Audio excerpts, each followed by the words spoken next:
recruit on both of those days. Recording in progress. Please rise as you're able for the Pledge of Allegiance.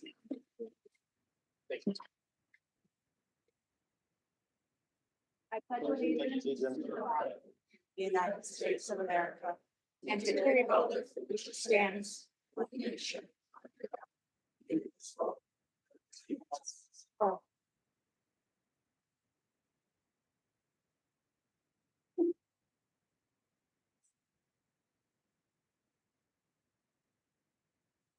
Hi, welcome everyone to our City Council meeting for June 17th, 2024. Great to have you all here. I imagine a few others will be trickling in as the weather is delightful out. So hope you've all been safe today and really pleased that you've been able to make it to be here for this heavy agenda. All right, well, just note that we do take breaks every 90 to 120 minutes between items and as needed. And we begin every meeting with an open comment period. So I take a minute to go over a few instructions for open comment, and then we will go ahead and open it up. So this is an opportunity for anyone from the public who would like to speak on an item that we will not be taking public testimony during a public hearing later in the agenda. You have up to 2 minutes each, and I use a couple of ways of tracking time up here on the wall and then this little stoplight system. 2 minutes to speak for a total of 20 minutes. And just know that if I'm giving you a warning to wrap up, it's not to be disrespectful, but just to make sure others have a chance to speak if they would like to. Request that you are concise in your comments, that you are respectful. Your comments should be directed towards me as the presiding officer over the meeting. If you have materials you'd like to share, Clerk Giesler over here at the desk will be happy to take those, and she will make sure that we get them by after the meeting. I will use the list that the clerk has given me and go in order of those who have signed up. And just note that we don't respond during the public comment, but if there are items you'd like us to follow up on, please just make sure the clerk has your contact information. And of course, we just encourage you to make sure that you're discussing issues that council has some policy control over, and we certainly welcome your feedback. So with that, I will go ahead and open public comment and welcome Corey Jacob up. Mr. Jacob, you're welcome to come up to the microphone.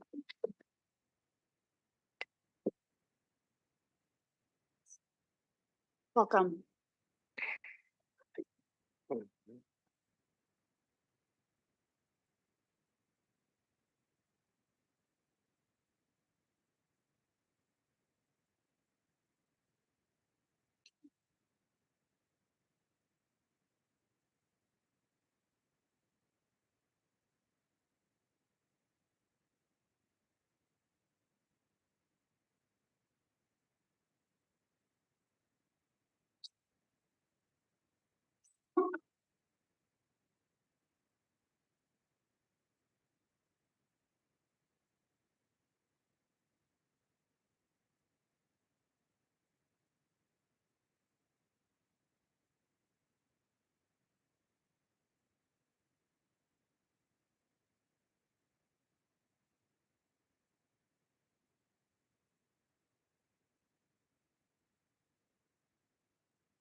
.30 seconds left if you'd like to use your time. Otherwise, we'll just wait till you're done.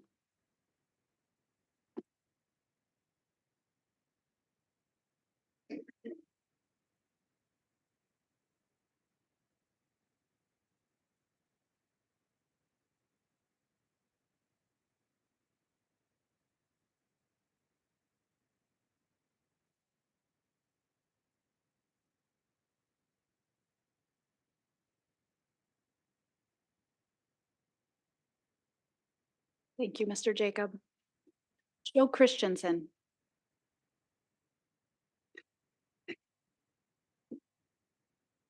Please introduce yourself. You have 2 minutes.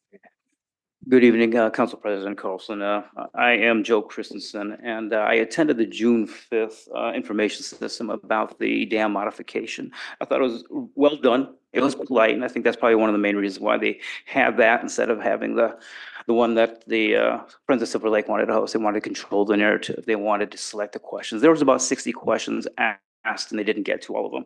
One of the things that I kind of disagree with, and I understand that he's an expert, he's an engineer, and he's been working on this, but you know, they say that the current dam has no flood benefits. I'm sorry, I just have to disagree using logic and rationale, because you see, these are gates. You can open those up and you can like let the water flow through, keep it within the canal.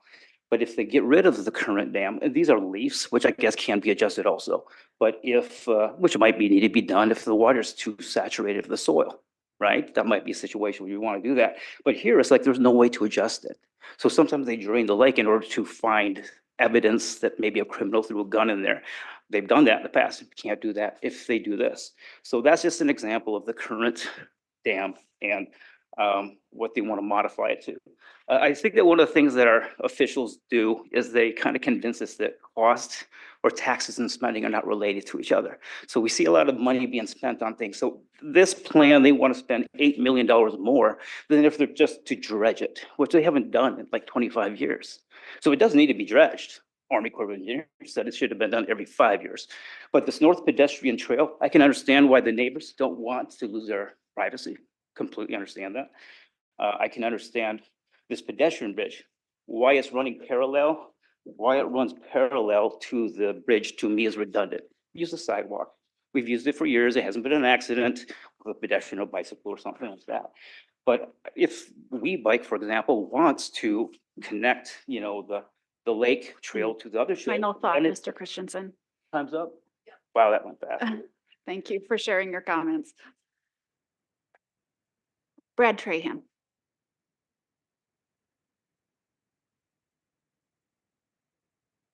Council President Carlson, Mayor Norton, members of the council and city staff, Brad Trahan, Express Employment Professionals, 2518 North Broadway. Many times you get concerns brought to you, but may not know positive outcomes. I'm here to report a positive outcome. Last fall, we talked about the crossing guards and our students having issues getting to school. I want to thank Councilmember Wall for your attention to this matter throughout the whole process.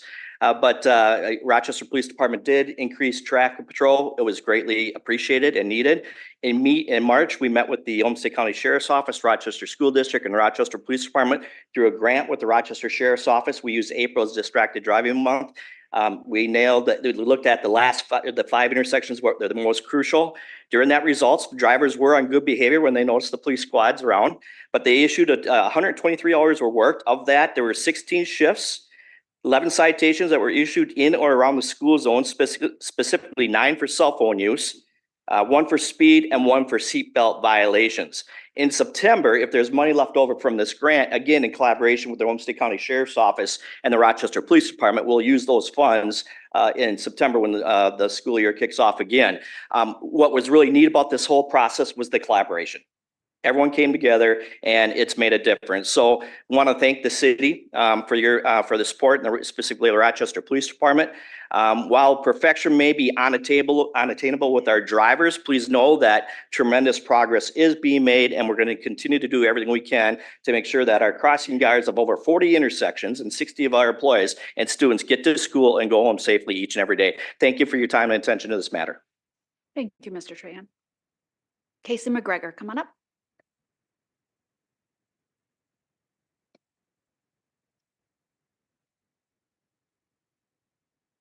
Welcome. You have 2 minutes. Casey McGregor. The Minnesota Supreme Court standard for fair ballot question is set in Foley versus Donovan. Minnesota ballots must be free from confusion, one that will enable the voters to make enlightened and intelligent choices. That was a quote. The 2023 sales tax referendum question part C describe use of tax, quote, flood control and water quality, excluding the removal of Minnesota 00515 dam in the amount not to exceed 40 million. This was a clear promise not to take authorization away from the public to spend to remove the dam. It was widely established. This includes city council statements about the dam not being at risk. Relying on sales tax breaks the promise of the ballot proposed, potentially invalidating it. December, a grant application that included using sales tax money to support the dam removal was submitted. Reading from the grant application submitted on 12/18/23 for the Silver Lake Dam removal, quote, RPU is committed 1.5 million. The city of Rochester is committing 882,000 from flood control program, which is funded through user fees and local sales tax. 750,000 from storm and water utility fund. The more recent Supreme Court case, League of Women Voters versus Ritchie, the league challenged a ballot referendum where the phrasing was, and I quote, unreasonable and misleading to such an extent that, quoting Foley, fails to provide voters with a fair opportunity to understand the vote. We have a serious problem here. Was your referendum free from confusion and one that would enable voters to make enlightened, intelligent choices? The public was sold the dam would not be removed. After selling that your voters, a grant was written stating that 882,000 of sales tax dollars to be used. I believe this is illegal. In my opinion, it may be election fraud. I believe it's unethical of Mayor Norton, President Carlson, Time's Allison up. Zelms, who signed the grant. Any members of the community are upset by the deceptive taxation, please Okay, reach out, McGregor. saynototaxman.com. Thank you. All right, anybody else? All right, well, we will close open comment and officially call the meeting to order. Clerk Geisler, please call the roll. Councilmember Keen, Here. Councilmember Bransford, Here. Councilmember Wall, Councilmember Kirkpatrick, Here. Councilmember Palmer, Here. Councilmember Dennis, Here. Council President Carlson, Mayor Norton. All right, thank you, clerk. I will turn it over to our city administrator, Allison Zelms, to share her report.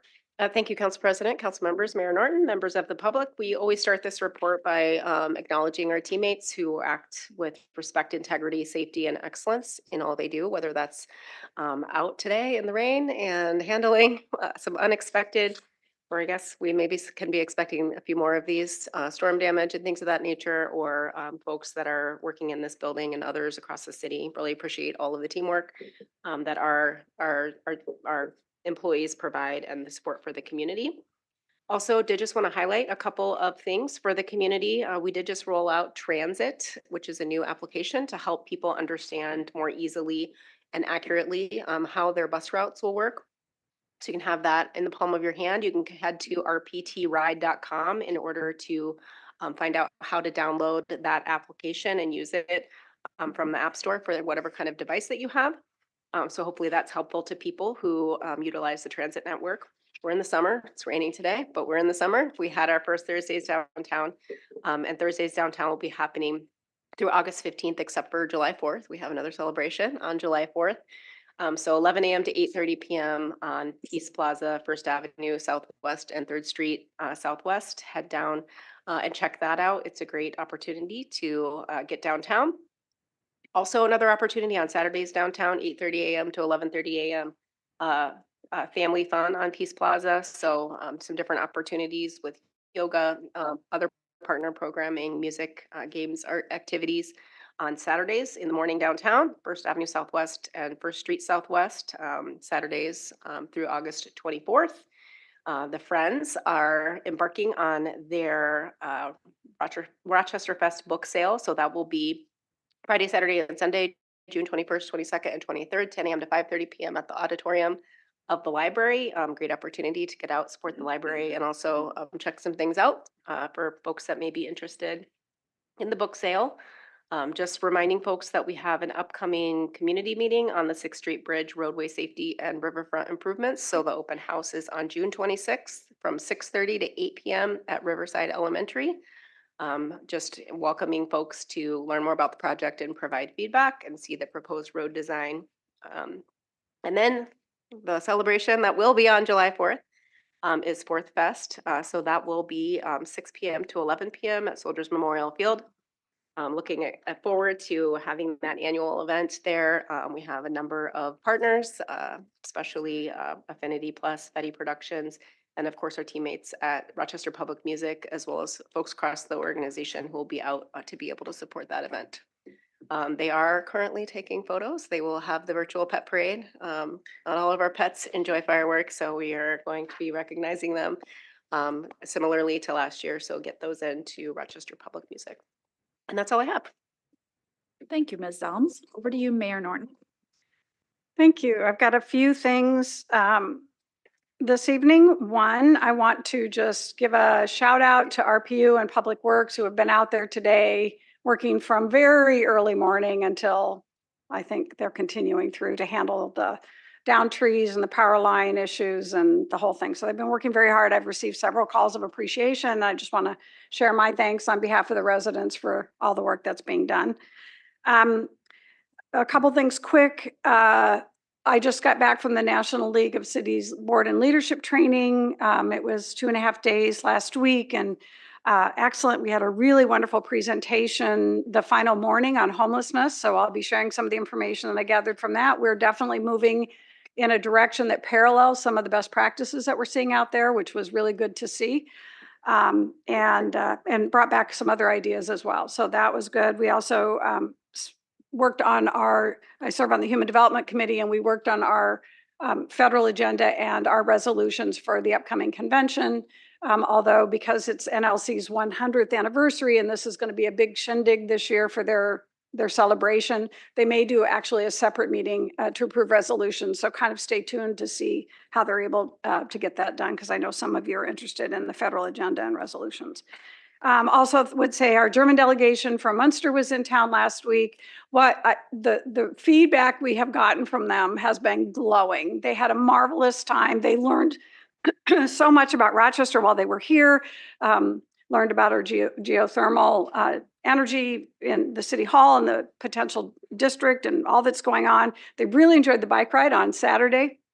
I know a couple of you joined us on that, and I just thought I'd share the feedback from the mayor of Munster, who had never been here before, despite all these exchanges. This was his first time, and he said, "This is a place I'd come for a vacation," which I had to laugh. He loved it. He loved the bike lanes. He's an avid biker, and our lakes and the beauty. They especially wanted to thank folks for the tours that were given, that they really enjoyed seeing all of Rochester. So all in all, a really wonderful experience for folks. Then the Rochester Visioning will be kicking off at Soldiers Field on June 25th at 7 p.m. That'll be the first of the next six to 8 months of feedback that we're getting from the community. And again, there are a lot of different areas we want people to think about. You'll see them on the circle here, but we will be taking feedback, and I've been telling people you may have an idea today and you may have another one a month from now, and that's okay. You can fill out the form twice. There's no limit on the suggestions that one might have. So you'll be seeing more about that in the coming weeks and months. And I also, since I mentioned Rochester Fest, want to say that I have pamphlets for the council that were given to us, so you can grab one and share it. The theme this year is Live Your Dream. It kicks off on June 22nd and goes through June 30th down at the wonderful, beautiful Soldiers Field Memorial Park. So do take some time to go down to visit that. Also, there's a lot going on in Rochester these days, but one of the things is the League of Minnesota Cities Annual Conference. And so for my fellow colleagues, June 26th through 28th, there are many opportunities for us to interact with city council members, administration, LMC, and other mayors from around the state who will all be coming down here to spend the 2 or 3 days. So try to get out there as you can, look at the agenda, and try to let's show them all a good time while folks from across the state are here. I'm looking forward to it. And the theme is building a better city.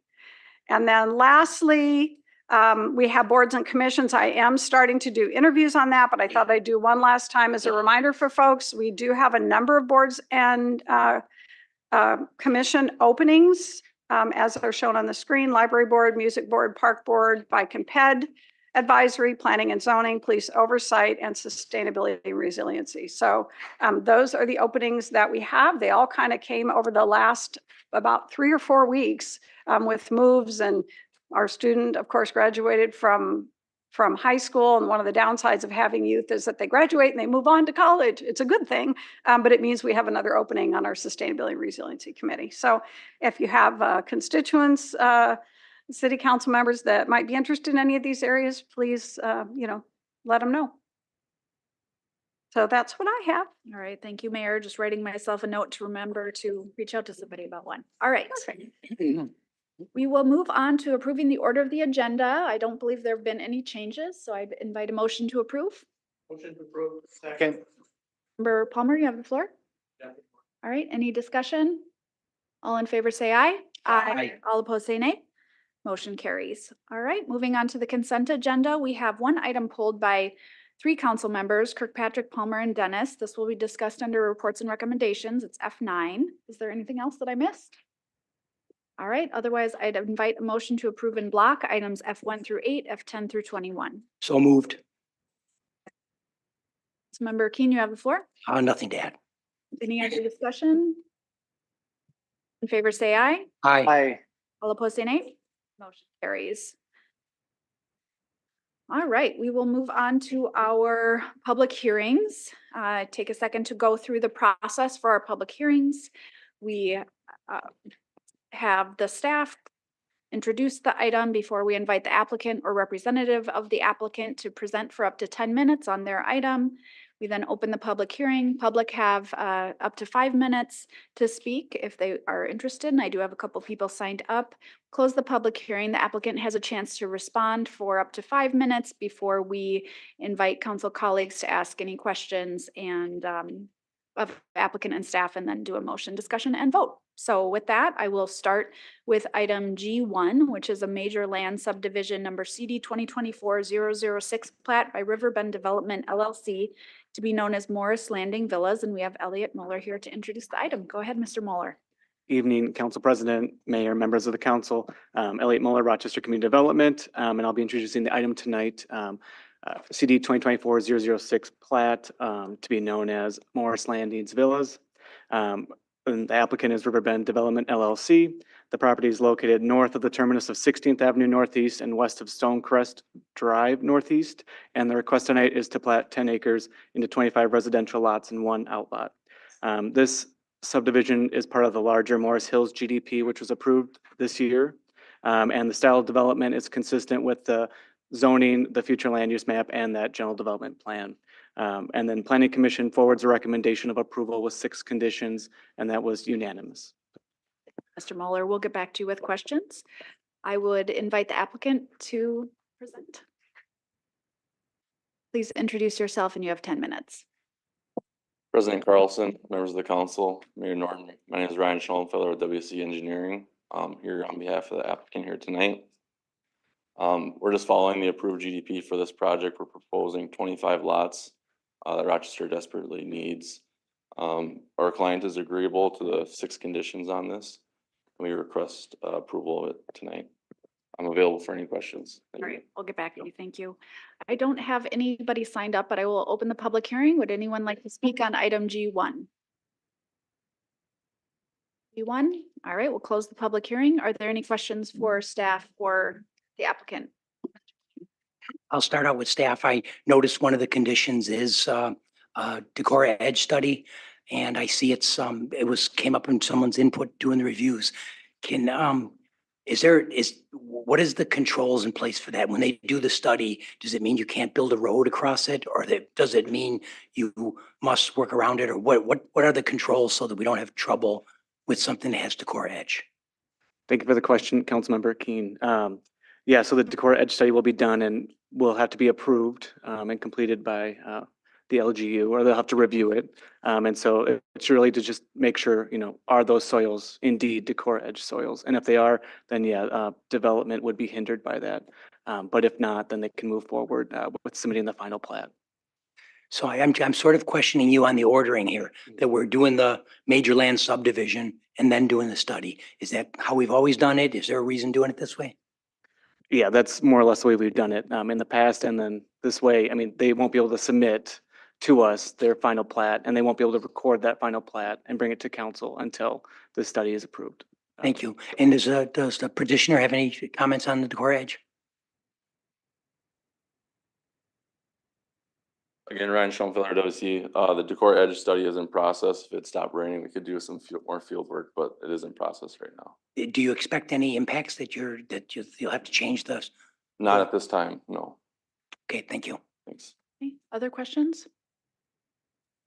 All right, otherwise a motion? I'll move to adopt a resolution approving major land subdivision for CD 2024-006 plat by River Bend Development LLC to be known as Morris Land Villas with 6 conditions. Councilmember Keen, you have the floor. Yeah, I am concerned about some of that stuff when we're doing development like that. We had some things in Southeast that we had to change the layouts because of it, but if this is our normal way of going about it, I'm good with it.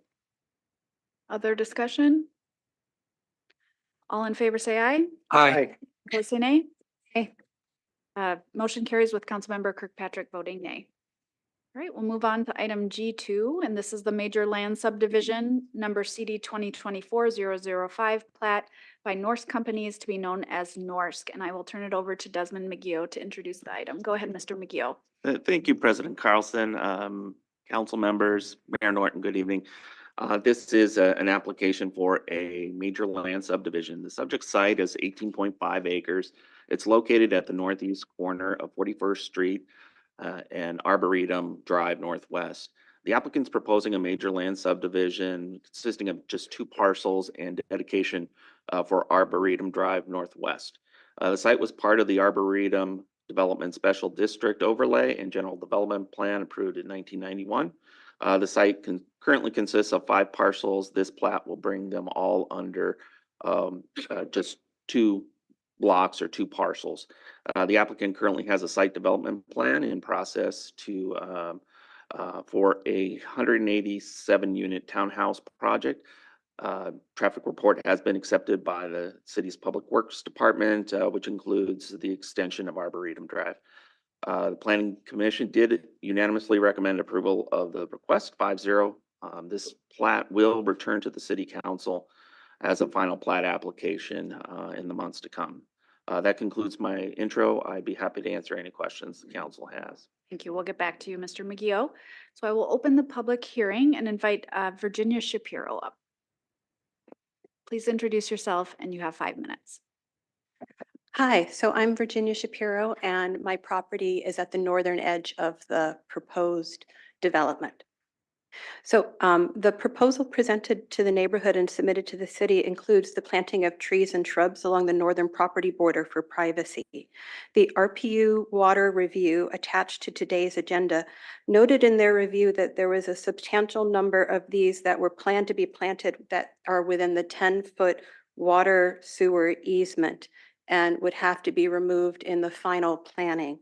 I would ask that the planned plants and trees be moved back onto their property outside of the easement, as this is important for our neighbors, that there be some sort of buffer between the townhomes and the existing homes. That being said, they currently have some mature trees that are within that easement. And my understanding is that they would need to dig a 10-foot trench to be able to place sewer lines between the northern edge of the property and the southern end of the Arbor Glen Lincolnshire development. And I don't know whether or not those trees are planned to be removed because they're in the, what do you call it, plat, the picture? And so I would just want to know whether or not they have to remove the existing big trees to be able to dig the sewer line. Not that they're going to dig the sewer line more like on the easement on my property to accommodate their trees. That being said, I don't know what the fencing is planned to be. I have a disabled child who is autistic. He's an adult, I shouldn't call him a child. And so I just worry that there's going to be a 10-foot trench being dug at the back of our property and what sort of protections there's going to be to prevent his elopement onto that property.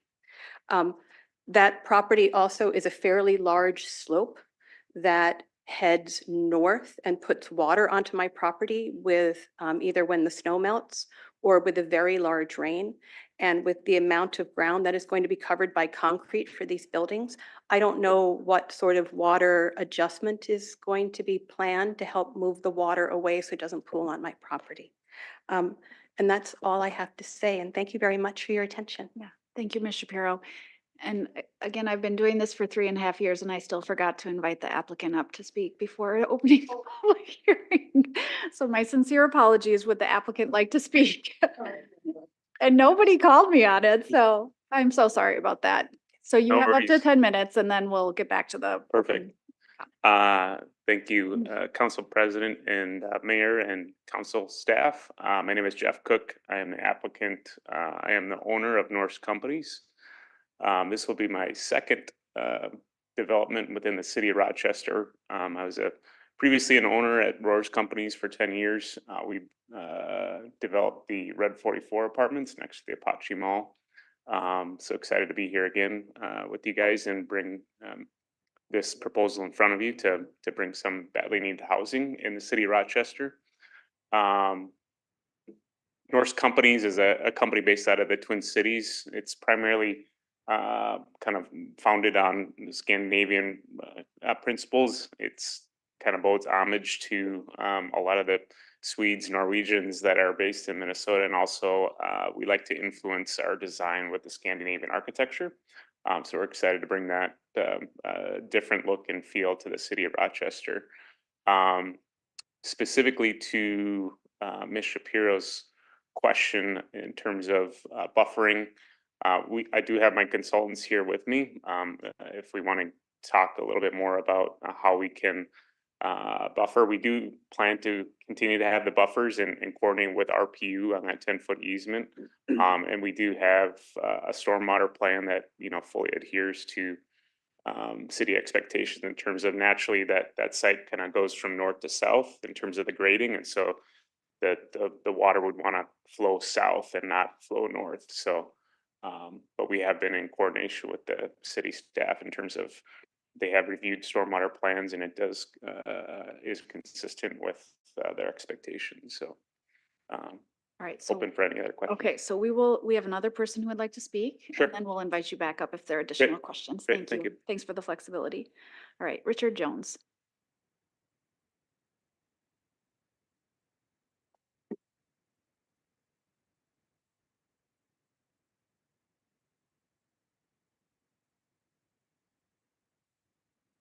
Welcome, Mr. Jones. Please step up to the microphone, introduce yourself, and you have 5 minutes. I've done this. President Carlson, Mayor Morton, members of the council. My name is Richard Jones and I live at 4218 Arboretum Drive Northwest. And I went to the earlier meeting about this project and I'm fully in support of it because we've been trying to get Arboretum Drive punched through for safety reasons. About 15 years ago, I came and spoke to the city council with the support of the fire department of making another access into that area for safety. So this would provide that opportunity, but with opportunities also come challenges. Some of the challenges with this is that when Arboretum is punched through during construction, they're going to have a lot of work equipment and employees and stuff like that. And it would be very beneficial, I think, for us, once the road is punched through, to close it off until the project is completed to alleviate the heavy traffic going through the area up there between 41st Street and Arboretum Drive in that area. The second item that I'd like to just simply talk about is the idea is that if you've ever driven, and I'm sure everybody has, but give some thought when you're driving on 41st Street, going either east or west on there, as you go past there, I don't know if many of you could point out where the Arboretum Road comes in, because as you're driving west, there's a curve that it comes out and it basically hides the corner where Arboretum Drive would be coming out. And according to preliminary information, the city came up with the idea that we would not need any traffic regulations in there as far as regulating traffic, a roundabout, stop sign, stoplight, or something like that. And that's a safety concern that I have with that particular area and would just like to have that considered. So thank you very much for your time. Appreciate it. Thanks for coming. All right, would anyone else from the public like to speak on item G2? Please come on up.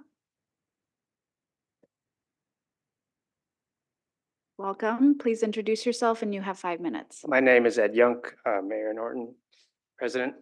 I live right next to Dick, actually.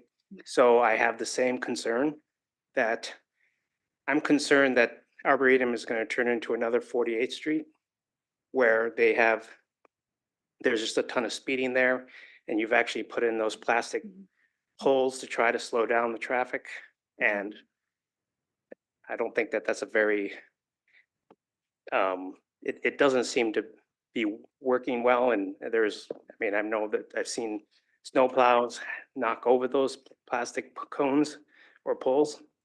And so I just hope we can potentially think about what we can do to slow the traffic down coming in there, because I think that's going to be a major outlet from the neighborhood. Thank you, Mr. Young. All right, would anyone else like to speak on this item? All right, well, we will. Point of order. I don't know if this is how we can do this, but I was listening to the first person as if they were the petitioner, and I was trying to take notes and I got all confused. Now that I know she's a Okay. neighbor, is there a way we could have her give her testimony again? Are you comfortable at least sharing a few highlights from your notes? I don't want to make you do the whole thing again. It's not like I took that long. So No, you didn't, and I'm I so don't sorry know if that this that is okay, happened. but it would be helpful for Is me. everybody comfortable with the few highlights? No, it's fine. Thank you. I'm so sorry about that. no, no worries. My name is Virginia Shapiro, and my property abuts the northern edge I'm one removed from the Douglas Trail, at the northern edge of the property. And so the proposal that was presented to the neighborhood and submitted to the city council includes the planting of trees and shrubs along the northern border for privacy. The RPU water review that's attached to today's agenda noted in their review that there was a substantial number of the proposed plants that were planned to be planted that are within the 10-foot water sewer easement and would have to be removed when it's resubmitted. And so I would ask that the planned plants and trees just be moved back onto their property outside of the easement. This is important to us for the buffer zone. That being said, they currently have some mature trees that are on their property that are within the easement. And my understanding is that they would need to dig a 10-foot trench for the sewer line placement that will be between the properties, between the northern edge of their properties and the southern edge of the Arbor Glen Lincolnshire development. And so will they need to remove those trees from their easement where the trench is going to be dug? Just so that they don't have to go further into the easement on my property to avoid their trees. I'm also concerned because I have a disabled adult son who's autistic, and I worry that the big trench that's going to be dug, that there's protections in place so that there's no accidental elopement between him and the trench and the construction that's going to be built. In my section where I am, which is the northwest corner of where their property is, the water actually flows from south to north. So it flows north onto my property. And so during a normal rain, it's not a problem, but during a heavy rain like now or during snow melt, the water pools at the bottom edge of my property between us. And so I was worried that with the loss of open ground to absorb the water, what is planned to minimize any increase in water pooling that may occur? So at least in that section in the northwest, it's not that the water flows from north to south, the water flows from south to north and goes upwards. Okay, Okay, thank you. thank you. All right, so we're back on track. So we'll officially close the public comment and invite the Norsk team back up to answer or respond to a few of the questions.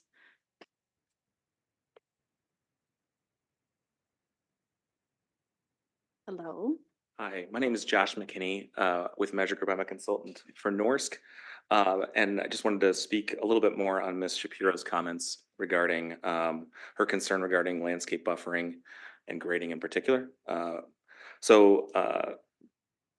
Regarding the buffering and the landscape buffering, we're actually proposing to do something exactly in the same fashion as she's proposing, which is basically move those trees further onto our property. And still complete the buffer like we had committed to the neighbors during the neighborhood meeting. Regarding the grading, each plat would theoretically have a 10-foot drainage and utility easement on either side of the line. recognizing that there's mature trees within these properties, these resident properties that are on our northern border, we've actually shifted that storm line further into our site to avoid impacts to the residents and avoid any, unnecessary grading impacts onto the residents' properties as well. So we think we've mitigated that concern and certainly would like to work with the resident to make sure she's comfortable with our approach that way too. And then lastly, I would just say that, we think that in terms of grading onto other people's properties would be limited to just the storm line connections from some drainage coming from those two cul-de-sacs in that area. So one other item I think it was, somewhat unique relative to this area was, how involved the neighborhood was in terms of, hey, we don't love that certain trees in certain areas regarding these cottonwoods that are there. Please remove them, those kind of things. So we've really tried to listen to the neighborhood's concern and incorporate that into our plans. And then where they've asked for us to implement an evergreen screen, we've done so. And so I guess I just wanted to make sure that the council was at least apprised of kind of what we've done to date in terms of the landscape buffering and would continue to engage with the residents in doing so. Okay. Anything else from the North team, Mr. Cook? Thank you, Council President. Just further, there is one more comment specific to traffic. We did initially conduct a full traffic study on this area, submitted it to the city, and the traffic engineer with the city of Rochester did review the traffic study specifically with some of the concerns regarding that kind of more hidden entrance around the curve on 41st. And we did revise our traffic study based on some of that feedback and resubmitted it back to the city, and the city traffic engineer did support our project and basically the design that we currently have that's in there right now. All right, so I will open it up to my colleagues for questions of the applicant or staff. I guess I would start with one comment just about the road design has changed significantly since 48th, for instance, was established. I assume Arboretum will not be like 48th Street. Yes, President Carlson, Mayor, other members of the council.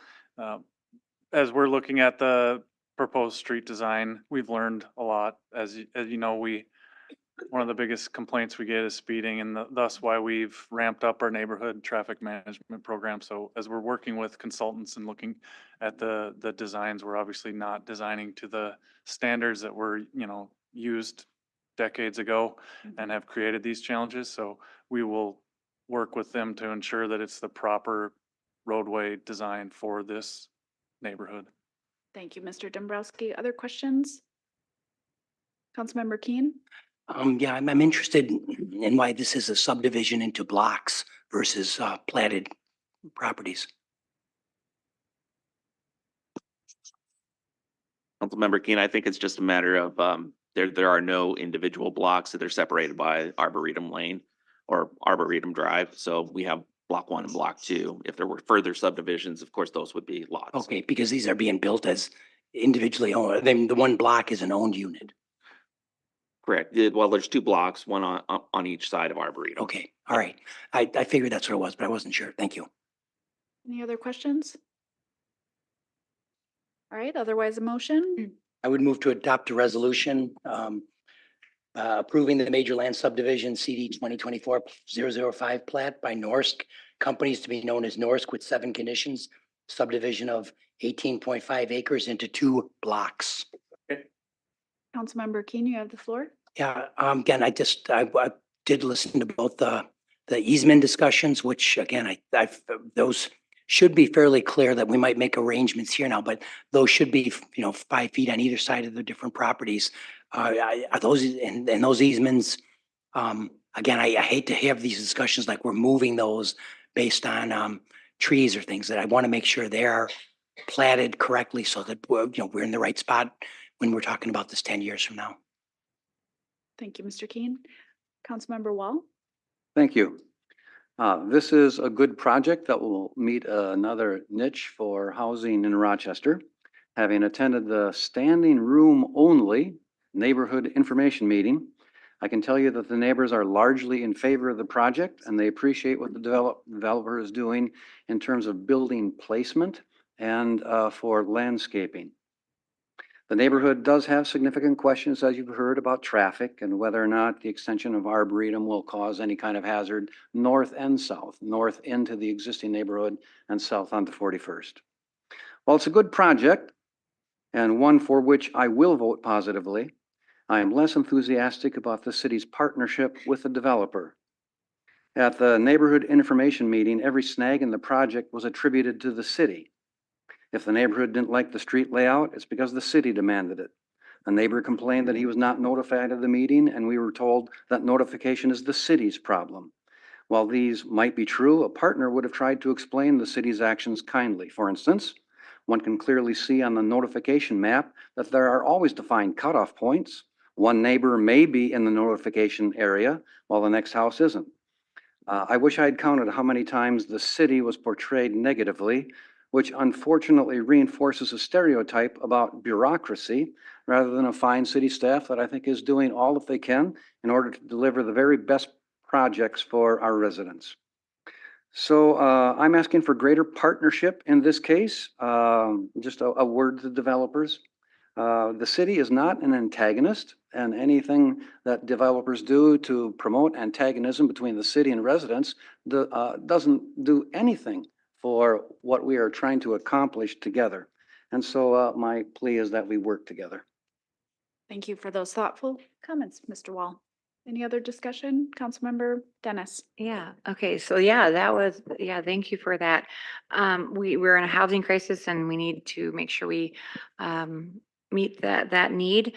I appreciate things that were brought up from residents. Thank you so much for bringing that up. I think it's very important for everyone present and for people who are watching this, that we need to make sure that things are on record. So when it's recorded, luckily we have transparency with recording, that what people say will be held accountable. So hopefully the concerns that were addressed by residents with the trees, the trench, the traffic, all of these important issues are satisfied, and please reach out if you think that they are not being fulfilled, because that's really important. I appreciate everyone who comes and speaks, because the people have, I hope with all my heart, people have the ability to dictate the needs of their neighborhood and their community. So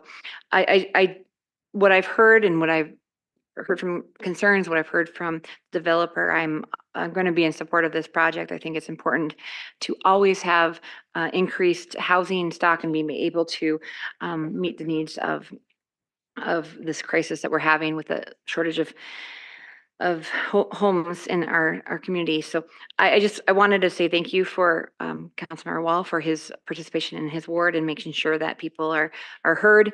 And thank you. And I hope that the developers hold true. And I feel that even though we sit up here on behalf of the city of Rochester, our allegiance, I hope, is to the residents, not to the city. Thank you for your work, for coming up and voicing your concerns. Thank you. Any other comments? All right, all in favor, say aye. Aye. Opposed, say nay. Motion carries. All right, we will move on to item G3, which is the Olmsted County Oil Schmidt Automotive Repair, 102 Broadway Avenue North landmark designation. And we have Molly Patterson-Lundgren here to introduce the item. Go ahead. Yes, Mayor Norton, Council President Carlson, and members of the council. Tonight, we're looking at the potential to designate as a historic landmark, Schmidt Automotive, which was built originally in 1930 as Olmsted Oil Company. The packet that you've been provided, including the eligibility report, provides a more detailed history of the property. Does the city clerk have my slides? Hoping they do. No? I will just go through briefly then. That's okay. We don't really need the slides. So the property again was built in 1930 and went through many different iterations in terms of businesses that occupied it. There have been some small additions to the building in the 1940s, reflecting the growth of the automotive industry and the need for, in particular, the 1940s retreading of tires. There's been a small addition in the back of the building, but really the building has remained virtually the same as when it was originally built. It was designed by architect John McGowan Miller, and he in 1931 and 1932 worked on some other well-known properties in the city, including what's now referred to as Old City Hall, as well as the 1930 fire station, which was replaced with Fire Station number 1 just within the last decade. So it has an interesting relationship with, again, the growth of automobile use throughout the country and throughout the state. I'll let them go to a few slides in front. So if you stop right there, really focusing on landmark eligibility number 5, which is for its Art Deco architecture. I'm showing you both some bits and pieces of Art Deco that remain in the community with the tiles from Lawler Cleaners in the upper left-hand corner, and then some of the same types of tiles from the old fire station, which were preserved and placed on, again, fire station number 1. The image on the right-hand side is a gas station in Pennsylvania. I had to take a look and see what I could find for examples of Art Deco, because really Schmidt's Automotive is kind of the last, sort of full building of this style within the community. I think I have one more slide. Thanks, clerk's office. So again, the Art Deco detail is really why we're recommending that this meets criteria number 5. And if you have any questions, I will. We did go through historic integrity, and that is up on the screen right now. So, yep, if you have any questions. Okay, Go we'll ahead. do the public hearing and get back to you. So I don't have anybody signed up. Would anybody like to speak on this item? G3? Please come on up. Introduce yourself, and you have 5 minutes. Okay. Well, good evening. It's Tim Schmidt, Schmidt Automotive Repair, 102 North Broadway. I'd like to say I did apply for landmark status with the building. She's noticed that there was one of the last remaining examples of Art Deco in the city, and it's actually one of the last pre-war gas stations in the city. They used to dock downtown. Mine's the last one that's a repair shop. There's 2 others that are different use. It comes from an area or an era where gas stations had to be designed fancy, catch the eye, get the motorists, bring them in. So you had a lot of wonderful architectural styles, even in Rochester, and it's great that it kind of comes through that way, and it's something still enjoy today. We work as an independent repair shop, which is kind of great. We can provide that service that, that's always known for, since the 30s and 40s and on. I've got a great crew. Very proud of them, and I can put them up against any other repair shop in the city. I believe they do the great job. And as an independent, I do a lot of different kind of work. It was a Firestone for quite a while. Then it was the Chuck's Tire and Auto, which was a Goodrich dealer. So we still carry on a lot of that suspension, tires, maintenance items, but we've also get into the larger jobs.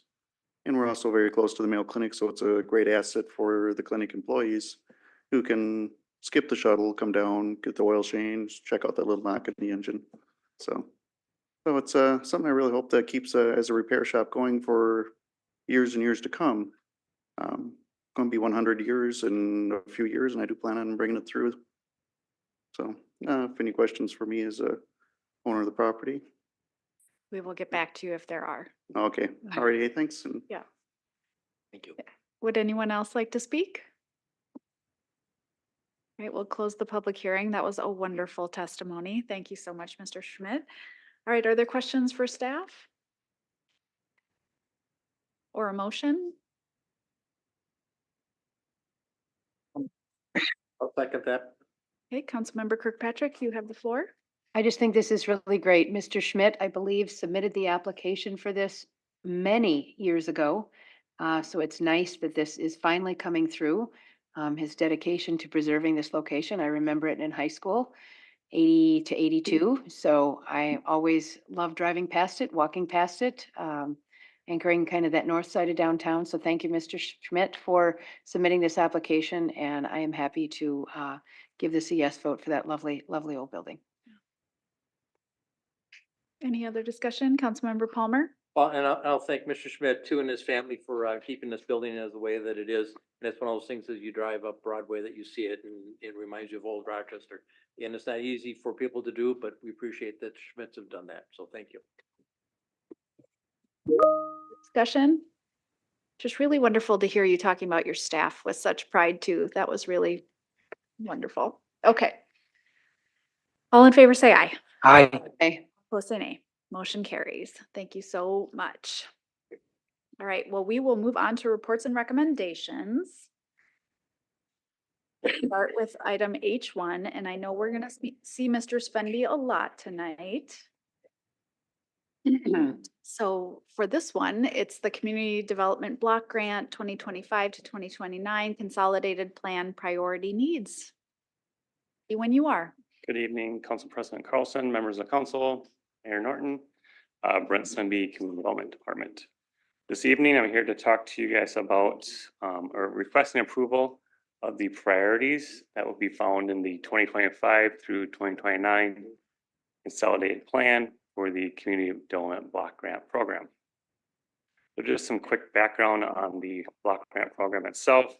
The City of Rochester is a entitlement community, which means that we receive funding on a yearly basis from the Department of Housing and Urban Development.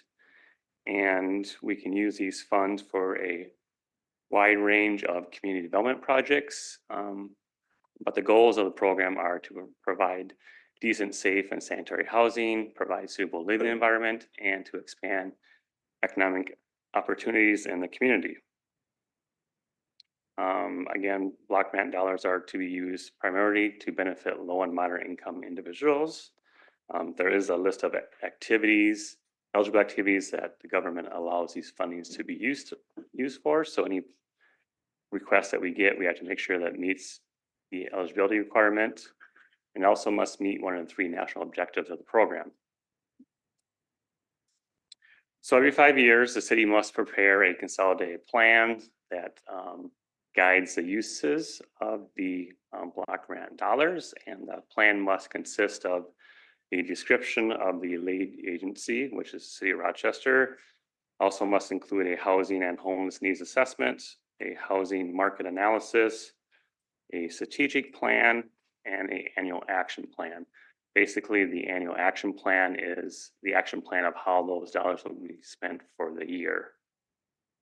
The last consolidated plan was for the year 2020 through 2024. And these are the priorities that are found in the current consolidated plan. You can see that you have 7 priorities listed, and those are usually gathered through stakeholder meetings, looking at previous applications and et cetera for CDBG funding.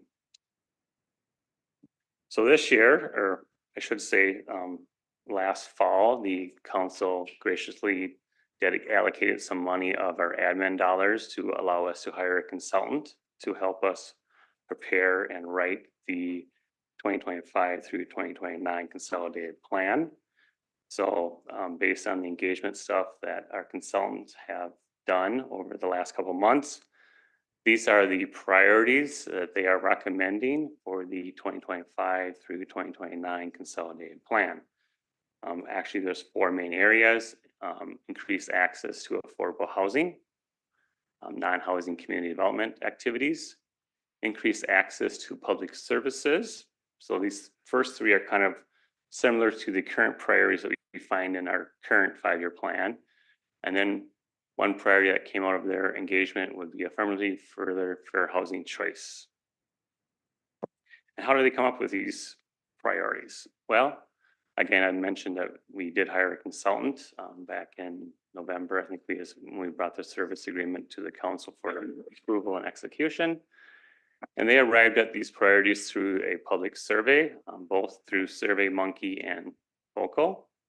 A stakeholder survey was sent to organizations that are on our list that are interested in receiving our yearly notification for when our program opens up for applications.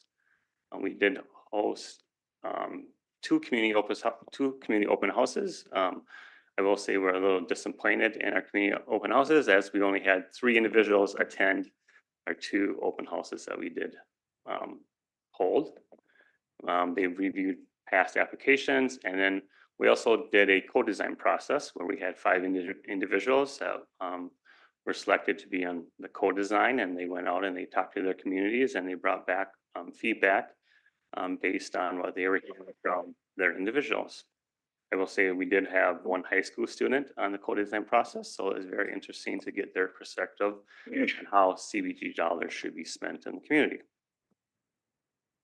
Again, so what I'm asking for this evening is the council approval of the priorities for the 2025 through 2029 consolidated plan associated with the Community Development Block Grant Program. This is important that we do this now as we are getting close to getting out the request for applications for 2025 funding. I will say we have not received 2024 funding yet, but we are getting closer to getting funding. We should hopefully receive that within the next month or 2, hopefully. But yeah, so it is a very lengthy process with HUD, but it seems like every year the funding getting pushed back further and further. There's a lot of checks and stuff that we have to go through before we can get our funding. So any questions or comments? All right, thank you for this presentation. I know since I started, I'd been talking with, I think, Ms. Steinhauser about it'd be nice to do a co-design process on our CDBG fund. So it's great to see that you've embarked on that. Could you just talk a little bit more about that term affirmatively further? That's not something that maybe people hear all the time, so. I think that actually that really came out during our co-design process. A lot of individuals that they went out and talked to, they didn't learn, or the people they're talking to didn't really know much about fair housing, education, or tenant rights within buildings they're renting. So we could use CBG dollars to print literature that could be distributed to apartment complexes that would notify tenants and stuff of their rights and also what landlord rights are within renting to individuals. So All right. it'll be something new for us because we haven't spent our money Sure. with that in the past. So Wonder if there's opportunity for a partnership with like legal assistance or, I'm sure there will be. Yeah. yeah, wonderful. Councilmember Keen? Yeah, and just on this chart, when you say increase access to affordable, I want to make sure this isn't comparing the 2024 priorities to 2025. This is standalone, that the percentages are not changing in any big way. No. Okay. Once 2025 comes in, we'll go to these new priorities. We don't look back at the previous. Okay. And what we're doing here is that 5-year plan, which we need to have in place. But I do want to just have you go over again, like when you come to us, there's a group that you work with that works on these, like what the percentages or what the exact dollar amount should be, and then we have to adjust them. But can you talk about how we staff that group or where it comes from? Well, the last couple of years, the council adopted in our citizen participation plan for a block grant program is where we have a board or staff members that make recommendations to council as far as funding activities with CBG dollars. So we are looking to turn over that board this year and have some new teammates be on that board. In addition to, I'm looking at having 2 of the individuals that were part of the co-design process to also be on that board that would recommend dollar amounts towards funding. I will say, based on talking with our consultant when they were here in town for the engagement process, my goal this year is to bring a recommendation to the council in August of funding activities for $2025, and then have the council open the public hearing up in October timeframe of the annual action plan for 2025, leave that public hearing open and then come back to the council a month later to close that public hearing. And that time, the council will make their final determination on what activities to fund with 2025 funding. Very good. And I just want to say, make sure, confirm that we're really doing this sort of high level strategic plan tonight. We're not committing any dollars. Correct. Thank you. Mayor Norton, did you have a question?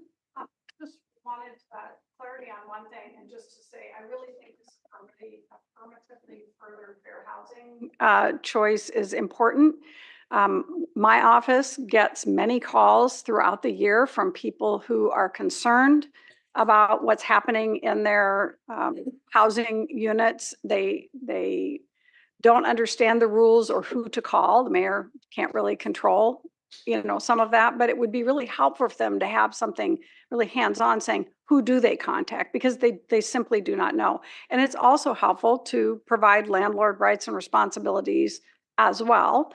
Although I think we do have, larger firms now that seem to be doing management in the community, which we weren't seeing, 10 or 15 years ago. So there is some change in how some of that, or maybe more of them, have shown up. The question I had, I know the timing on this is really weird. We make plans, we spend money, and then we wait and we wait and we wait for the funds to come in. And I think I just got a letter last week with a dollar amount, but was that for the 2025 year? Have they already? That's 2024. So that was That's just our allocation. reaffirming the final amount you're going to get for Yep, and we 2025? haven't got that funding yet, so none of those Right. activities have spent in that funding yet of 2024 dollars until we get the funding from HUD. And they have like 3 months to spend it. But we encourage them to spend it by the end of the year in order for us to meet our timeliness test with funds. That's just incredibly unfair. But, okay, thank I you. mean, for I your will say, clarity. like Mayor Norton, I sent you like some paperwork to sign. Mhm. So once you sign that, then I gotta submit our annual action plan to HUD, which is written, but I just can't submit it yet until I attach these documents, and then HUD has 45 days to review that and approve it. And then once they do that, then they can start working on getting us another contract for the actual 24 dollars. So yeah, like I said, we should get that dollars within the next, hopefully 2 months. Well, Good thanks for luck. doing as much in advance Yep. to prepare for that as you can. All right, a few other questions. Mark, or Councilmember Bransford, did you have something? You can call me Mark. For the most part, these are all very clear. I'm just hoping maybe you could give some examples on disability services.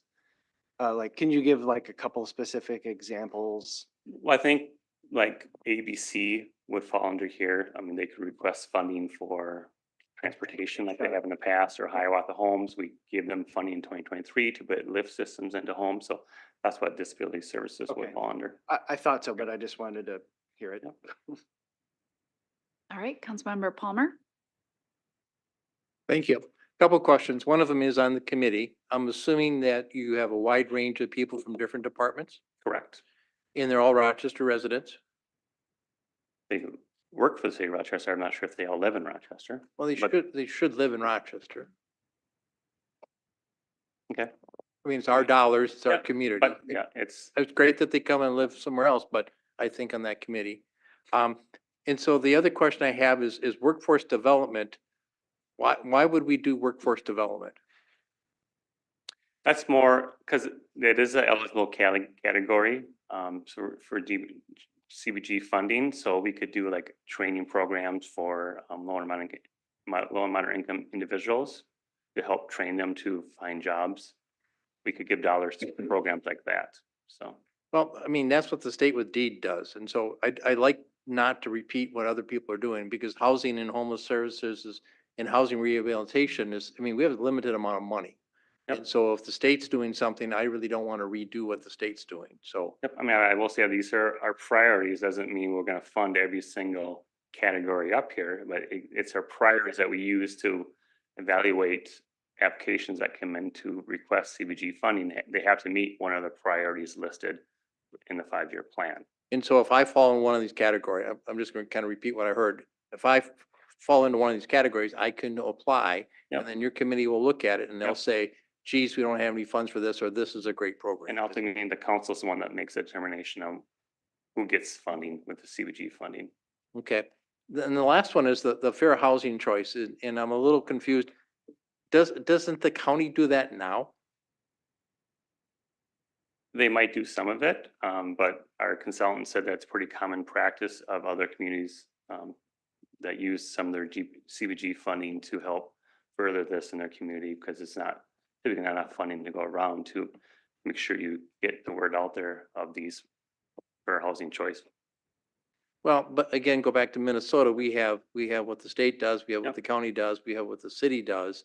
And fair housing, to me, is a federal law or federal that comes down to everybody else. And so, I mean, somebody's doing it now. Do you know who's doing it now? No, no, I honestly, I do not, Mr. Palmer, but we can use this funding to help, Compliment. complement other agencies that are spending money in this realm of activity, but we could use it to educate the general population on for housing education. Because not everyone knows that they don't know who to reach out to get this information from, so. Okay, I appreciate it. Yep, and it's I'm just, not I mean, against yep, it. and I'm it's a just asking priority, and it questions. doesn't mean that's gonna be, we're putting funding towards that activity, but, or that priority, but it's a priority out there that if we see fit, or the council sees fit to fund some of those activities, it would be a priority out there in our 5-year plan. Great. Thank you. All right, Councilmember Wall. Thank you. Having worked most of my life in a nonprofit and served on lots of nonprofit boards, I guess I'm a little less worried about the actual transmission of funds. Don't you suspect that most nonprofits have put whatever reasonable expected amount into their budget for the year, and they're just spending their budget with some expectation that through the course of 2024, those funds are going to come? I would hope so, yeah, but we tell them that they can't really count on our money until we get our funding from the government, which typically is halfway through the year or later, but yeah. We tell them not to spend anything on that activity until. Most nonprofits can't count on a lot of money, but they put it into their expected budget. Yep. Okay. And to be honest with you, Mr. Wall, so the public service activities, which is the ones we go out for application on, we can not allocate more than 15% of our dollars towards those activities. So if we're looking at about $100,000 that we usually allocate to those public service activities, and they range anywhere from $7,000 up to $15,000 to $18,000. Sure. So it's not a lot of money, unfortunately. Councilmember Dennis. Thank you. So I look over these priorities. They align with things I think are important in Rochester. However, very saddened by the open house turnout. So I have just a couple questions. My first one would be for the public engagement. What was done? Because you said 3 people showed. That is not, in my opinion, not public engagement. When you have 3 people, there's many times that just right here in City Hall. What has been done to increase public engagement or to recruit? Because we sit here, like I mentioned before, our allegiance, I hope, is to the residents of Rochester. And if we don't know what they are wanting, it's hard to vote for something that only 3 people showed up for. Well, I think, and that was this one aspect of our engagement. The other aspect was the surveys that we did through SurveyMonkey and Poco. We had over 600 people respond to those surveys. 600, okay. We had an ad in the Post Bulletin in regards to the survey and also to the open houses. Okay, so is the Post Bulletin, so I know Post Bulletin needs a subscription. I've done POCO surveys, but there's a lot of barriers for people with economic, access to Wi-Fi, language barriers for surveys to be completed. I guess that was more of a comment than a question. So, but I do want to have a question about the code. So first I want to say I'm not thrilled at all. I'm not happy at all with the public engagement aspect. The co-design component, you said there was a youth someone young who was involved in the co-design. Was there someone who represented, or I shouldn't say represented, someone who struggles with some of the barriers of disability on the co-design for this specific grant process? In this case, no, I could not find someone. I'd reached out to a number of individuals and everyone had commitments. It was hard to get people to commit to a certain night of the week for a co-design process. I had reached out to past recipients of block grant funding, asking them if they had anyone in mind, and we couldn't find anyone to join our co-design process, but Okay, so how many people were on the co-design? 5 people. 5. Yep. Okay, so there was no one representing the disability awareness advocacy group. No, but they did get notification of the surveys and stuff like that because they are on our stakeholder list, so they were notified to complete the survey. What's going to be done in the future to make sure that there's someone who has lived experience when this is being implemented in the future? Well, we try to reach as many people as we can through our engagement process, and just reaching out more. And if we come back 5 years now, we do the next 5-year plan. We'll reach out again to the individuals through all aspects of organizations that have interest in CBG funding, and also the general public to seek out individuals of a wide variety to get on that co-design process. I would have liked to have more than 5 people, but that's all I could get in the time that we had to have enough time to get through the co-design process, because it is fairly lengthy with the meetings that we had and the time between our meetings. So we're somewhat limited, so. Yeah, I know no hands are tied with all sorts of things. So, but I like I said, I like the priority list. So I'm in support of all this. So I just want to say thank you for coming up with, I mean, I'm a fan of this. But I guess, details are not necessarily in this specific item. So to look into the details, I guess what I really want to make sure is accountability, that things are being done that are said. All of these are essential. And of course, I've mentioned many times when it comes to, affordable housing, we need accessible, we make that word kind of intertwined with affordable. Every single house that we, are advocating for should be available to every single ability level of people who are going to be able to utilize the homes. But so I guess I wouldn't want to utilize too much more time. We don't want to waste too much time on hard questions, but the priorities, accountability, like when it comes to these important issues, when it comes, the priorities, how is the account, what is the measures to make sure that these goals are being addressed and that they are being followed through with people who have the lived experience, people who are, in the trench and who are experiencing challenges are heard and their needs are being met? Well, I will say that, these priorities are a small portion in the consolidated plan that our consultant will be writing for us. It's just a very small portion that falls within number 4 there of the strategic plan. So I'll come back to the council with a document called the 2025 through 2029 consolidated plan, which the council will see.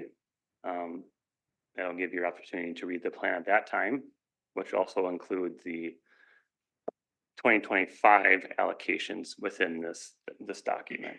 So it's a living document that changes every year.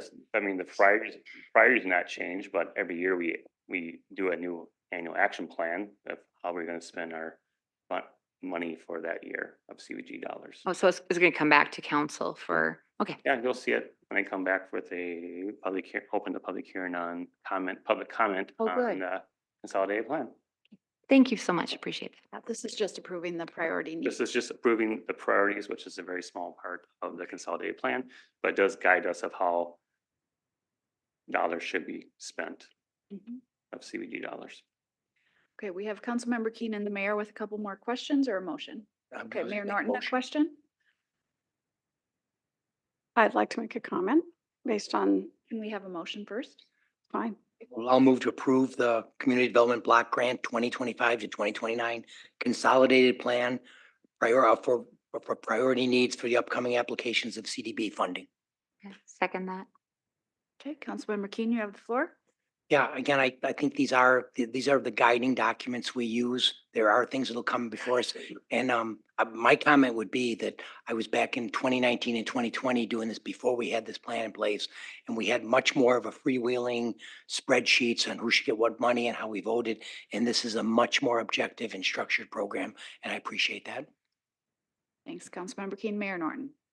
Yeah, I wanted to just kind of follow up and make a few comments of some of the comments that we've just heard. And one of those is having to do with workforce. I think many cities, particularly cities of medium and large populations, have whole departments on workforce.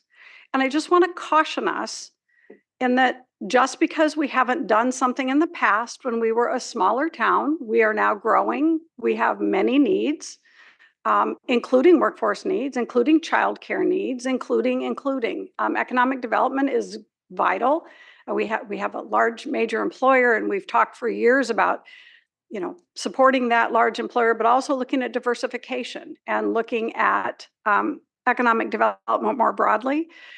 So I just don't want us to believe that because we haven't done something in the past, whether it be affordable housing, whether it be economic development, whether it be whatever, that we shouldn't consider and reevaluate it from time to time based on what's happening in our community. I absolutely believe, and in fact, I asked for in the budget a year ago, a position for the city of Rochester that focused on workforce and small business. That was not funded at the time. It will continue to come back to you because I really think we can't just rely on Mr. Svenby to, in his spare time, try to keep touching on these issues. And we're a growing community and we're growing rapidly. And so I'll keep bringing this up, and at some point, I think it'll happen. I don't know what year that will be, but I in my bones believe that we cannot continue to say that's not a city issue. And the last point I just wanted to touch on was I really wanted to thank you for using co-design. Somehow that seems to have been gotten, there's some criticism of that. And I just want to be clear that we use many different means of engaging the community in Rochester, and the city council has seen it over the years. Sometimes it's surveys, sometimes it's booths at events in the community, and those are all great. But we also know, and this city has focused on, some of those folks, because of language barriers, transportation barriers, whatever the barriers might be, nervousness, fear of city council, that's a real thing for some people, that we're offering other ways to get voices to the table who aren't the normal voices. So I want to thank you for using co-design. I think it augments what we already have done historically and what we continue to do. It's not replacing it, it's augmenting a type of communication and community engagement that we've used. So I want us to be careful about criticizing something that is allowing voices who've never had a voice at the table to finally have that voice at the table. So thank you. And while it may only be 5 people in the committee, the idea is that those people have a chance to connect with many others and communities they identify with. So I will turn it to KRK, Councilmember Kirkpatrick. Yeah, and Mark. You had shared that the high school student with the co-design team shared some interesting information that you hadn't necessarily heard before. Could you fill us in on how their information perhaps differed from the other folks on the co-design Just think team? some of the stuff in regards to like for housing choice and stuff like that, and some of the students that she spoke with, like their living environments and stuff like that, they weren't aware of certain things like within their apartment complex where they're living. So just probably different perspective to the table. So it was mostly about housing then? No, I wouldn't say that. That was just Oh. one of, I mean, That was she just brought a one lot of of the things. things to the table, and that was just one of them. And Okay. and it also came out through the questions that were asked in the survey that were through Survey Monkey and Poco. So Great. Thank you. I will just say this looks like a really good list. I think one of our roles on council is to take what has come bubbled up from the community and the different ways we collect that information and think about what are we also seeing and understanding from our perspectives. And this looks like a really solid list, which we want to get right because last time we tried to adjust and midterm and had to readjust because it wasn't fitting exactly within our category. So good job. I look forward to seeing. Yeah, I just the want plan. to thank the council for allocating those funds last year that allowed us to go out for an RFP to hire a consultant to help us write this plan, because I've learned a lot so far from our consultant. I'm anxious to see the plan that they come up with based on everything they're gathering from the city, so. Yeah, and it looks like we might have some different types of projects being proposed than we've had in the past, so I'll look forward to that. Right, Councilmember Dennis? Thank you. I just wanted to add to, just to emphasize the importance of public engagement. It is really hard for people, and I have been extremely going into places where, asking people what they think of items and different agendas that are happening. And people haven't heard of even huge projects that are happening in cities. So this, I'm hoping the consultant or the wonderful, talented, amazing experts we have on our team here at the city can find ways to really tap into the unheard voices. There's a lot of people who have amazing ideas, who are the quiet introverts, the quiet people who are in our community, who don't log into the social media and find out about these surveys, and who don't I don't know, I guess I don't ever script things, as you probably can tell. I always want to speak from the heart, but this is a huge concern, and the co-design team, I have a lot of admiration for. I just think it could be done better. I think it should be larger. There should be more seats at the table. There should be more people represented who, like, youth is wonderful, but to put all the emphasis on one person, I mean, have different individuals who represent youth, who represent seniors, who represent people with different abilities, who represent different cultures and ethnicities. And I feel the table should be a lot more than 5 people, and the engagement of these open houses. I mean, that is mind blowing for 3. I don't even want to even say that there's an open house. If there's only 3 people present was it each open house or together? 3 total. Total at both open houses. Okay, so I wouldn't even want to even put that on the I don't know, paper that we even have had open houses if there's only 3. So I just feel like we need to do better, so much better at like engaging and connecting and listening. I know it takes money to have staff go door to door. It takes money to do flyers. It takes money to money, and we're handcuffed to budgets. But we need to do better. And even though I'm gonna support this because I like the priorities myself, and I've talked to people in Ward 6. I've read this agenda and reached out and heard voices, and I feel this is a great priority list. I do feel that the way it was brought forward is not the way our city can even. It's like almost a veneer of public engagement. We need to not just say that we're doing these, but actually do them. We should have open houses that fill the rooms and reach out in every way, shape, or form to get community voices. So that's my criticism. Is I am very saddened by the lack of numbers and that base this priority list on. I'm going to vote for it because I personally, and of course, reached out to people after reading the agenda. And people in Ward 6 definitely support these priorities. But moving forward, I hope that in years come, that we talk to experts on how can we really connect and get voices. So thank you. Ms. Elms?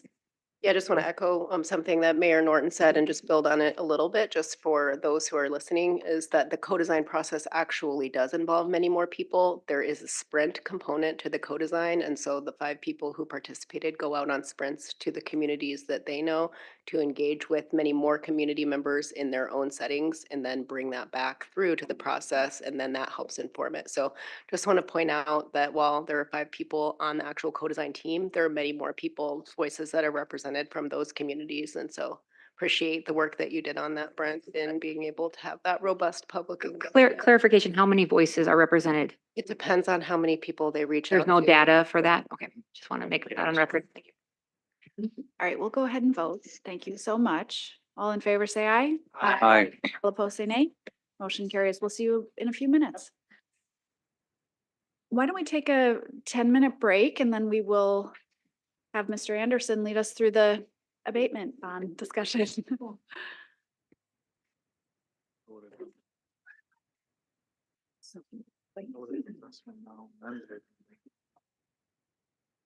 Recording stopped.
Recording in progress. All right, welcome back, everyone. We will move on to item H2, which is the sale of taxable general obligation abatement and capital improvement plan bonds, Series 2024A. And we have our finance director, Mr. Anderson, here to Yeah, remind us about this item. President Carlson, council members, Mayor Norton, Administrator Zelms. So this evening, again, we have Chris Hogan with us, and she's going to go through the bid results that she received this morning. And with that, I just wanted to remind the viewing staff and remind the council too, as I was counting them, the Downtown District Energy Project has been before the city council no less than 8 times for discussion of the project itself, and then an additional 7 times for the financing with 2 public hearings.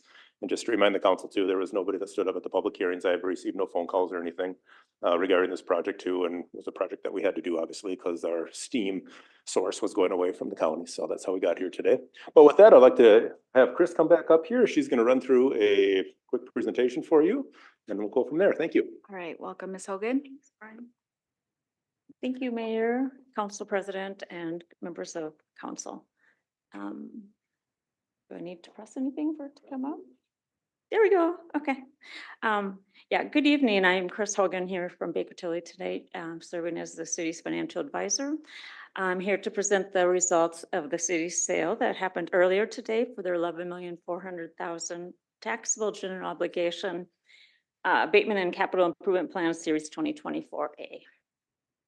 So I'd like to just start off with a quick graph that shows the interest rate environment over the last 5 years. This shows the treasury rates as taxable obligations are tracked to the indices we use for that as the treasury rate.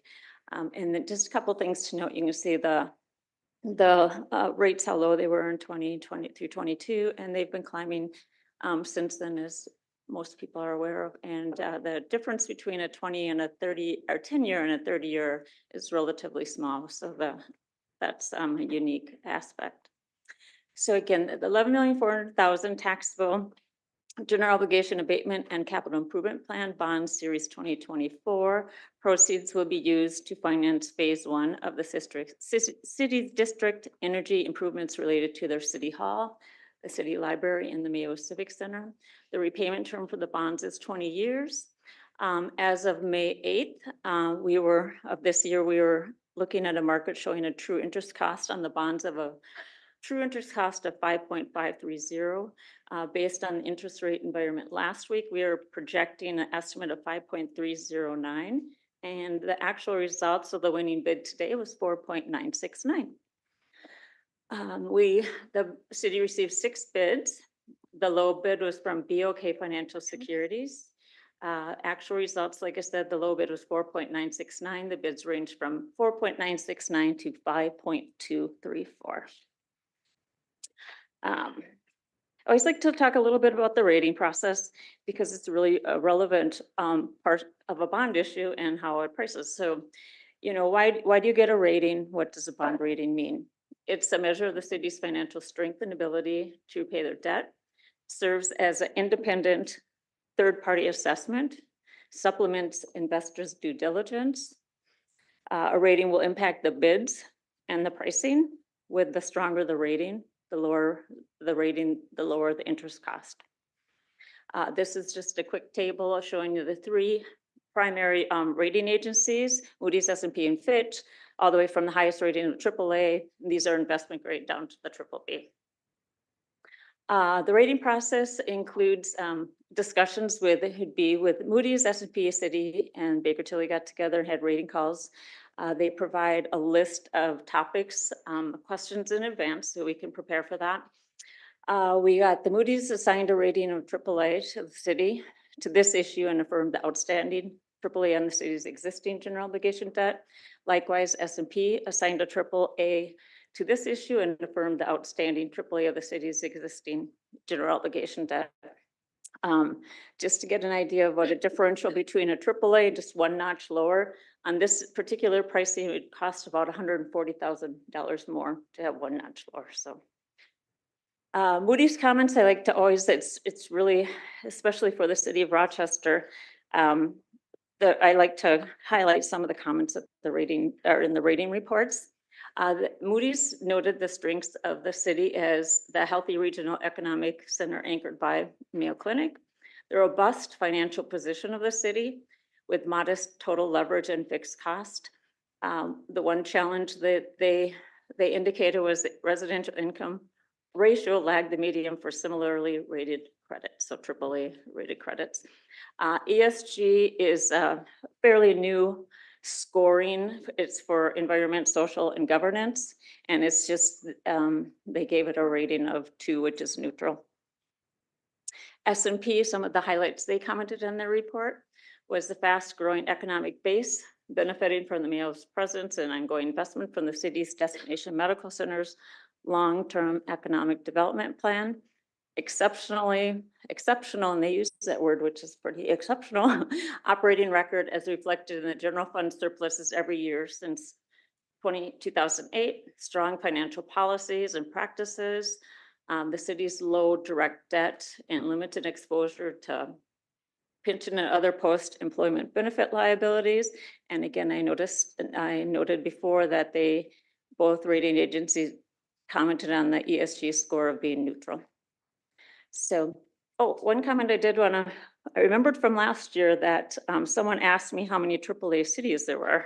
So I did look into that. So in the state of Minnesota, there's 31 cities that are rated AAA. And 30 of those are in the St. Paul, Minneapolis metro area. So the other one is you guys. So congratulations on that. Something to be very, very proud of.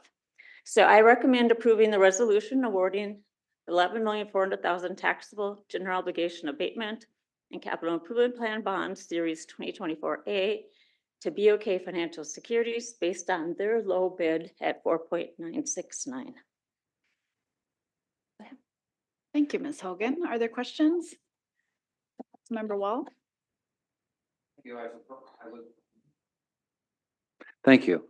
I was surprised that Rochester's resident income lags the median. Is that the median from Minnesota, the median for like-sized cities? Medium AAA cities, same size city nationally. Okay, so the same And size. it kind of would make sense because if you compare to Rochester to Minneapolis. Right, okay, Yeah. okay. Councilmember Keen? So in our preparation packet, we were giving, we didn't know how the bond would come out. Is the resolution tonight the way it's to award the sale of the bonds, or do you want to specifically call out the recommendation you had there for what should be approved? I'm not sure I understand the question completely, but tonight I'm suggesting, recommending that you award the bonds. Yep. So the resolution would award the bonds to BOK. See, and let me ask, Point of order, Councilmember Keen, I can answer your question. I put out a new resolution in front of all of you tonight that was the updated version. There was also a public copy that was made available to the public. And we've added it in to our system for signature as well, and it'll be attached to the minutes. very good, yeah, I put that aside. So that actually answers my question. Thank you. Any other questions? Member Dennis? Okay, thank you. So this new resolution that was put on our dais just before the council meeting, what changes are in this? I haven't had a chance, I don't believe any of my colleagues have had a chance to read this over. So I guess I just wanted to see what changes are made, because we cannot approve or vote for things that we don't. I'm not sure what the changes were because I was. Just had the name of the. I think it was just filling in the blank. It's just filling in the blanks that we didn't have access to at the time the thing went out. So the bids were released this morning. So nobody knew what the bids were gonna be until they were received by Baker Tilly. So the only information that was added was the awarding of the winning bid. So it just adds the information. If you for look at BOK. page A2, it has all of the bids, which Chris just shared with us. What the range of bids was between 4.969% and 5.237%. So it has all of those bids showing that BOK Financials was the lowest. And it just includes that. Which is what they indicated when they presented that we'd have the resolution with the awarding of the bid the day that it would come back to us today. Yep, so And we have were to approve notified. it within a certain time frame Yeah. from this morning when we received it, so. Okay, so there's a time issue that we have to approve this. I guess I feel like maybe we should push this out if we have to. So okay, I'm sorry, just to, I'm a teacher. My background's in education and special education. So this is not my, my doctorate degree here. So wouldn't it be better to wait on the next council meeting to approve this, to make sure that, I know any changes, I just like to make sure. Well, it's not a change, actually. The original resolutions just filled with blanks. So they were already approved to go ahead with the bond sale. That was approved at a different council meeting. That was approved. So the sale took place today. And now that resolution is filling in what the bids were, how many bids they were, and the lowest bid and the winning bidder. So it's customary that you would award it tonight. To not do that would be not well received in the market.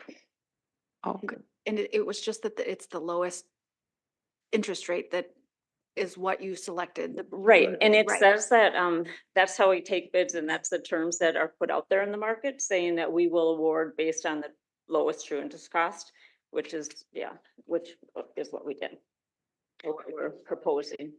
Everything that was already in the packet, so there was a resolution in the packet, all of that stayed the same, just the numbers are filled in. And it is filled in with all of the bidders, and that the recommendation is the low bidder of BOK at 5.96%. Well, okay, well, I definitely want to trust the experts in this field, but I haven't, I know, gone through all the numbers myself, but thank you so much. Appreciate it. So Councilmember Keen? Yeah, I just wanted to say that there really isn't a surprise here tonight. There's nothing changing. When Ms. Hogan was here, I think about 6 weeks ago, she told us this is what would happen on that day. So, just to put Councilmember Dennis at ease, there's no like switching going on here. This was planned. What I'm still struggling with is the wording here is different than the wording you had on your last chart that called out BOD. So I can do it either way. I think this resolution carries all the details. So if we did it this way, I think we'd get covered what we needed to cover tonight. Okay, thank you. Okay, Councilmember Palmer? Any other? No, I'm gonna move to award the sale of the $11.4 million taxable general obligation abatement and capital improvement bonds, Series 2024A, fixing their form and specifications, directing their execution and delivery, and providing for their payment. Right, Councilmember Keen, any further discussion? No, again, I just want to make sure, put everyone at ease there, that this was the plan and how this would work. I was a little confused because I saw the specific winner in one thing and I didn't see it in the others, but it's in the details. And that's that. So I think that covers what we need to cover tonight. And just a reminder that it will be posted with the agenda after the meeting, Clerk Geisler, correct? With the minutes, yes, With correct. the minutes, yeah. And I want to, again, there to be clear, there was no like changing of what this was always the plan from when we went out originally. Yes, thank you. Mayor Norton?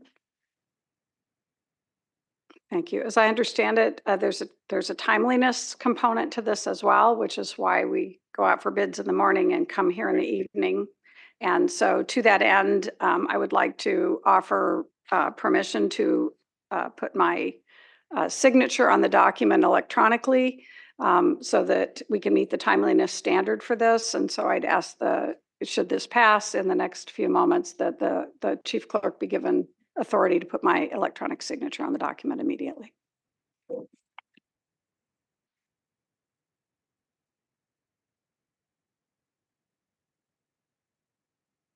Any other discussion? Councilmember Dennis? Okay.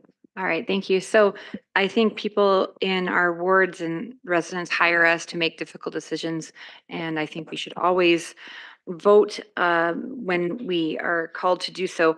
We recuse ourselves when there's a conflict of interest, and we abstain when there is information that we haven't fully processed. So I am going to abstain from this vote because I have not thoroughly gone through everything. So I just want to say that's my vote. It's going to be abstain. Thank you. All right. All in favor say aye. Aye. All opposed say nay. Abstain. Motion carries with Councilmember Dennis abstaining. Thank you so much, Ms. Hogan, for your work. Mr. Anderson, you as well. Okay. We will move on to item H3. We have our dynamic duo who presented to us at our study session last week, Aaron Luckstein and Matt Crawford, to introduce the engineering services contract, construction bidding, and negotiation of grant funding agreement for the Silver Lake Sediment Removal and Dam Modification Project number 4889. Go ahead when you're ready. Thank you, Council President. Make sure the presentation works here.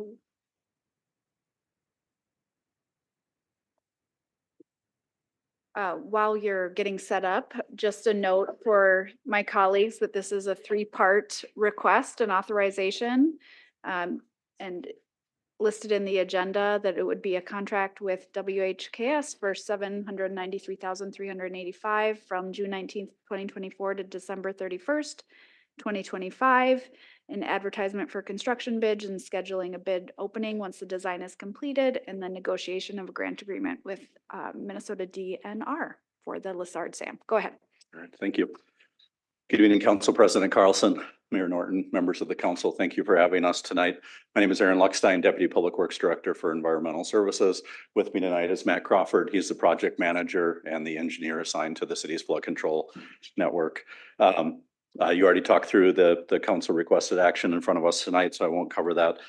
Matt and I do have a presentation that we would like to go through. Those of you that either attended the informational meeting or watched it online, you'll see some of the overlap there. However, we're not going into the level of detail that we did cover at that informational meeting. Much of this was put together based on some of the questions and then the feedback we had received at last week's study session. So thank you for your input and questions. So what we'll cover over the next several minutes here is we'll walk through a project overview, the project status and anticipated next steps. And then we'll talk through each of the four specific components of the proposed project. First, the sediment removal, and then the proposed dam modification portion of it. The North Trail extension, we'll also talk about the South Trail extension a little bit as well, but mostly focus on that North Trail extension and then the pedestrian bridge. We'll close it out by talking through the project schedule or a couple proposed project schedule options, the project funding, as well as timing of the decision. I know there's been some questions on whether or not decision needs to happen now. So we'll talk about the importance of the timing and what's tied into that. So first, the project overview. There's four primary components of the proposed project. First is the dredging or sediment removal from the channel portion of the lake. Now, there are some additional dredging that could occur within the lake itself for recreational, for water quality benefits, and Matt will talk about some of those options.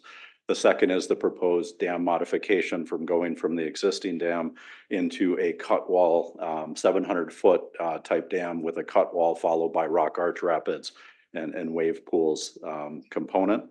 And then the trail improvements, both the north and south trail connections, as well as a proposed standalone pedestrian bridge. The images that you can see on the slide, the image on the bottom right-hand corner is a depiction of all four of those projects components combined together. Going all the way back to 2018 at the start of this, the main project goals are to preserve most of the lake or the majority of the lake, to improve flood passage, and we'll talk about what flood passage means. We talked about a little bit last week at the study session as well. To reduce long-term operation and maintenance costs associated with the existing dam, to improve safety and accessibility, and that's both with the dam as well as the pedestrian improvements, and promote some recreational opportunities, improve aquatic life habitat, and then enhance recreational opportunities within this area.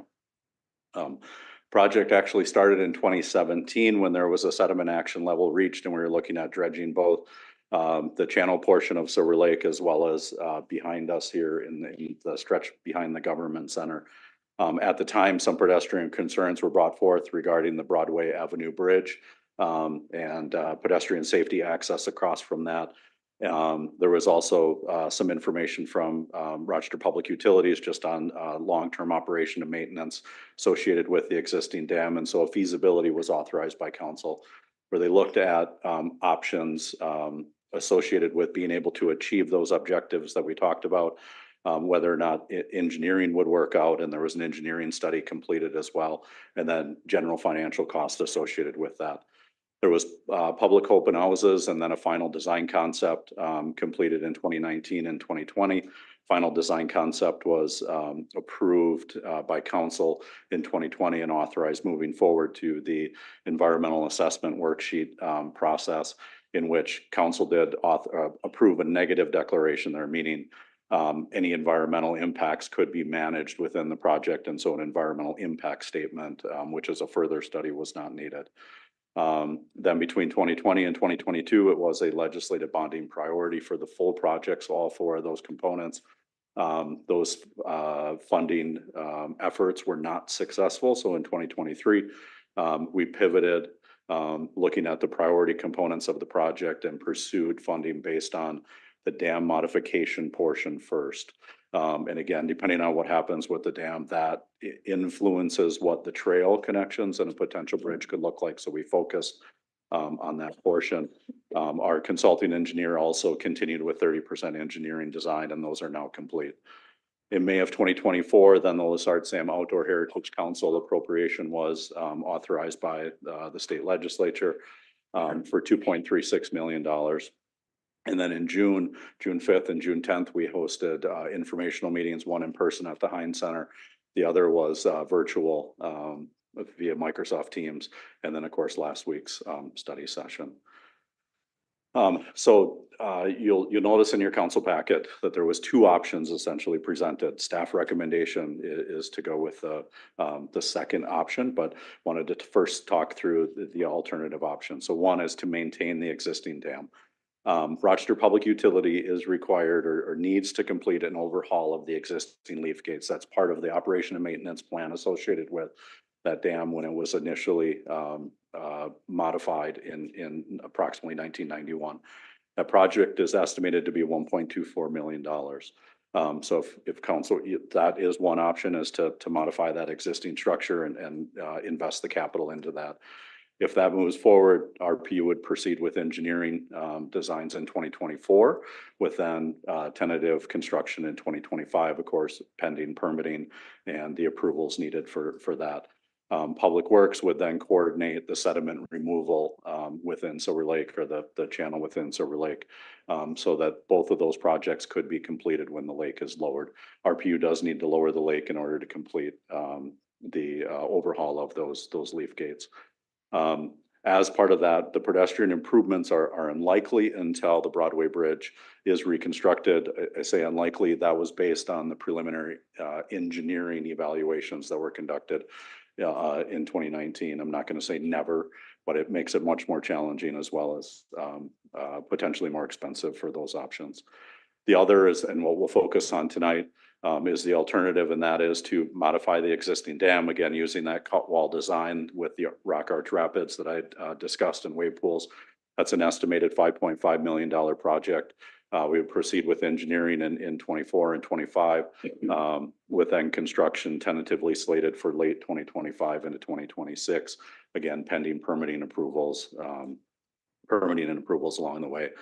Sediment removal, again, would be completed in coordination with that when the lake is lowered. As part of the engineering and grading, what's proposed in the package tonight is we would complete the engineering for the North Trail portion, as well as the South Trail portion and the footings for the pedestrian bridge. We would not construct those right now. I want to make sure that's clear, but all of that engineering would be covered. And so, but the focus would be on complete engineering, and then the grading for the North Trail would get done as part of phase one of the construction. There's a few options we'll talk about later. And then, so the various pedestrian improvement components would be based on phasing and scope and the amount of funding available.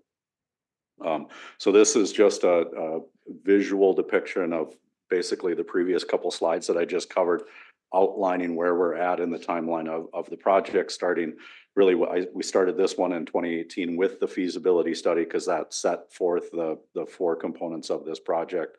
As we move through, the star that you see is today, and that's that council decision with the two options: maintain the existing dam. RPU will then complete their capital investments and start moving forward with that portion of it, or to proceed with the final engineering associated with modifying the existing dam. And you can see the proposed schedule associated with that. So that brings us up to today. Council President Carlson, you already noted this. Staff recommendation and what we are seeking of the council tonight is one, to execute the contract with WHKS for the engineering services related to the project management, the necessary surveying that would need to be done, as well as then the final design completion. In your packet was that scope of services. You can see all the various components that go into that detail. Again, that final design would include the dam modification, the pedestrian bridge footings, the north and south trail connections, and then the dredging. We are also seeking authorization to put the project out for construction bids. Once the final design is complete, those bids then would come back to council, so you have an idea of what the full project cost would be. There's a few bid alternatives that we would have available at that time, and again, we'll talk about that a little bit later in the presentation. And then the third piece of this is we want to make it very clear, seeking council authorization to negotiate with the DNR on the grant agreement for the Lessard Sam's Outdoor Heritage Council accomplishment plan. So I'm using the specific language that was part of the legislative approval. So we would review that, negotiate that with the DNR, and then that draft agreement or the proposed agreement would come back to council for approval. So I'm going to turn it over to Matt. He's going to talk about the various components of the project. The first phase looking at here is the sediment removal. Like I said, we've talked about this as the Corps of Engineers requires us to remove sediment through the channel portion of the lake. They also require us to remove sediment in other parts of the city. We've done other projects on Bear Creek. We do have sediment removal up by Trader Joe's, Apache Mall. So this is ongoing all over our flood control system, but there is areas here that need to be removed. As we have noted, approximately 200,000 cubic yards of material needs to be removed from Silver Lake and moved out to our containment facility at KR3 out there on the west side of town. For just kind of rough idea, 200,000 yards is like 18,000 trucks to move that material out there. So that's a lot. Like I said, we do have the project scheduled for 2025, 26 to do that work with the lowering of the Silver Lake for removal of that project. We're also looking at doing some more dredging around the government center as some of that has built back up since our last dredging in 2018, 2019. The sediment too is one thing to note about it is it helps environmentally from one, it will create more water space for aquatic life, but any of the phosphorus that's got caught in that sediment will also be removed with that material. So that will help water quality also. And then obvious recreational use. Right now, people have made comments they can't use the lake as is with the sediment out there. So after the project is done, there will be more water to use at it. So that is also a benefit. This is the channelization from the Corps of Engineer plans, kind of shows you to the middle of the lake. That's what they call their base flow channel. So that's what the Corps wants us to maintain. As that fills with sediment and fills up above the hydraulic line, they want us to do a project to remove that back to ideally below the hydraulic line. So we have some storage. So that's what some of the numbers that come up with is to remove that and just a little bit wider. That's what the base numbers is. We have talked about opportunities to do more dredging with this project further out. It'll cost more. We'll have more numbers in the final design, what the main channel is and how far out we can go for what costs. And one of those dredging things that has come up is potential adding more body of water back to the lake to make up for the area being impacted by the project. We met with the rowing club, and part of the practice area will be impacted by the new rock arch rapids. And so they were like, well, how do we get that back? And we would discuss this option where we can potentially get some more open space down what we call the snow dump area. They were very excited by that because, more practice area benefits them. We've talked to the DNR and their support of going back to a historic shoreline, which is quickly shown here in yellow. We're not going to be removing 7th Street. We're not going to be taking out the dead bridge out there, but it gives you an idea of what the Corps, what DNR will allow us to work in that zone to do additional removal. So, and that also kind of came up in the Silver Lake Park Master Plan. They looked at that option too of having open water there. So it was something they were interested in. So that's part of what we're working through with the sediment removal is this is included. If you need to do an EAW amendment to the existing EAW, we have that in our design services. So we can go out and do that. We can design this with the project. It's all included, but it's like one of those options that Aaron had mentioned. Okay, here is the 30% plans. So on the top, you can kind of see the north side is the wave pools. The south side is the rock arch rapids portion of it. So we only have like 4 pools now. Our older drawings had like 5 pools on, so they've modeled it. They've been modeling for quite a while, but they're working with the DNR now to match the old 1980s PEC 1 type of models that FEMA has. So we have to match into that as part of the design. So this is what we're using right now to do that. We're moving forward with this. There's still some opportunities for some modifications people have asked, like if you wanted the pools on the south side and the rock arch rapids on the north side, that is potential. But at the edge, you can see, as you zoom in there too, you can see there's that weir all the way across the lake. That's a controlling weir. It's a rock weir. Yes, I have another detail showing the sheet piling in the middle of it, but it's all one structure. So that's all considered the dam from the top to the bottom, and it sits over the top of the existing dam that we have out there right now. And it has to meet the same design requirements that the current channel system is. As we mentioned earlier, is the flood control system is based on 2 components. The core project, which is channelization and moving the water through Rochester. So that made the channels wider and deeper and move the water through town. So whatever water came to Rochester would move through Rochester safely. There is no flood control being done by the Silver Lake Dam. It moves all the water through the 22,000 cubic feet per second that is being moved through the system. Our reservoir systems, you can see those are uphill. Those are where our flood control is going on. They hold the water back and reduce it and let it go out at a slower rate. That holds back about 16% of the volume. So we're reducing the water that comes to the Zumbro River. And then the flood control project, the Corps did, moves it through the system.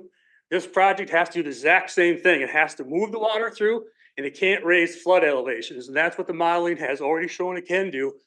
We just got to work with the DNR and FEMA to prove that, and the Corps of Engineers through our permitting process, that we actually are meeting that with normal engineering standards.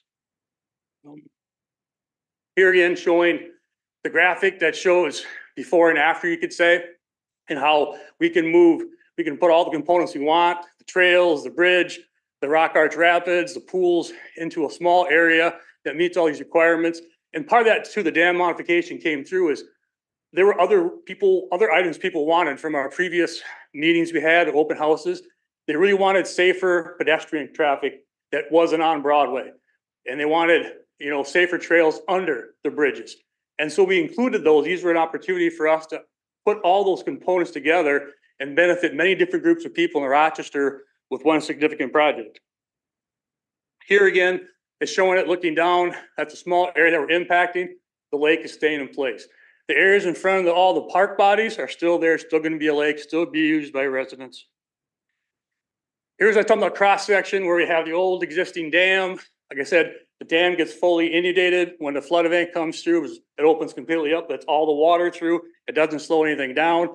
It doesn't help downstream people. And so our dam has to do the same thing, the new modification. But you notice it's a long rock structure. So it's covering the same area as the dam. It actually goes over and past the dam. And it has, yes, a steel weir sheet piling up there. That's kind of the core, but it's all that rock and fill underneath it. That's holding the water back. Our flood control reservoirs are earthen materials. They hold water back. This is doing the exact same thing with just some different kind of outfall than we have in our reservoirs. Now, part of it too is we went through the design, connecting rivers. This is the DNR document, which talks about all the different projects they've done examples of. There's 43 examples in here of different kind of dam modification projects. And this one talks about the benefit of moving fish through here, fish passage and mussels and water quality. You get water flowing over the rock arch rapids, more aeration, potential cooling of that water. They explain all that in the manual. We weren't making it up. We were just taking that information and sharing it with the public and putting in this design. And also connecting rivers talks about the hazard of low head dams. And they have information exactly about low head dams there on DNR's webpage too, where they're the most dangerous types of dams. They've killed many people in Minnesota. Yes, I've heard nobody's died in Rochester, but low head dams are dangerous. They kill many people all over the place. And so the DNR recommends modifying them to this type of fish passage. So that's kind of our design criteria was. We went through this. And it wasn't like we just made this up. This was looking at other information, other projects and examples. And I know that's kind of other thing we were showing here a little bit of example project. Another thing people brought up was river flow. Can you actually put a canoe or a kayak or float down this portion? And I kind of want to explain the average flow for the cores O&M manual was 152. We look at the mean 132. We need 75 to 100 CFS to float somebody or a canoe and for the wave pool to start functioning. 75% of the time, that's that purple line on the bottom, it's above 100 CFS, 75% of the time in the summer. So during a low event in the summer, we most likely will see 75% of the time or more that you can use this for recreational activities. So here is a project they did down in Iowa. It's the Pinnacon Ridge Park Dam modification. It's very similar to Rochester's, but it has the wave pools. It has the rock at rapids that are shown on one side that they're design drawing, and then the other you can see after construction, just finished in 2003. And it started, you can see the functions, you can see the pools. But when you get into, this was in May, we had somebody went down to take pictures. I think Aaron did a road trip. And the same kind of products, you have a trail going underneath a bridge to keep pedestrians from having to cross out a bridge. You can see how that looks. You can see that the wave pools and the rock arch rapids, sorry, tough one on that one. They are blended in there, and it's one big river channel. And the last one down there in the lower left, that's the upstream pool. So that's the pool that they're still maintaining, just like Silver Lake.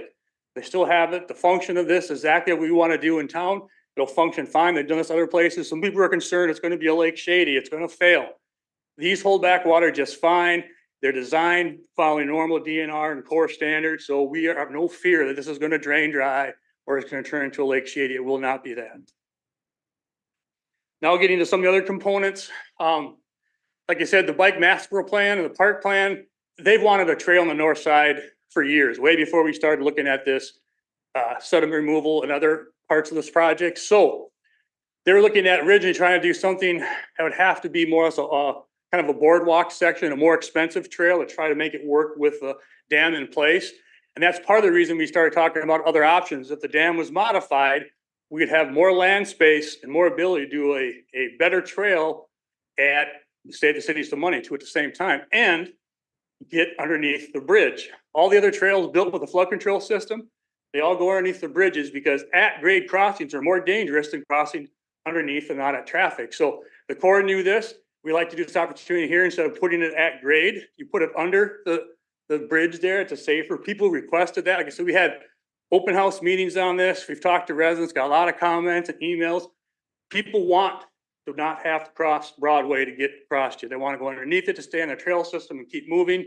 And so we looked at that option, and this is a good opportunity to provide that. And the city has land we own there, so we're not required to get land from anybody. Some areas have more than others, so this would be kind of a work in how the design works out. This is kind of a schematic for that, showing how you get that to get ADA to work through there. That's another concern. The trail has to meet ADA with the existing trail, with the existing dam in place. Without modifying, you can't get a trail through there. So the idea was to modify the dam completely so it was environmentally safe, do better for the city overall, and then that way the trail system would work better too. So that's what we're showing here as a good concept. And like I said, a lot of residents really want the trail system, a lot of organizations do, and they're a little excited about that. Ped Bridge. This came up too, is people were not feeling safe walking on the Broadway Bridge. You have 6 feet on one side, 8 feet on the other. Our normal trail design is 12 feet wide. The Broadway Bridge doesn't need that. A lot of people came up, they didn't like meeting people on that bridge. When they have little kids, they really wanted something safer. And when they saw this opportunity to do a bridge system that would get them removed from Broadway, they're very excited about it. They like that idea. We will talk through many different groups of people, went through a couple bridge designs. And this is the one they came up with, a steel plate girder bridge, but it had a little bit of curve to it. It's an opportunity for people with the trail system to walk around the outside of the lake and never have to cross the street. And then if you want to go down underneath Broadway, you can get on the trails and go underneath. So you never have to cross the street.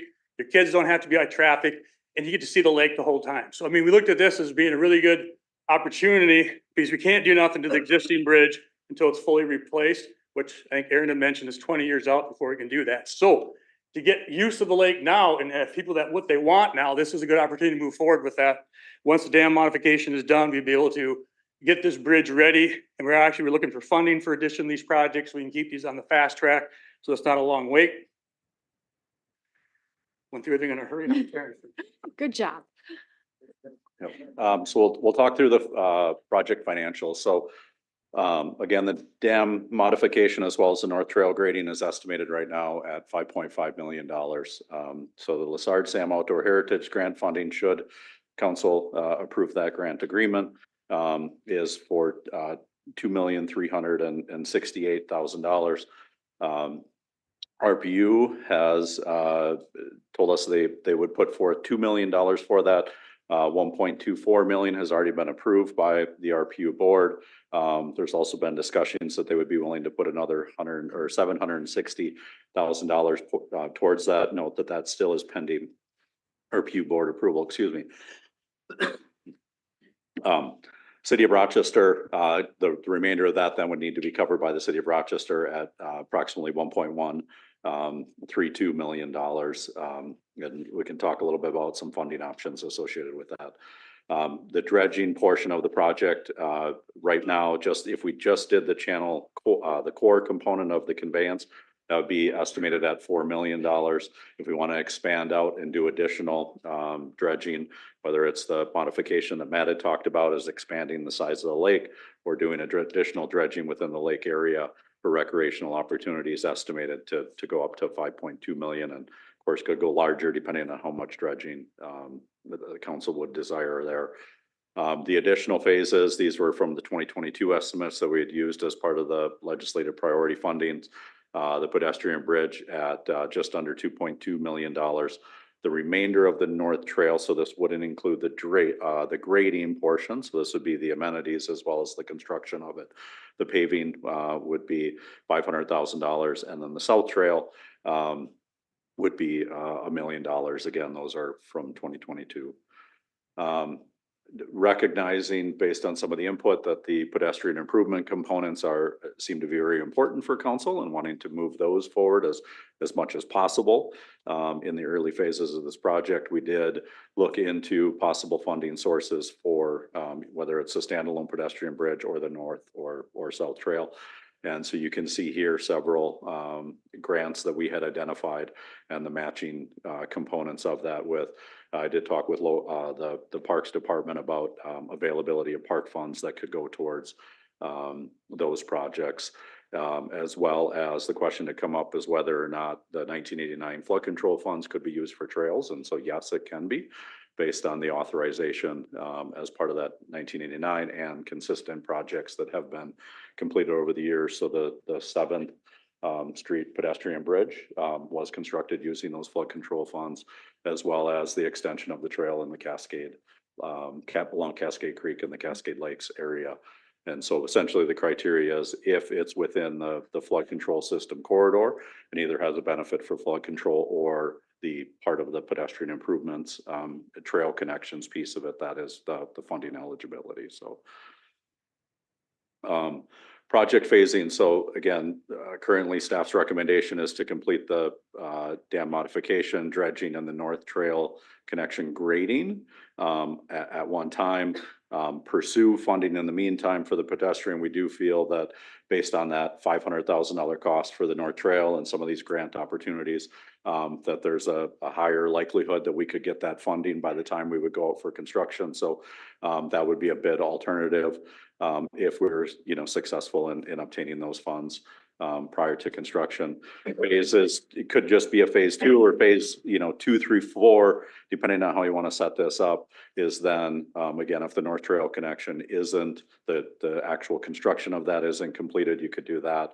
And then the South Trail connection again could be completed as itself.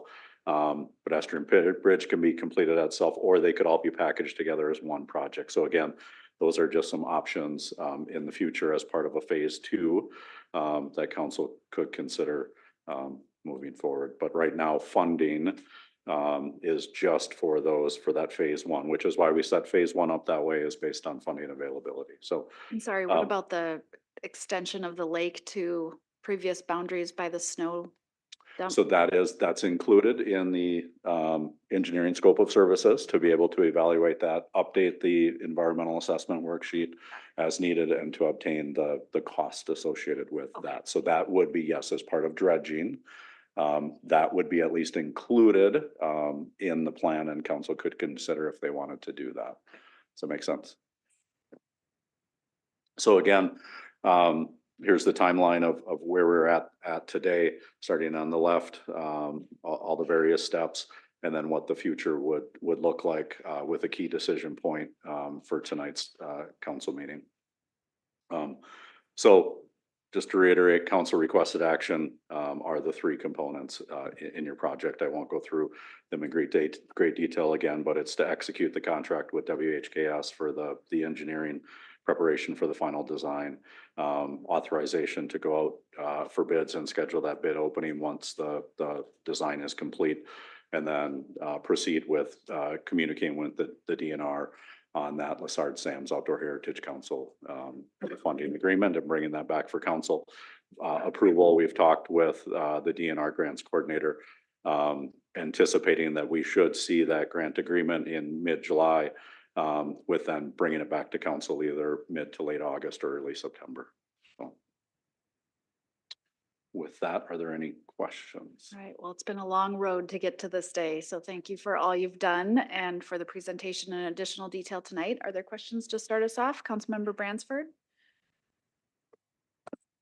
Yeah, I have just a few questions. So I'm curious about the engineering plans that, was it WKHS? I'm getting that wrong.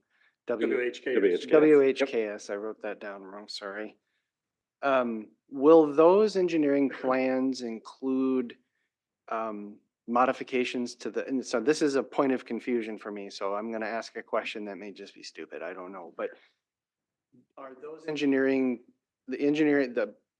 will the engineering plans developed include plans for modification of those 6 upstream dams, the cost to do that?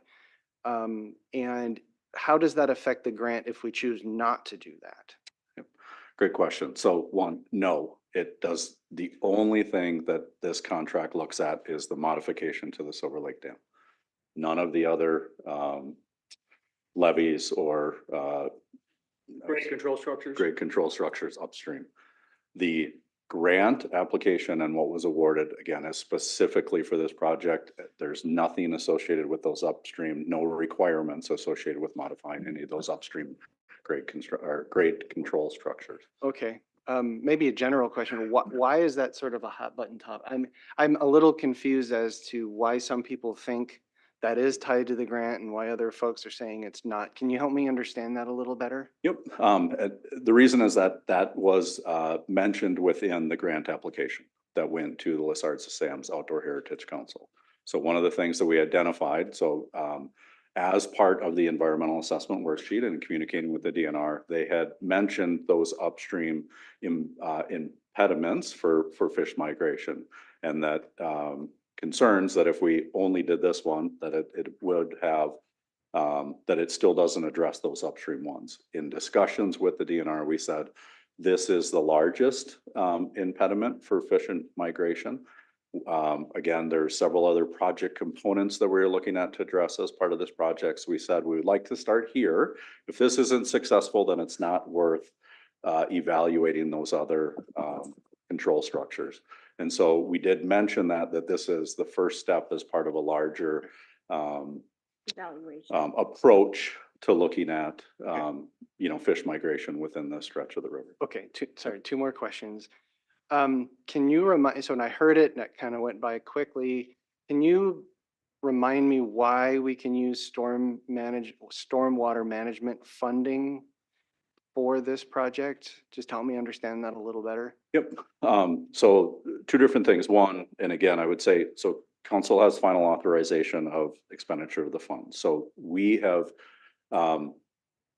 had presented an option of using stormwater funds. So that would be a council decision as whether or not you feel that is appropriate.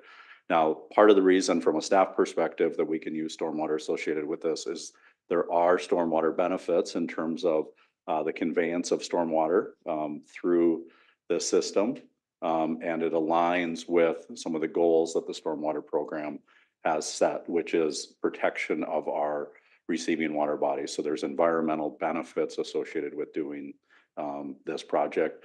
That has also been in past projects, such as like the Cascade Creek restoration project around the Cascade Lakes, as well as Cascade Creek restoration project through the old Meadow Lakes Golf Course. Again, it was a combination of both stormwater and flood control funding that was used as part of that. Now, if council has concerns with that, again, it could just be flood control reserve funds, 1989. And I know there's a comment earlier that we got to keep the 2023 and the 1989 funds separate. And any reference to flood control funds is the 1989 funds. And you just answered my last question. Thank you. Thank you. Councilmember Palmer? Well, thank you. I have just a couple quick questions. I'm fine with number 1 and 3. Number 2, I'm curious. I don't ever remember us going out for design bids, opening up the bids and coming to us. Have we ever done that before? So we have a couple option or a couple examples is the West Lumber Sanitary Sewer Extension Project. That was one that we had received authorization to go out to bids as part of the engineer contract approval. So, and we've done it on a few other projects. In fact, the proposed, just went through last council meeting, the proposed sanitary sewer extension for Kings Run included authorization to complete 100% engineering plans and then schedule that construction bids and scheduled opening at the time of final design. So we do both within the city, but we have used it for sanitary sewer projects. But this is a different project than a sanitary sewer project, would you have to say? That's correct. This is different than a sanitary sewer project. Okay. At our meeting last week, we had talked about flood control money from 89 and using that for trails. That's allowable that we've used in the past. Correct, as long as, so it would be for this project because those trails are within the flood control corridor. Correct. And are part of the original, I would say, kind of vision for this, which is improved pedestrian connections and trail networks through the entire system. Okay. So then you're telling me that the North Trail, which my understanding, does that go under the bridge and run all the way to the Fireman Memorial? So Yes. All that green I see, you're gonna do for $500,000. Grading is included with the design and the dredging for the dam modification. The 500,000 is for getting the pavement done, the class 5 lights, amenities, so it's adding to that. Okay, but the 2.3 from Lasar Sam's is for the dam modification, correct? Correct. Does that money then go to this trail to set it up? Where does the money come to grade this?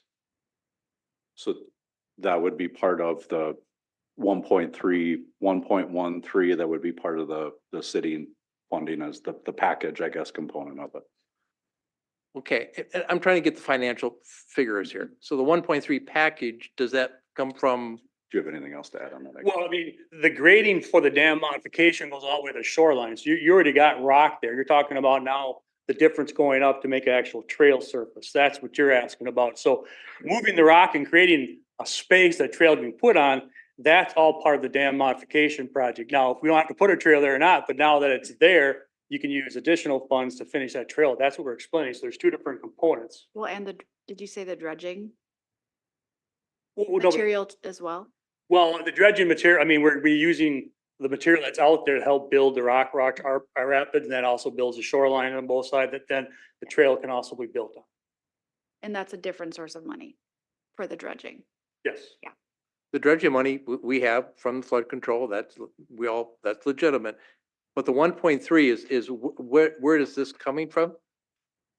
So you would have primarily two options. One, you could use 100% 1989 flood control reserves for that. Or you could do a combination of flood control reserves and stormwater. Okay. And so you're going to come back to us from last week on how much money we have left of the $1989. So dredging, my guess was $6 million. How much did we start out with? So we have approximately 11 million available. It's always hard to know exactly how much is in there based on, what expenditures for this year and things like that. So right now, the majority of that has been allocated as part of our 2024 through 2029 capital improvement plan. So there some shifting would need to happen if we wanted to fund more than what was already allocated in the existing capital improvement plan. So for example, if you wanted to do the South Trail and the North Trail, so the extra $1.5 million, that we would have to either pare back one of the other projects or for the dredging component of this, access the 2023 funds sooner rather than we had anticipated, because right now, all of this was set up to be using the 1989 funds. Okay, thank you. Councilmember Kirkpatrick, take us away. Where's your list? No, I want to stay right here. Thank you. I have a few questions as well. Thank you for putting this together. I really appreciate your passion and you're diving into all that technical lingo. I just love that.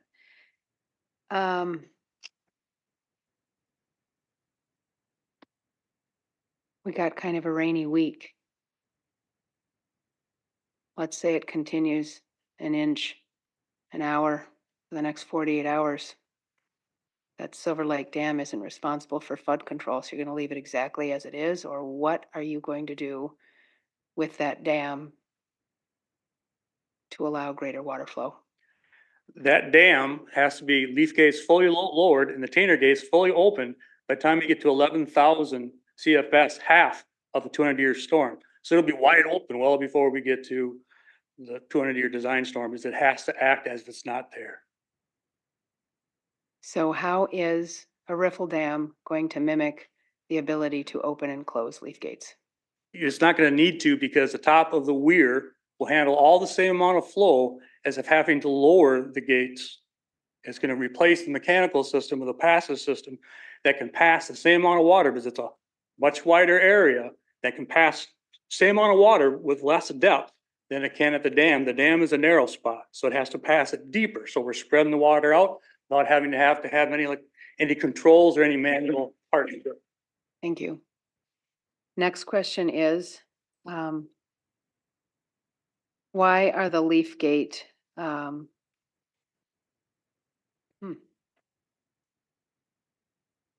why are the leaf gate overhauls necessary? Well, that's a mechanical system. There's gaskets, there's cylinders on there. They have to be inspected, cleaned, re-gasketed, et cetera. Things done to them, it's a mechanical system. It's like any other mechanical system. You have to do maintenance to it, repair, and look for defects in the bolts or whatever and repair those so it doesn't fail when we need it. So it actually is a system that does provide flood control. No, flood passage. Flood passage. It has to go down, be fully open, or will flood citizens of Rochester. So it is the flood passage system that what it has to do. So it has to fully open to function. Got it. Thank you. I just wanted to hear all of that. Okay. And I appreciate the engineering of spreading it wider, which is the opposite of what our canal system did with the Army Corps back in the 90s. So,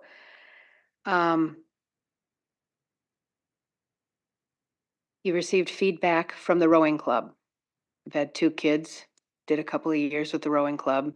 Right now that course is set up 1 kilometer long. They go out and back and they got their 2-kilometer course.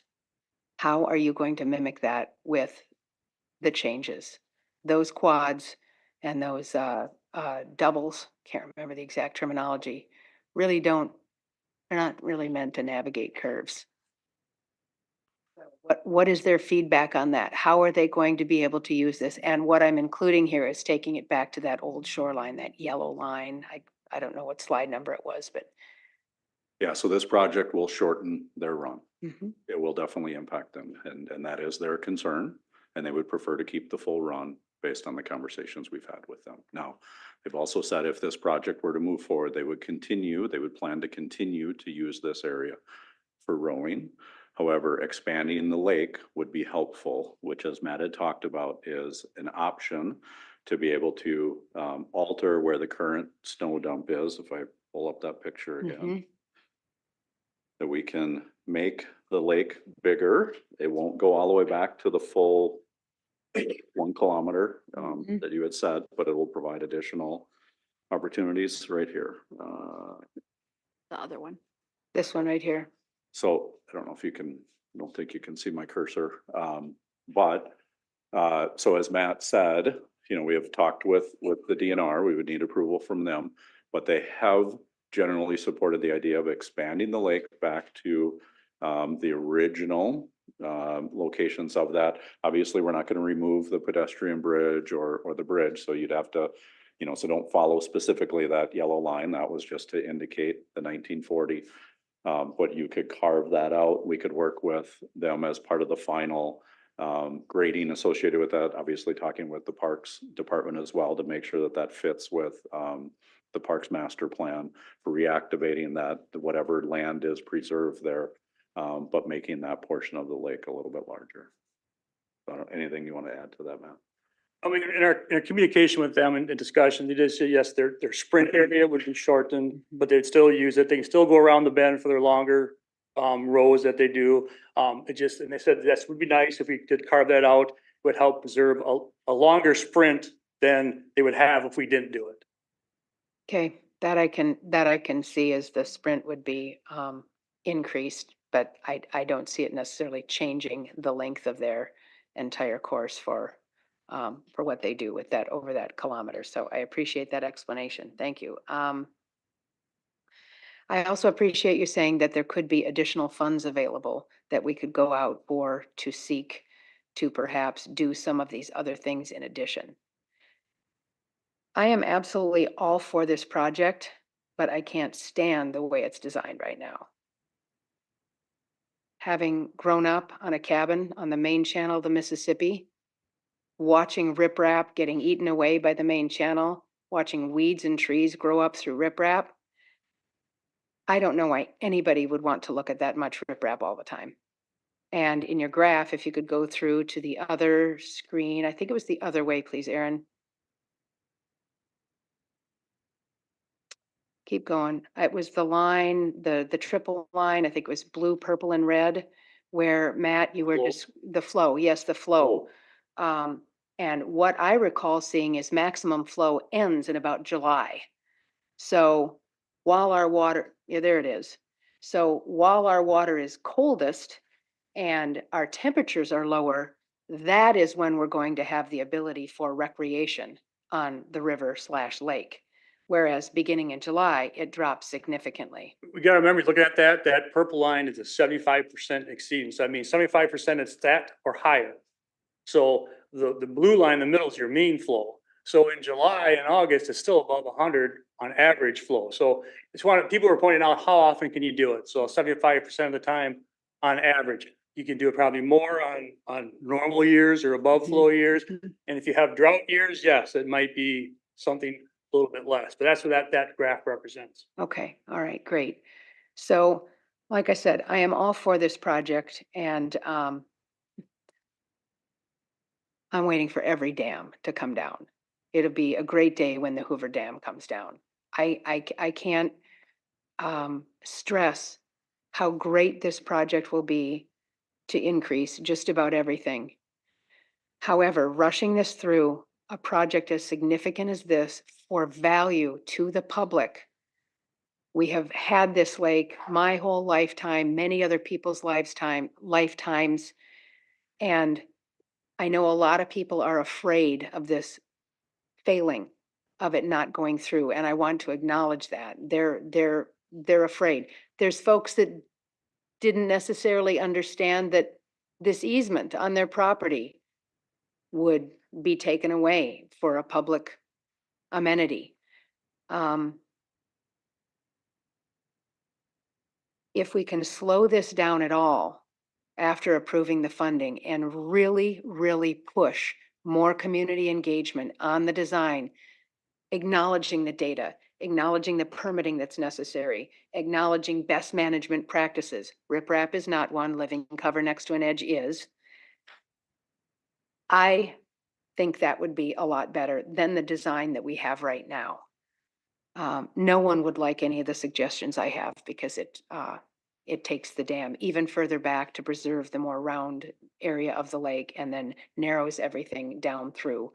And that might not even be the right thing to do, but that extra funding to be able to do the things that would add more public value to this project, I am all for. I would even like to see if we can open up that original passage when it was more of a delta from Silver Creek, instead of it just draining one direction. I think it went through that slack water back there where the bridges are. We're modifying Silver Lake Pool. We're modifying the Three Links Playground. Perhaps that's something we could look at as well. So thank you for this. I really appreciate it. It's a lot of work, but this is drastically going to alter what all of us have known Silver Lake to be for our whole lifetimes. And that's scary. That's scary for a lot of people. I hear a lot of feedback from both people, how wonderful this will be, but also how afraid they are of what's going to happen. So I acknowledge your expertise. I acknowledge you working really hard on this. And I'm all for this first phase of funding, knowing that it's going to come back to us. And I may be able to say no at a later date. But right now, the public benefit, I think, is really, really wonderful. And I want to see it go forward at this stage. Thanks for that. We didn't have a motion on the table, so we're in questions mode, but. Great. Okay. That's my forte, apparently. Okay. Yeah. Councilmember Dennis, some questions?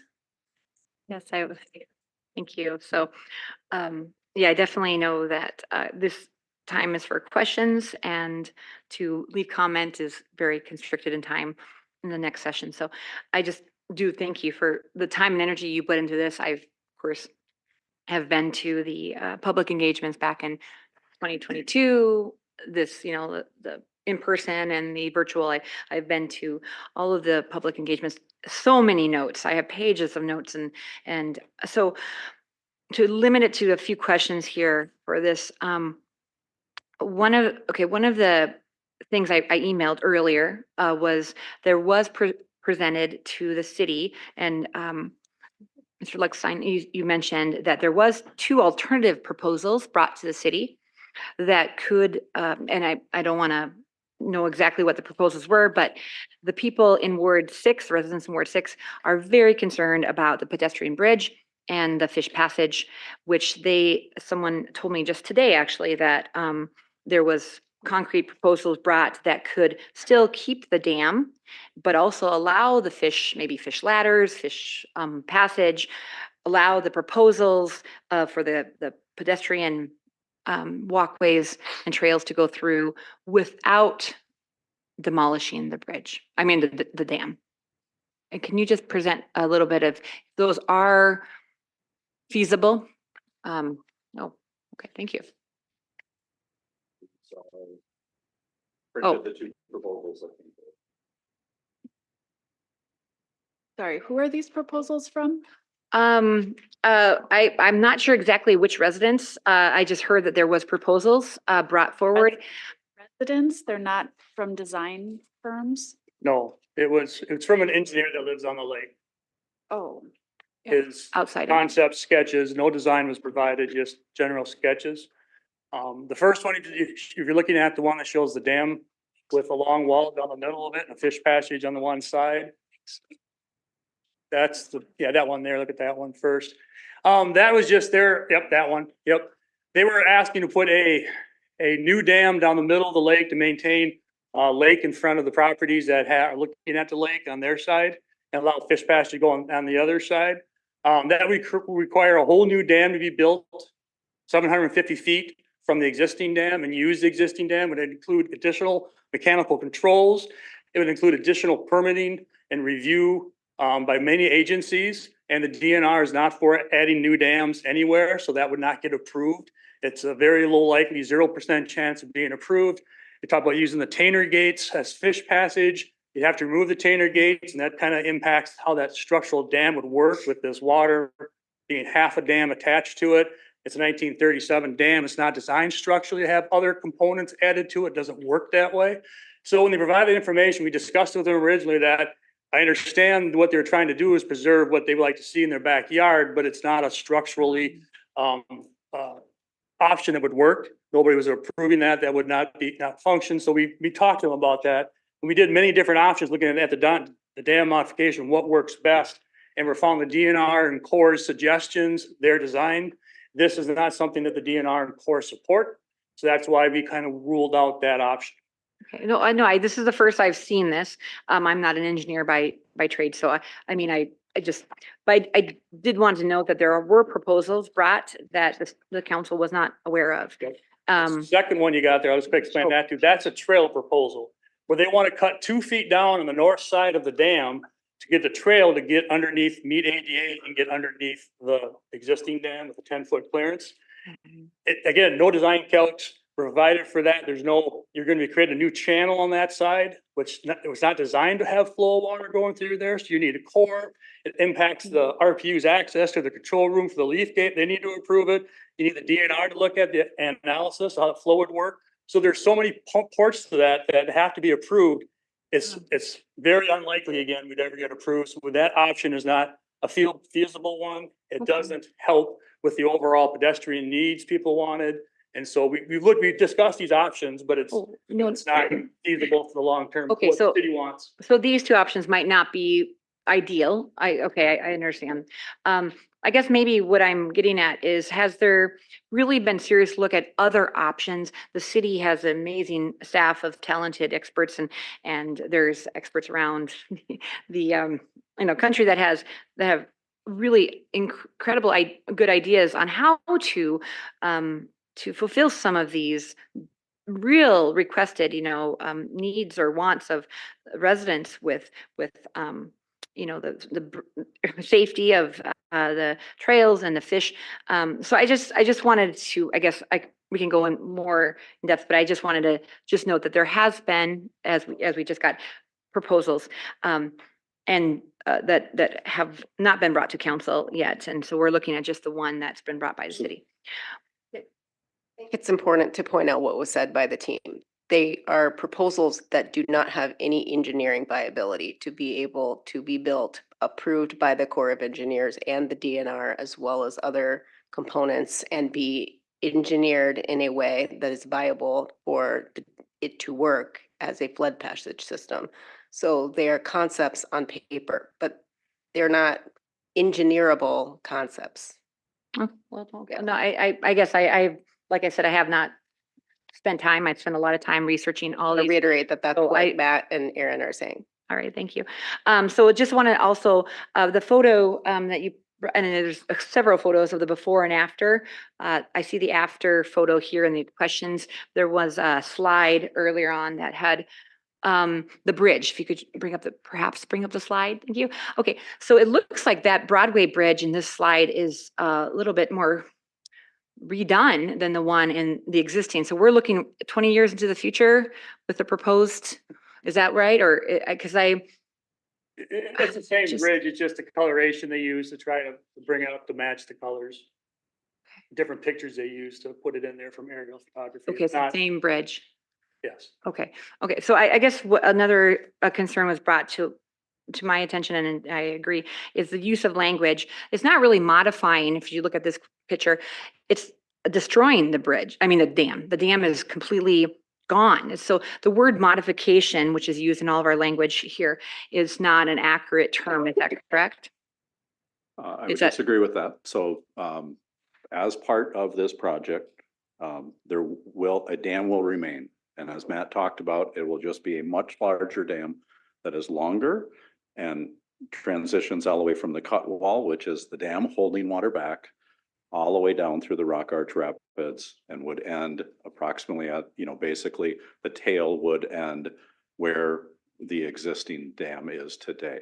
Oh. Now, there's been lots of confusion over what a dam does is it holds water back, and that is what is creating Silver Lake. A dam will remain. And so through those conversations and confusion, that as soon as you mention removal of the dam, they think the lake is gone. And so being able to preserve the lake is extremely important in the communication to our residents to ensure we're preserving as much as the lake as we can. 85% of that lake will remain. There will still be a dam there. It's a different type of dam. constructed over this footprint period. And so we do feel that modification is the appropriate description of what is actually occurring within this site. Now, I will say the DNR and other cities have used conversion, you know, as an alternative term to modification. Many of them will use modification, again, emphasizing that a dam will remain and the lake will remain. Approximately 85% of the lake will remain when the project is done. So that's from a staff recommended, that perspective of why we've continued to use that term. And that's been based on communication with the public, with confusion over attempting to utilize other terms. Yeah, there's a lot of confusion and a lot of, okay, but thank you for that clarification. Another huge issue, when people talk about fish, I'm a big supporter. I don't fish myself, but a big supporter of wildlife. And the issue a lot of people say is, who cares what kind of fish passage if the water quality is sewer kind of water quality? And I mean, that's the words I'm using from residents who equivalent the water quality of Silver Lake. They said we wouldn't let our kids go jump in and play with that with, you know, open cuts and stuff. So the my concern, and of course, you know, we look at many of us, I imagine, what are our values? Well, our values and honesty, integrity, we have the similar values, right? But our allegiances, what are our allegiances? I think that's what we vote on. And my allegiance is to the future of Rochester, a huge allegiance and environment and a lot of allegiances. But kids are going to, like I mentioned in the study session, see this fun, rapid area, and they're going to be like, we're going to go into it. Like, this is really fun. And we talked, many of the discussions talked about increasing the land around so people have more access to the water. And so it is inviting, and I use the word attractive nuisance, which is a legal term, you know, it's puts the city at liable if that is a situation where we are attracting kids to get into polluted water. So I just wanted to ask about the water quality. What is being done to make sure that kids, the young kids, putting water in their mouth, going down there playing there, you know, in this rapids that maybe they're going to hit their heads. What kind of precautions to prevent kids from getting infected from all the pollutants and having accidents, that this will, I believe, be more of a attraction than it is currently? So a couple different things related to thank that. you. So one, it will be open for people to recreate in. Recreating within public waters, there's always a risk. We're not going to deny that. But this is designed for people to be able to recreate on. So in terms of water quality, there are several things that the city is doing to help improve water quality. One, we have our stormwater program, and we are in the process of updating our comprehensive surface water management plan that looks at continuing to build out and to protect our surface waters. Two, we are an active participant in the Greater Zumbro River watershed and working with organizations such as the Olmsted County Soil and County Board. Sorry, I'm drawing a blank on their term right now. Soil and Water Conservation District, sorry. And that watershed district includes landowners, again, soil and water conservation districts, other partners through that. So continuing to improve water quality flowing into Rochester, because Rochester's water quality is largely impacted by water coming into this community. So we are working on a greater scope, greater scale to improve water quality within. I don't mean to interrupt, I'm sorry, area. but this will be done regardless of whether or not this dam modification, this is going to be done regardless. Okay. These are things that are going to be Okay. just because anybody that is recreating in Rochester's waters, whether it's the rowing club or others, water quality and protection is important to us. So we will continue those efforts. So. And then just on that same kind of note, so I went a couple days ago back to Cascade, which is a wonderful park.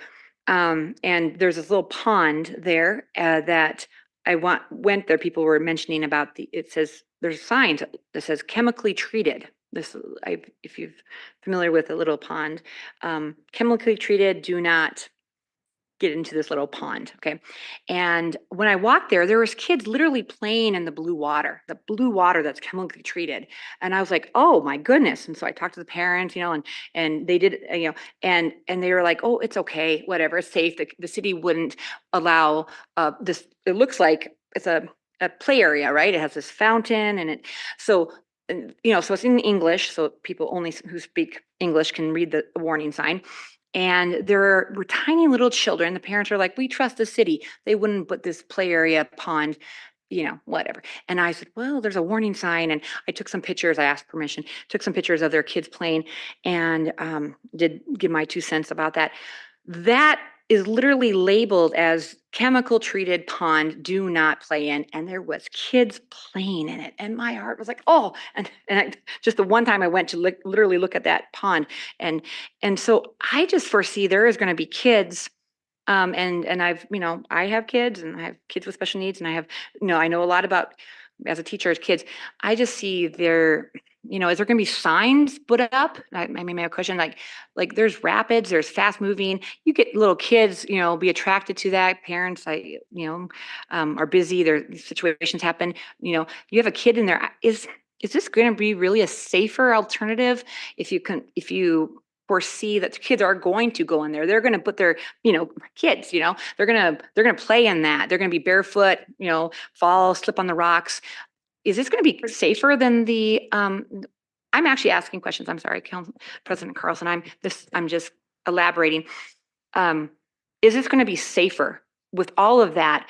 The potential attractive nuisance, the issue where kids aren't attracted right now because it's pretty much, that's gross water, don't go in it. But this is very much, I mean, I want to go. If this comes to fruition, I want to sit in there with my kids and be like, let's play in the rocks. And, I mean, is this going to be safer? Is there going to be warning signs because of what you know about the contaminants in the water right now, and also the safety hazards of moving water with children? And it takes an inch or a couple inches to drown for a child. So based on information provided by the DNR, which Matt referenced in this presentation, there is a lower risk associated with rock arch rapids than there are with low head dams. And so that's the information that's the best information that I can bring forth based on the information from the state. There's several projects that have been completed throughout the state. Very similar projects. So Matt, and we do have existing trails along rivers and existing parks along our creeks and rivers that all have rapids, that all have moving water. So it's going to function just the same as the rest of our trail system and the rest of our river system in the city of Rochester.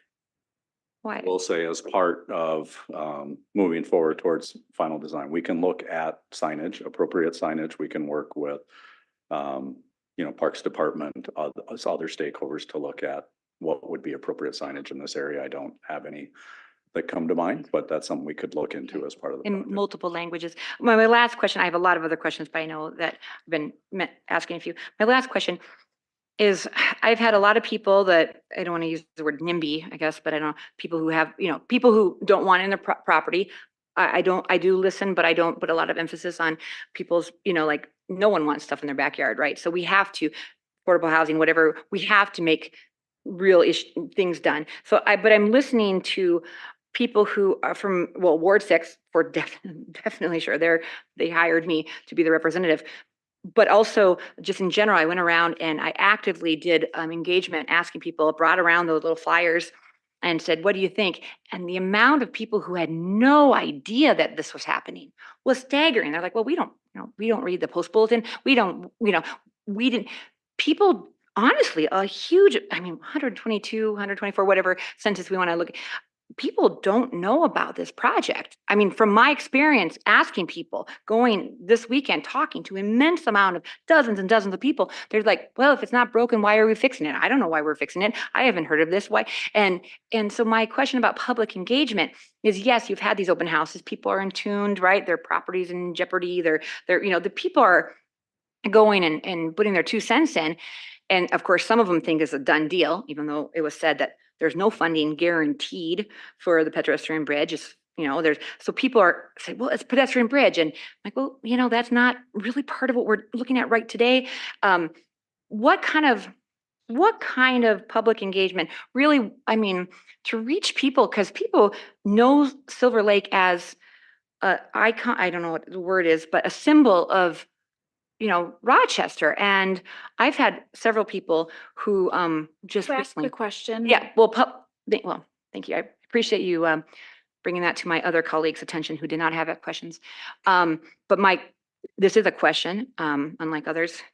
My question is, what has been done to really reach people who don't read the paper, who don't have internet access, the marginalized communities, the underrepresented people who go to Silver Lake, finding a place of belonging, who really love the lake, who have not had any access to any of these public engagements that you have provided? Thank you.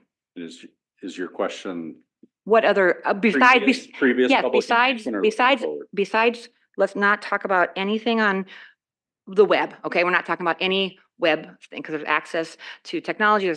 I'm not talking about these open houses. Besides anything on the internet and anything on the open house, what kind of public engagement has been done to really ask and get people's opinions? Because I really feel that there's a lot of people who don't even know this is happening today. Okay, we have the question. Go ahead, Mr. Crawford. Yep. I mean, like I said, it was on the news, it was in the paper. So if you don't look in the media or watch the news, you don't read our PSAs. We sent postcards out to the people that live around Silver Lake to get them to come to meetings. We did that. We included with the Silver Lake master plan, all the different types of engagement they did and different groups they work with. This was noted with it. When they did the Silver Lake booths at different areas, the Silver Lake plan was noted, the dam modification was always included in the Silver Lake plan that they were building around it when this happened. So we've included it as many opportunities we could think of to get people to see this. I'm just reiterating, people who have been on the lake their whole lives for decades, the amount of diversity, the amount of people who come to that lake as a place for connection and belonging. A lot of people, I believe, who actually have spent so much time as I don't think a lot of people have been notified and really are actively engaged in this process. So I just wanted to see how people were connected to, other than those who are the privileged in our society. Thank you. Thank you. Mayor Norton, did you have a final comment? Otherwise, a motion? Go ahead, Mr. Keen. I had a couple questions and I'll Okay, again, okay. just, I want to thank Aaron. I got a connection to go down to Pentagon Ridge Park and see one of these, dams. It's down in eastern Iowa. It's again, like anything you try to compare to, it's slightly different. And I got to meet with a public works director who had been like on that front end trying to get public input in the back end. And what they were sitting in 2024 was what they considered to be a very successful project. The water, they were getting the people out there for fishing. They were getting people out there for other things. It really looked really nice, especially with all the water going through it. But he did tell me in 2023, when water levels were low, he was getting a lot of complaints that they ruined it because it tended to not look very nice. Is that something we're worried about here? We're building, again, we always worry about the high water times. There's plenty of low water times. I'm thinking of the river, Zumbro River behind City Hall. Kind of looks kind of flat when the water's low. Is that a valid gripe with this technology, or is it just something that could or could not happen? Well, like all river systems, during low periods, you're going to have some more rock exposed than normal. I want to give you an example. We did a restoration project on Cascade Creek there, over by 12th and 13th Avenue down by St. Mary's. We call soil encasement. We add soil and vegetation to it. You can't see the riprap, so when the water goes down, it looks more vegetated, and then when the water comes up, the vegetation stays in place. So part of the found design is looking at options to try to maximize what will look good when the water, different levels of water occur. But there will be times, yes, in very low waters, there'll be more rock exposed, and people might not enjoy that. But again, that's not most of the time, that's limited amount of times. Okay, good. I was looking at the pictures that what we talked, how far the dredging goes back. And I guess I never thought of the formal definition of Silver Lake. Are we dredging into the Zumbro River, or is that really considered Silver Lake all the way back to the government center? We are actually dredging part of the Zumbro River too. Okay, all right, good. And then it just for technical, I just wanted to bring it up. It's my understanding that this kind of dam is a design build. And by that, I mean, even when we get to 100% engineering, we don't end up having a document that you can turn over to a builder and say, build it this way.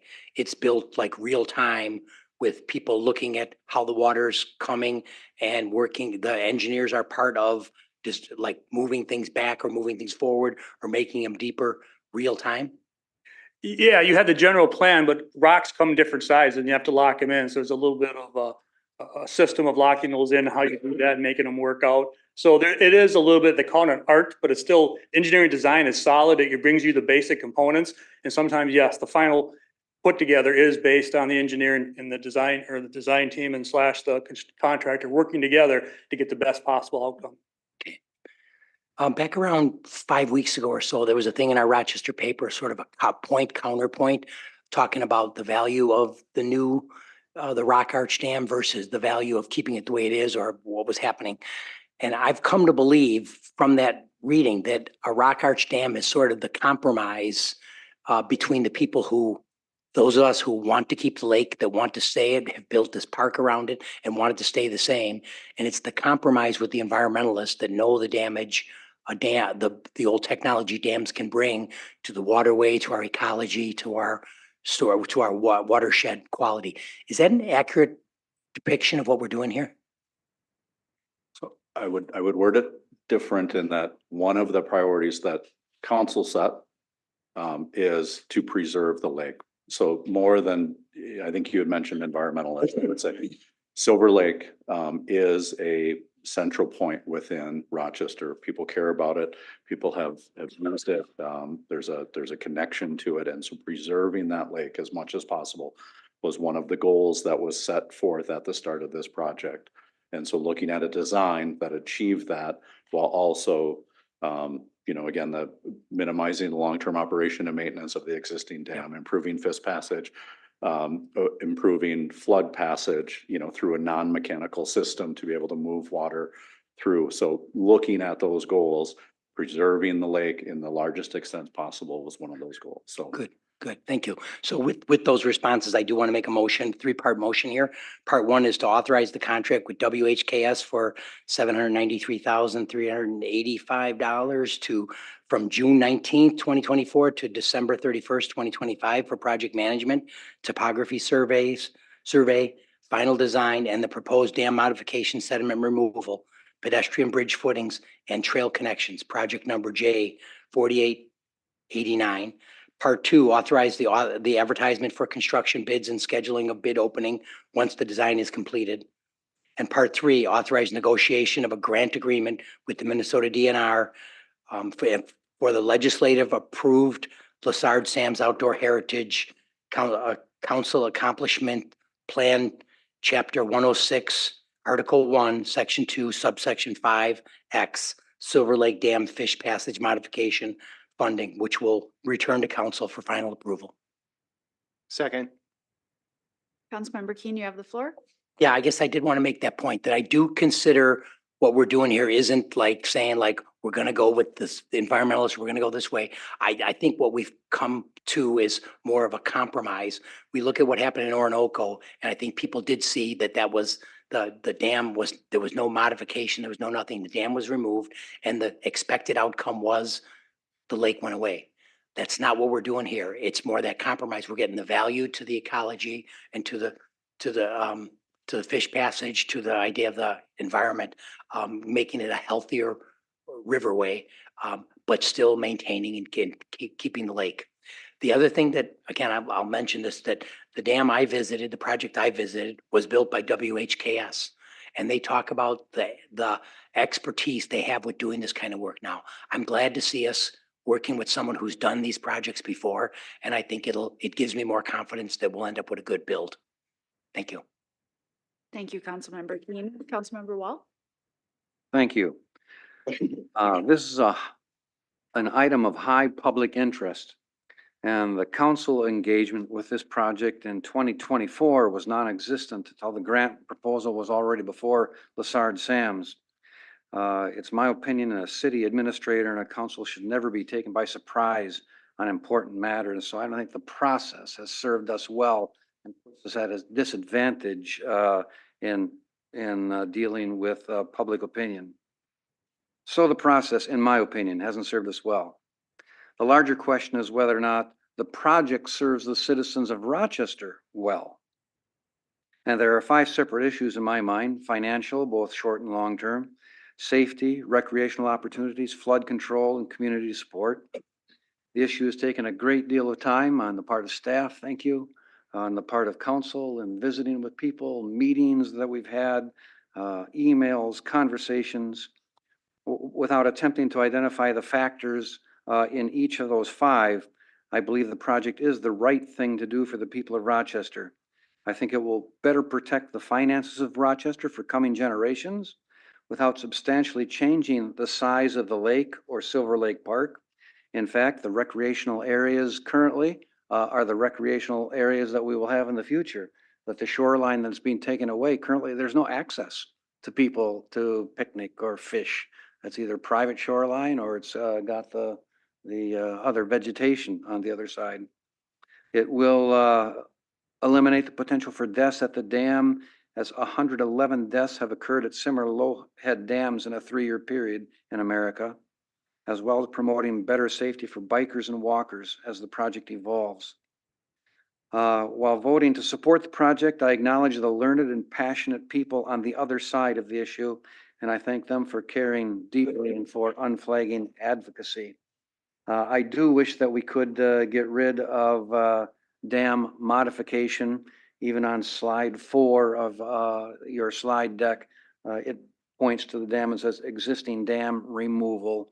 I think that's what we're doing and rebuilding another dam. I think we should just face it and just call it what it is. That's it. Councilmember Kirkpatrick, you shared some thoughts earlier, but you have a couple more comments to make? I just forgot what it was, so go to somebody else. I'll see if I can remember quickly. Okay, Councilmember I was so Palmer. moved by Mr. Wall's statement there. Thank you. I agree with Mr. Keen. I agree with Mr. Wall. What's all been said. I'm all for the trails. I don't understand where we're getting all the funding from. I don't like number 2. I don't think that we should have a design and go out for bid and then come back to the city council. I think in 2026, there could be 2 to 4 people that will be brand new on the city council. So I don't like that part of it. So I would rather go out for design and have it come back and have us bid on it, or have, before we bid on this, we know what we're actually doing and where the funding is coming from. Because right now, I don't see the flood control being used for the dam. I don't see the stormwater being used for the dam. I am just one vote. You know, I kind of have to chuckle because we have 9 low head dams that are still going to be at the city, but those are okay. There has been a lot of public engagement in this, and we can't find everybody. I think the mayor had her meeting 2 or 3 years ago. We had 175 people. There have been a lot of different outreach, so I'm satisfied with that part of it. But I'm not satisfied with the funding of this, and so I won't be supporting this because of number 2. I support number 1 and number 3. The other question I have for you, and no one seems to want to talk about it, but this is an historic dam and lake, and nobody seems to know when we're going to come back with it. I mean, if we're coming back with it after we have it designed and we have the money, it seems like why have a historic preservation committee and why vote on it? So that's disappointing in my opinion. Would you just clarify that? Yeah. Yep, so as part of the design process moving forward, when we get to approximately, we'll be talking with stakeholders. One of those is the Historic Preservation Commission.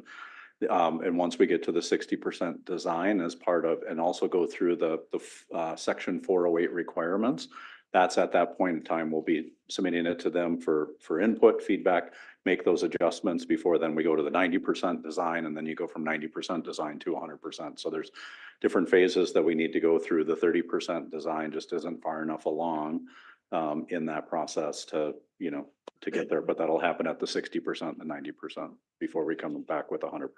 Okay, thank you. So I guess the right thing for me to do is to modify the motion and have it come back to the city council prior to going out for bids.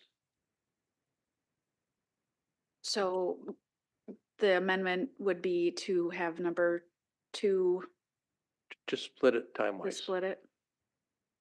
so that it would come back to the city council for, before it goes to bid.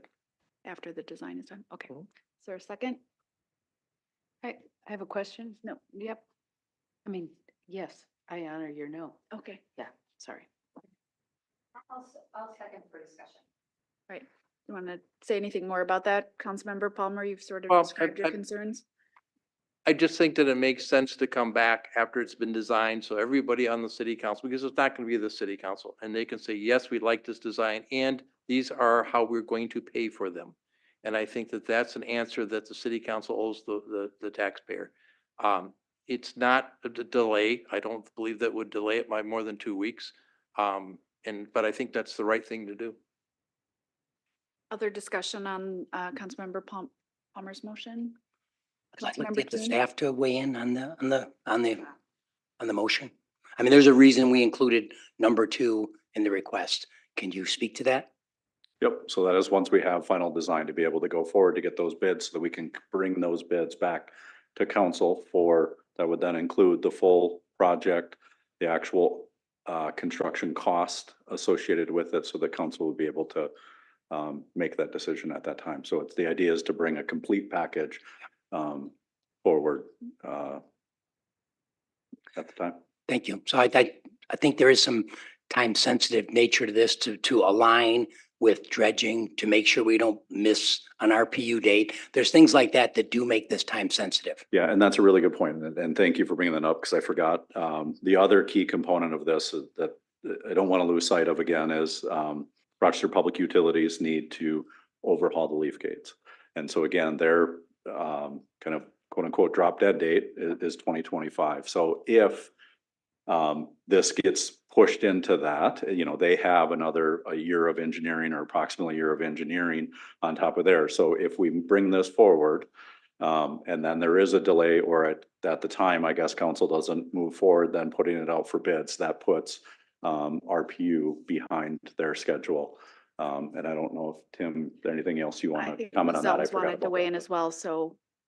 If we're talking about RPU should go first, but I just have an overarching context to this. Okay, Mr. McCullough. I'll just go back to. No. No, yell. Just kidding. Carry one over there. Can we get him a microphone? Carry that one. on.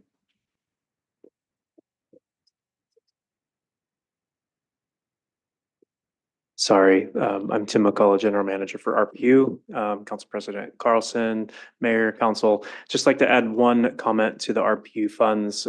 I went back to the resolution when the RPU funds were first earmarked for this purpose, and it was specific. The RPU board asked that in dedicating the $1.24 million at the time of the resolution, that no future obligations are on RPU ratepayers in exchange for that. So if there's any usage of the RPU funds that doesn't come to the end, that wouldn't really live within the resolution that was passed back in 2019. That's helpful. Thank you. Ms. Elms, anything else? I just wanted to add some context to what Mr. Luckstein said. So when we're talking about potentially eliminating number 2, which is basically the amendment motion that's on the table for discussion, the other thing that you wouldn't have from the perspective of understanding the financials is you wouldn't have the alternate bids. You wouldn't have the final bids on actually what is the dredging component, what is the flood control component, what is the trail component. So when we're talking about desiring to use certain sources of funds for certain things or not for other things, if you don't have that construction bid in front of you, you're just still estimating what, if we want to separate it that much, that if certain people only approve if stormwater funds aren't used for X or Y, or aren't used at all, we won't have an actual bid document to tell us what is the cost in the types of construction that we're doing to understand what those different revenue sources are actually going to fund. So there is some value, depending on your viewpoint of this, I think you will not have the type of information necessary and potentially further delay the project getting to the point of concern from RPU and that funding source and the need to do engineering to consider just maintaining the existing dam. the further out you get with this. And if you don't have some of those concrete numbers, we can't guarantee that the funding sources, that if the bid comes in $500,000 higher, we can't guarantee that unless we have a bid for So you just- to be considering. Just closing my questions. Okay, I sure. Thank I you. did want to say, I wanted to ask these kind of things because I think there is a time sensitive nature to this. So I'm going to be against the motion mainly because I want to see this project move ahead. And I am worried about the time sensitive nature of it. We talk about having enough information to do it. It's the same thing with the historic dedication. They should be looking at the impacts that this project has on the size of the lake and the things that make the size of the park and the impact the lake has on the park. And those are the things they should be doing it. But if we get caught up in a back and forth there, it's another thing that could delay us. And in my view right now, I'm protecting the delays mainly because I am worried about missing one of these must-have things like dredging or the RPU work. So anybody who wants this project to happen and start work in 2020, end of 25 and into 26, you should not want to slow it down, and these things will slow it down. Anybody else want to speak to the amendment? Do. Councilmember Palmer. Well, I mean, we do engineering estimates all the time. And so you could bring a design to us saying this is what we estimate that this would cost, don't you? What would come forth is an engineering estimate, as Administrator Zelm says. We won't have actual costs to then be able to do that breakdown based on the various funding sources. It would just be estimate. An estimate for next year that would be closer to what we have from 2 years ago. That is correct. And we've delayed dredging since 2018. So we have delayed dredging, but I want to emphasize we have continued to evaluate the risk level associated with that. We haven't increased any risk because of the delays. We continue to monitor that component of it. In 1 year is going to tip it over to be risky. The concern is that RPU has a drop dead date for when they need to do the mechanical modifications of the dam, and they would have to then go forward with their own engineering, which could take up to a year before they could construct. Correct. And any additional money that RPU spends to either evaluate, do the engineering for the overhaul on the leaf gates or do the actual work on the leaf gates, that is funding that would not be available for this project. So then additional funding would need to be found for this. So any delay is essentially less money available for the project. Thank you. Okay, Councilmember Dennis on the amendment.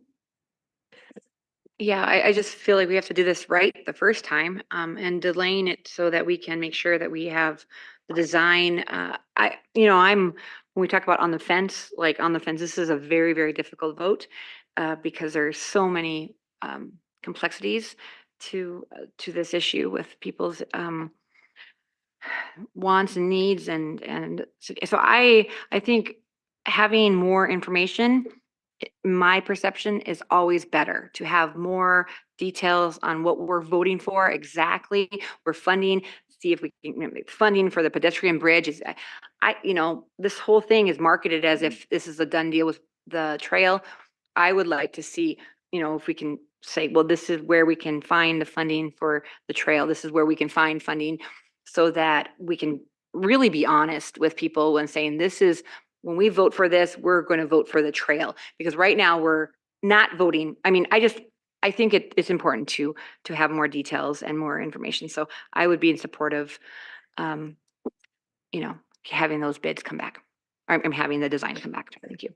So just for, Oh, sure, go ahead. just for clarification, when the construction bids come back, it will have those full project costs and what's included. So the trail, whether it's bid alternatives or if the funding's there, again, the recommendation that it be fully funded as part of the project. The point That is makes we have sense. more information Yeah. if we're doing it the way that it's proposed in the original motion, not the amendment. You get more Councilmember information. Kirkpatrick.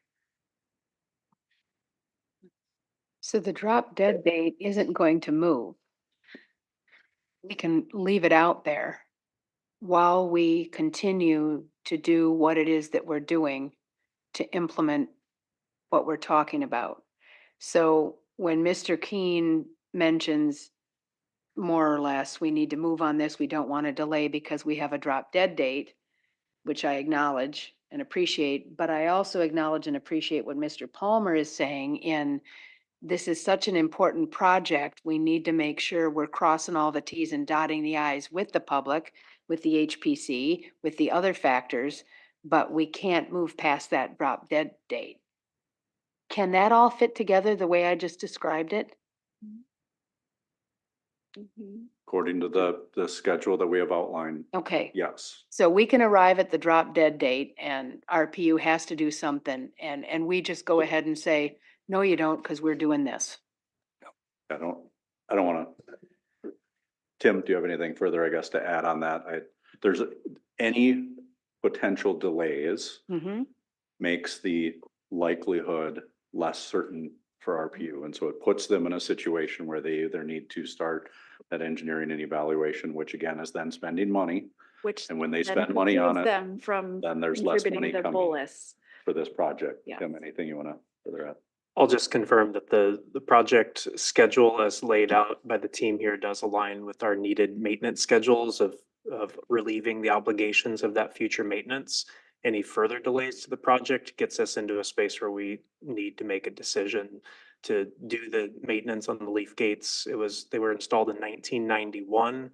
The maintenance schedules as recommended by the Corps of Engineers show once every 30-year maintenance. So our inspection in 2019 had a 5-year plan to do that maintenance. We are 5 years out from that plan right now. We have budgeted dollars for this purpose in 25 and projected in 26. Now is the time for a decision related to how to progress, whether option A or option B from RPU's perspective. Right. I'm going to call the question on the amendment. So the amendment is to phase approval of the design before going out for bid. Please. Sure. Clerk Geisler, would you please call the roll? Is that the actual amendment to what she Yes. just said? Yes. Okay, all right. Point of order. Point of order. Thank you. Sorry. Geisler, please call the roll. Councilmember Keen, Nay. Councilmember Bransford, Nay. Councilmember Wall, No. Councilmember Kirkpatrick, Nay. Councilmember Palmer, Aye. Councilmember Dennis, Council President Carlson. Nay. There are 5 nays and 2 ayes. Okay, motion fails with council members Palmer and Dennis voting affirmatively. Okay, so we're back to the original motion, Councilmember Bransford. Well, most of what I was going to ask and talk about kind of just got hashed out, I guess is the right word. So I'm comfortable. So you said it's 60% design that would trigger a discussion with stakeholders, one of them being HPC. So I'm asking, we're going to have 2 times when the council can look at least a 60% design. And that is if there's an HPC review that comes back to us based on their recommendation. And when the bids come back, we're going to have a full slate of engineering design documents to look at that point. So just for clarification, stakeholder input will start once this is approved. It doesn't wait until 60%. Okay. So I apologize. That's why I'm if that asking the was- that was questions. confusing. My comment in terms of the 60% design then is far enough along to be able to present to the HPC to determine potential, impact and how we are But that tracking. will happen, right? So they will be approached at 60% and then their decision would then come to council. That Isn't that the procedurally, I guess process? I would need to defer to others. Yes, Woodward? it would need to come to council. There would be a certificate of appropriateness and review from HPC that would come to council. Okay, so I guess all things being equal, I'm comfortable with that as being a point at which we would be able to see significant design, significant cost, and its potential impact to the lake. So I'm good. Thank you. Mayor? Any clarification, Matt, from you on that? Okay, that's fine. We got it covered. Did you have a comment, Mayor? No, I'll just say Thank you. I've done public input on this. There's been very generous and ongoing public input at the end here. I'm frustrated that the community sometimes isn't hearing the answers that are being given and continues to kind of misrepresent the information, but it's on our city's website. So people, if they still have questions, I just want to say it, they've all been answered here tonight. They've been answered in the public sessions. But if they still have questions, I just want to let them know they can watch it online. Or there's a Q&A or an FAQ online as well. Yes, Yep. there's answers to the misinformation and questions that are out there. And I really appreciate, the thorough discussions we've all had. And I strongly support moving ahead with this. And I'm very hopeful that we can have a safer, better, improved and beautiful Silver Lake that we will all love long into the future. Well said, Mayor. Councilmember Kirkpatrick, then Dennis. Yes, my question revolved around the HPC, like Mr. Palmer and Bransford asked. I'm not quite with you on the HPC gets involved at 60%. No, it's done. It's. I want to see that engagement, staff going to the HPC as a mayorally appointed advisory panel to the council to get their feedback. We've received feedback from the public, but it's been contentious, it's been disapproving, it's been all of the things. But now we've got the questions answered, and I believe tonight we are going to be approving this, and it's a go, and I'm very excited about this.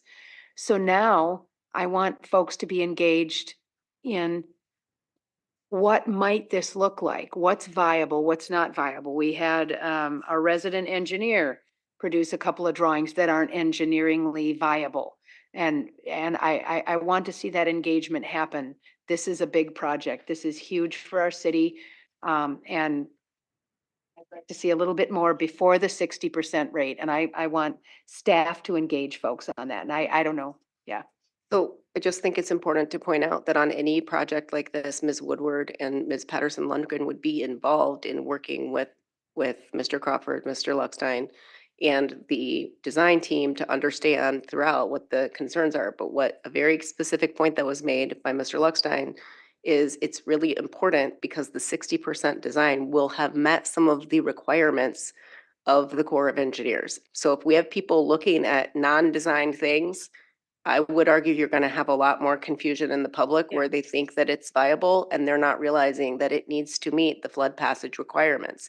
So there are a narrow range of things that are possibilities because all of those things, first and foremost, have to be viable for the DNR and the Corps of Engineers. And so if we start too soon with getting very robust feedback from a specific group that's looking at historic preservation and having ideas for retaining certain things, but those aren't viable for the channelization, then they will not feel that they had the type of they won't feel And heard. it's not authentic So engagement. Yep. it's, hear you, they are obviously always going to be welcome at like the different very high level engagement phases of informing.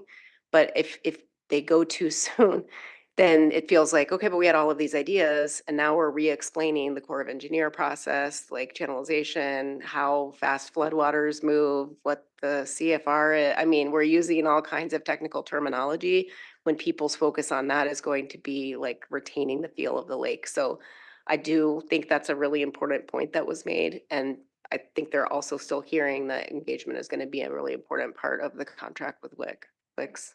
Understand that. Thank you. And I appreciate that. Yeah, the 5, 6, 93 bullet points that need to be met. Yeah, they need to be met. Yeah. Thank you.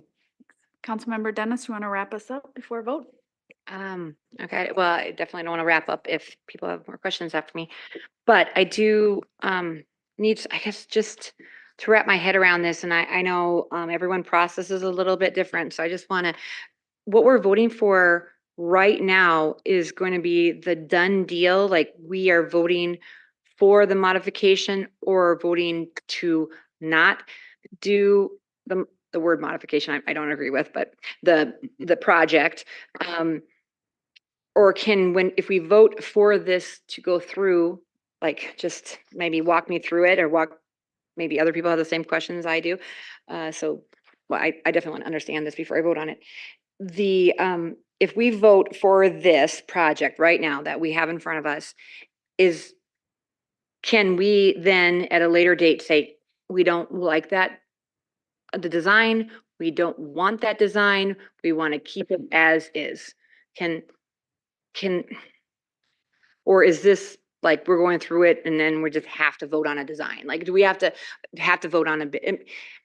Okay, I'm not sure if I'm wording this, please. I'm sorry if I'm not, sometimes I'm not wording my question right. Is this the ultimate vote right now for the saving, I don't either saving the dam and demolishing the dam, but is this the vote right now, or is this going to be the first stage? So we come back and we look at the project and we can get questions answered. We can talk to, marginalized communities, can we vote for certain after this comes back to us? Am I asking, or is this all or nothing right now?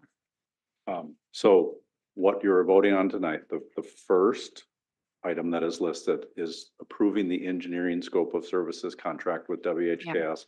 And in that contract, it outlines all the various components that our consulting engineer will be going through with the assistance of city staff. So it's putting together, engaging in public informational meetings, talking with stakeholders, we're going from 30% to 60% engineering design, working through that, talking with the various permitting authorities to make sure that we're meeting their requirements, Army Corps of Engineers, DNR, folks like that, working with the HPC. Then it's developing a 90% plan. So it's kind of formalizing it out to then where you have 100% plan. The second piece of this, so that's a process in which there is public engagement as part of that stakeholder engagement. Again, discussion with HPC and submitting for the various permit applications to make sure that we have approval from the regulatory authorities to move the project forward. Second piece is to then put it out for bids, construction bids, so that we have actual cost for each component of the project. Based on, again, funding availability at the time and whether or not it's the full project or bid alternatives, which gives you options where you can say, we want to do this, but we don't want to do this piece of it. So that's the second component of it. So this council or the future council will have another opportunity to either approve the final or to approve the construction bids and move forward with the project. Does that make sense? Okay. Your Honor. Mr. Parrish. Yeah, I just want to, emphasize what Mr. Luckstein was saying. I think that's all on point. You're moving forward with the process. Obviously, you have sort of a general idea of the direction you're going, but not an insignificant vote tonight. I mean, you're authorizing this, the spending of about $800,000 or $900,000 to do this work. And so, when you do that, obviously you want to have some confidence that you feel like this is the direction you want to go. I think we have frameworks we're working within, in terms of what we represented in the grant and the funding strategies and all of that. So, I mean, I think this is an important vote for you tonight, and, you're going to be spending, significant money, on this. And I think you want to be doing that with some degree of confidence. Thanks for that thoughtful comment. Okay. So I don't want to just have it a call the vote. I think we're asking questions. So I just want to put my couple comments in before the vote is called. I keep bringing this letter up that was done for the funding. I don't think this is the way that our city should be doing business. I think the process was done not transparently. I feel that there's a lot of questions left. I feel that there is the engagement not done with people who are throughout the city who might not have access to the means of engagement that has been utilized. So the process, the engagement, golly, even talking to high schools. I went to high school and talked to road clubs who hate this idea. The youth don't like this idea. I've talked to people who really are upset with this in Ward 6 and throughout the city. So if this vote right now is just to make sure we're doing it right and bringing back, you have to spend money to make sure things are done correctly, then I'm for this vote to make sure that we are getting the proper engagement done. We're making sure that we're looking at covering costs that we look like we're guaranteeing that people come to me, well, the pedestrian bridge. And I'm like, we're not, there's no funding guarantee, so we need to make sure that people's concerns are addressed and transparency completely before another one of these letters is signed that gives the approval of the city without actually, I think, the approval of all the city. This was done. It's a disappointment, I believe, and there's a lot of components of how this process was done that I think should have been done better, and it's a disgrace on representational democracy that council members and were minimized, and there wasn't a adequate engagement process to all of the population. So I am not wanting to approve this project as it is because the voices I have heard from do not like this.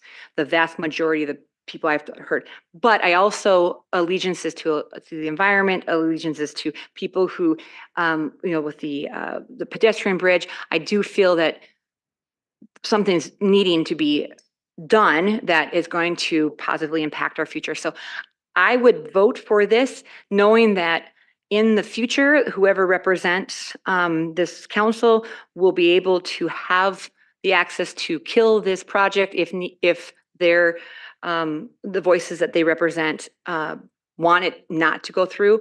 I'm okay with that. So I feel I would like to I would go through this with on record that this is not approving the project. This is approving all those steps that you had mentioned, which would go forward, spend money for sure. We have grants and we have obviously, things already solidified for funding to go through with this, and then having the actual vote whether or not this dam's going to be destroyed, to recreate and modify something will be done with more information at hand. Correct? So this is not the vote right now to take a wrecking ball to the dam. This is a vote to bring back all this information for a future vote for a possible wrecking ball. Correct? Is that correct? Just want to make sure. I'm voting to enable a council a year from now to make that decision. Correct. What you are voting on tonight is not to authorize construction and move forward with construction. Okay, well then. Point of, I want to emphasize though, because I think this is important. Future discussions and efforts moving forward is going to be based on, taking the 30% design and moving forward. So we're not talking about more information. Yeah. Keeping the existing dam in place and completely changing all of that. What we're talking about is a modified dam structure similar to what we've outlined. And the reason I emphasize that is because that is tied to the funding as well. We feel that this is the appropriate path forward based on council priorities, again, project goal priorities, previous approvals. So that will be the focus of the discussion, not on opening it up to all kinds of design alternatives and other ways to. No, I understand that, but what we can, in a year from now, just one more time, I'm so sorry. I just said it's solidified.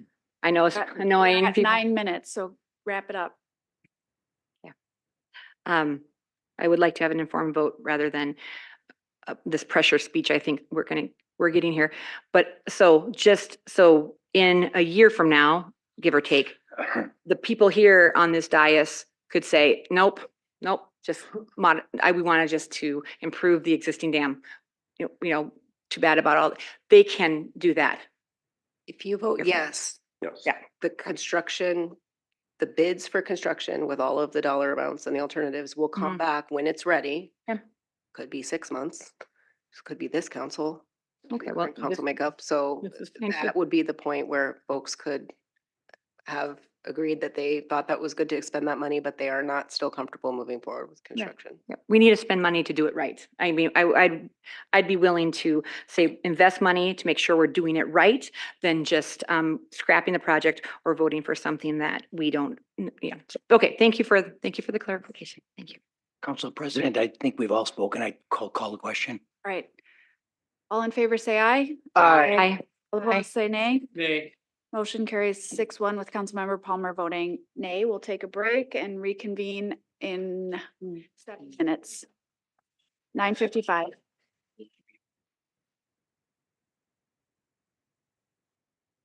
Recording stopped.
Recording in progress. All right, welcome back, everyone. Not too much agenda left. We do have one pulled item, and that is F9, the Sustainability and Resiliency Community Work Plan that was developed about 4 years ago. I will, because 3 people pulled it, I'm just going to have staff open it up, and then we can have a discussion, and those who pulled can go first. Okay, just make a motion. Sure. Okay, I'm just gonna make a motion on F9 to table it, to bring it to a study session. Second. Okay, but I'm going to turn it over to Ms. Steinhauser before you speak. Is that okay? It's up to you. You're the That's boss. what I would like to do. Go ahead. Sure, thank you, Council President Carlson, Mayor Norton, members of the City Council, Deputy City Administrator Cindy Steinhauser. I am happy to speak to this item. We do have our Sustainability Coordinator, Kayla Betzold, online. However, she's only been here for about a month, and so she doesn't have the history, and I told her I would be happy to speak to this. So just as was shared in the communication that was provided to the City Council, back in October 2019, at a study session, one of our strategies around sustainability was a recommendation that we create a sustainability committee that would develop a sustainability strategy for the City Council. Out of that task force, or out of that discussion, came the recommendation to establish a community-based task force that would develop a community plan that was intended to be a guiding document for sustainability, focused on the triple bottom line. At that point, we had an energy commission and was focused on energy reduction and greenhouse gas emission reduction. And we felt the need to advance something that was focused on triple bottom line.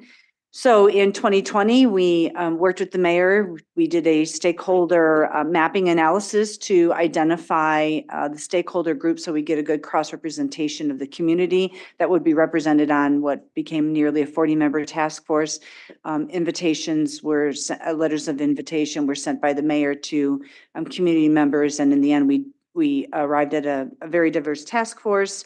In June 2021, after a couple, year and a half worth of work from that task force, which I think was shared in some information that was provided earlier today, a link providing you the information from that June 21st, 2021 study session. We laid out the process that we used, all the listening sessions, the committee, the task force members, and ultimately a plan which included both city-led initiatives and community-led initiatives, short-term, midterm, and long-term tactics to be, again, to be used as a guiding document. We've referred to this community-informed document in several funding applications that we've been successful to receive. And at a recent Sustainability and Resiliency Commission meeting, which was actually another action that recommendation that came out of the discussion, they requested that we bring forward the plan for council's official formal adoption of this plan. So that is why it is before you. Thank you, Ms. Steinhauser, for that clarification. So we have a motion to table on the floor, and I will turn it back to Councilmember Palmer to explain his motion. Well, the only reason is I think it's really important. It's a 70-page document. I didn't want it to be in consent agenda, and I think a study session would be able to highlight some of the big items on it and come back to us. And I just think that it's important that we have more time on it. I think Ms. Zelms clarified that the next available study session was mid-September. We're just tabling it. We're not. So we would have to ask staff to remove it from the table before we have a study session, is your intent? So you're not asking for a study session? We are asking for a study session, correct? I don't know a date, so I can't do date certain because I don't know our schedule. Well, you wouldn't do a date certain to a study session, but your motion was to table, period. Table it to have a discussion at a study session. Okay. And that's what your understanding was, Councilmember? Yes. Paul? Sorry if I missed that. Yep. Mayor Norton. I have to say, I'm a little dismayed and shocked by what's happening here. This has been presented to the council on numerous occasions.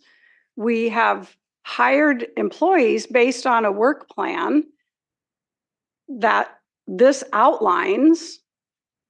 We had past employees who've been working under this plan. We have actually received 2 national awards based on the design of this. And I'm shocked that this seems to be a surprise to people. It's not new. It's been around for years and it's been before this body several times. So I just don't understand how we can hire and have sustainability and resiliency staff and a commission and suddenly say, we don't know anything about this and we need to table it. I'm dismayed. I don't even know where to go with this because I'm so surprised that something that has been here, has been talked about and is a guiding document for so many people is suddenly called to question. So I guess I'm looking for a true understanding rather than I want to table this because that isn't really addressing what the issue is. So I would like more clarification.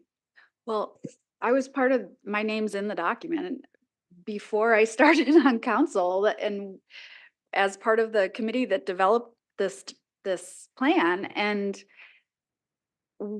we've had it at a study session before. And what I'm struggling with is it's not and Councilmember Palmer and I disagree on this. It's not a policy document. It's not saying what we have to do. It's a community-driven plan that has many players across the community potentially involved in implementing these strategies, of which the city is one. It's also not, I mean, it's 4 years old, so it's not intended to be a static document. It's still has to be assessed. Each strategy has to be assessed for the feasibility of implementing those strategies based on our resources, based on the current context we're operating within. So I'm not sure what the point of tabling it is at this point. If you don't like the plan, vote against it, but I don't think we're going to accomplish anything by tabling it. Councilmember Wall. I would challenge the chair's assessment that we know what's in the plan. I'm the newest council member here. It's never come before me. I've never been part of a study session that has looked at this plan. I'd also challenge the assessment that it's not policy. If we adopt a work plan, it becomes policy. That's what a council does. But So I would love with Mr. Palmer and 2 others who, I was not one who pulled it. Evidently 3 pulled it. I'd like a chance to just visit about it. All right. In a study session. Councilmember Kirkpatrick. Thank you. So I don't believe, Mr. Palmer, you saw the email that came back to us. I said I wanted to pull it as well, but not to table it, but to continue it to date certain quickly by July 15th, so that we could put into a study session a presentation about this. I like it. You know how I feel about sustainability and resiliency. I think it's wonderful. What we saw tonight about the Silver Lake Plan, a presentation by staff and/or mayorally appointed advisory commission positions, or similarly, Ms. Hogan, who represented for Mr. Anderson, the financial truth. I'm glad you got that. Thank you. The AAA bonding, and she went ahead and said, I recommend you do this. I think that's all I'd like to see is some kind of a presentation, perhaps by the chair of the Sustainability and Resiliency Commission with maybe 10 slides or so, just walking us through this. So we can say, yep, it's awesome. You guys have gone for this. Thanks for bringing this to our attention again. We're glad about this. Let's do it. That's what I'm asking for, because as Mr. Wall pointed out, he hasn't seen it. I've pretty much forgotten a lot of that stuff, even though when it came back to me, it's like, wow, there's a lot of awesome stuff in here. And I sat on the Energy Commission before it went away. So that's what I'm asking for, is some sort of brief presentation for us so that we can just refamiliarize ourselves with it and then put it on the agenda. But Ms. Zelm said there's no room and it can't come back to us until September 16th. So which seems a little long. Your study session agenda has time-sensitive items on it, so that we push, that we need to keep moving other things forward. This isn't the only thing that we would be moving forward. So just looking at those things, looking at the schedule, looking at the items that are already scheduled in that people are planning for, unless, I mean, you need to talk about the comprehensive annual report like soon after it's approved. That's coming up on June 24th. Like it, Council President Carl Carlson. Steinhauser. Yeah, thank you. If I might jump in, we are very comfortable coming back to a study session in September. There is not a time urgency to this. I mean, we have been operating with it unofficially as our guiding document. So coming back in September probably works better from our perspective, just because we're bringing on a Department of Energy fellow. We have some other requirements with EECBG funding. And so we've got some submittal requirements this summer that are, I would say, are a higher priority. Not that this isn't a priority, but I would just say they have deadlines associated with them. So if you want us to come back at a study session, September would be fine. I would recommend that presentation be by staff, and we can have the commission chair available for additional questions available, but it's really probably more appropriate to have the presentation be done by staff at this point. Are we sure that it's not going to interrupt? That timeline isn't too much of a stretch, because I'm like the sustainability person here. I don't mean to be pushing this off. I want to see what Been these in things are. operation for 4 years. I know, but this is like a capstone project. You work on it for years, you're writing your thesis, and then you present it at the end. And I guess that's what I'm asking to see. so we would be presenting similar information and then any updates from that had occurred in 2021. So it, again, like we've been operating under this since it was presented to the city council in the summer of 2021. That would still continue. And then we would provide an update, and it's all online that you could familiarize yourself between now and then as well. And I would just to add that we would be very pressed to bring back do a study session justice in July. We would need more time than that, given the other work demands, deadlines that we have with our federal obligations. Well, I appreciate that, and I'm not really requesting extra work. I don't want that to happen. I made the assumption that this was somewhat critical and we'd want to get it done quickly. So if you really feel that September 16th study session would be a time to give us, I don't know, a half hour's worth of information, I think we might all appreciate that, so we can all give it our blessing. Speaking just for everybody Councilmember here. Keen. Just a couple questions and comments. There is nothing like that's going to happen after we do this. Is there anything in this work plan that's not being worked because the council hasn't adopted it? Or is there any real, I don't think there are, but I'm asking. No, again, it's a guiding document. If you go through it, you'll see that there are actually short initiatives that we're currently working on, and then they're in short term is like in the next 3 to 5 years, midterm is 5 to 10 years, long term is 10 years and beyond. So And I noticed in the policy considerations and DEI impacts, there is this idea that it is aligned with the strategies of the city council's strategic priorities. It's not something that, like Councilmember Wall mentions, that, this is a work plan that does imply policy, and I agree with that, but there's no policy changes that are being carried forward in this? It would have to come back to us. right, we would bring anything back Yeah. to you. Well, and the same thing with fiscal and resource impacts. I mean, we're not, by approving this, we're not committing funds to do these projects. It's very similar to these sub things we have under the comprehensive plan, where we have the bike and ped plan. We don't fund those projects, but we basically acknowledge that these are the things we're working towards doing. I believe they have the 6 categories and then the strategies underneath that, and then the tasks. So again, I don't see the urgency of having to do it right now, but at the same time, I'm not sure what we're waiting for. I'm fine with the half-hour update. But if I would want to make sure if there's something that's got to wait for this to happen, and we're up at setting some court, I'd like that to be part of the decision making. Yeah, and if I could just, a perfect example is our energy efficiency block grant. We know we're going to be recipient. We had brought that forward to, outside of this, right? As those opportunities come, we bring them individually. And so, so you have the opportunity to weigh in on those. We would not hold any of those up because this plan didn't get adopted. They stand alone of their own merit because they've been vetted. You've given us additional direction that we feel like we can bring it forward. And so we do that as appropriate. Thank you. Councilmember Dennis. Okay, thank you. So yeah, I did pull the item because I wanted to be one of the first people to comment on this. So appreciate being given the chance, as one of the last. But I would like to amend the motion or amend the amendment, to move to the date certain of September 16th. Just point of order, can you amend a table or can you replacement motion? Tabling, take precedent over continuing? Yeah, you should dispense of the table Okay. motion. All right. Do you have a comment that's not? a Well, motion? yeah, if I was pulling the item because there is a lot of information that we want to be informed on when we vote. And like echoing what Councilmember Wall said about if we're creating policy, we don't want to just put it on our rubber stamping consent agenda. We want to have a detailed discussion and saying this is something that we fully understand.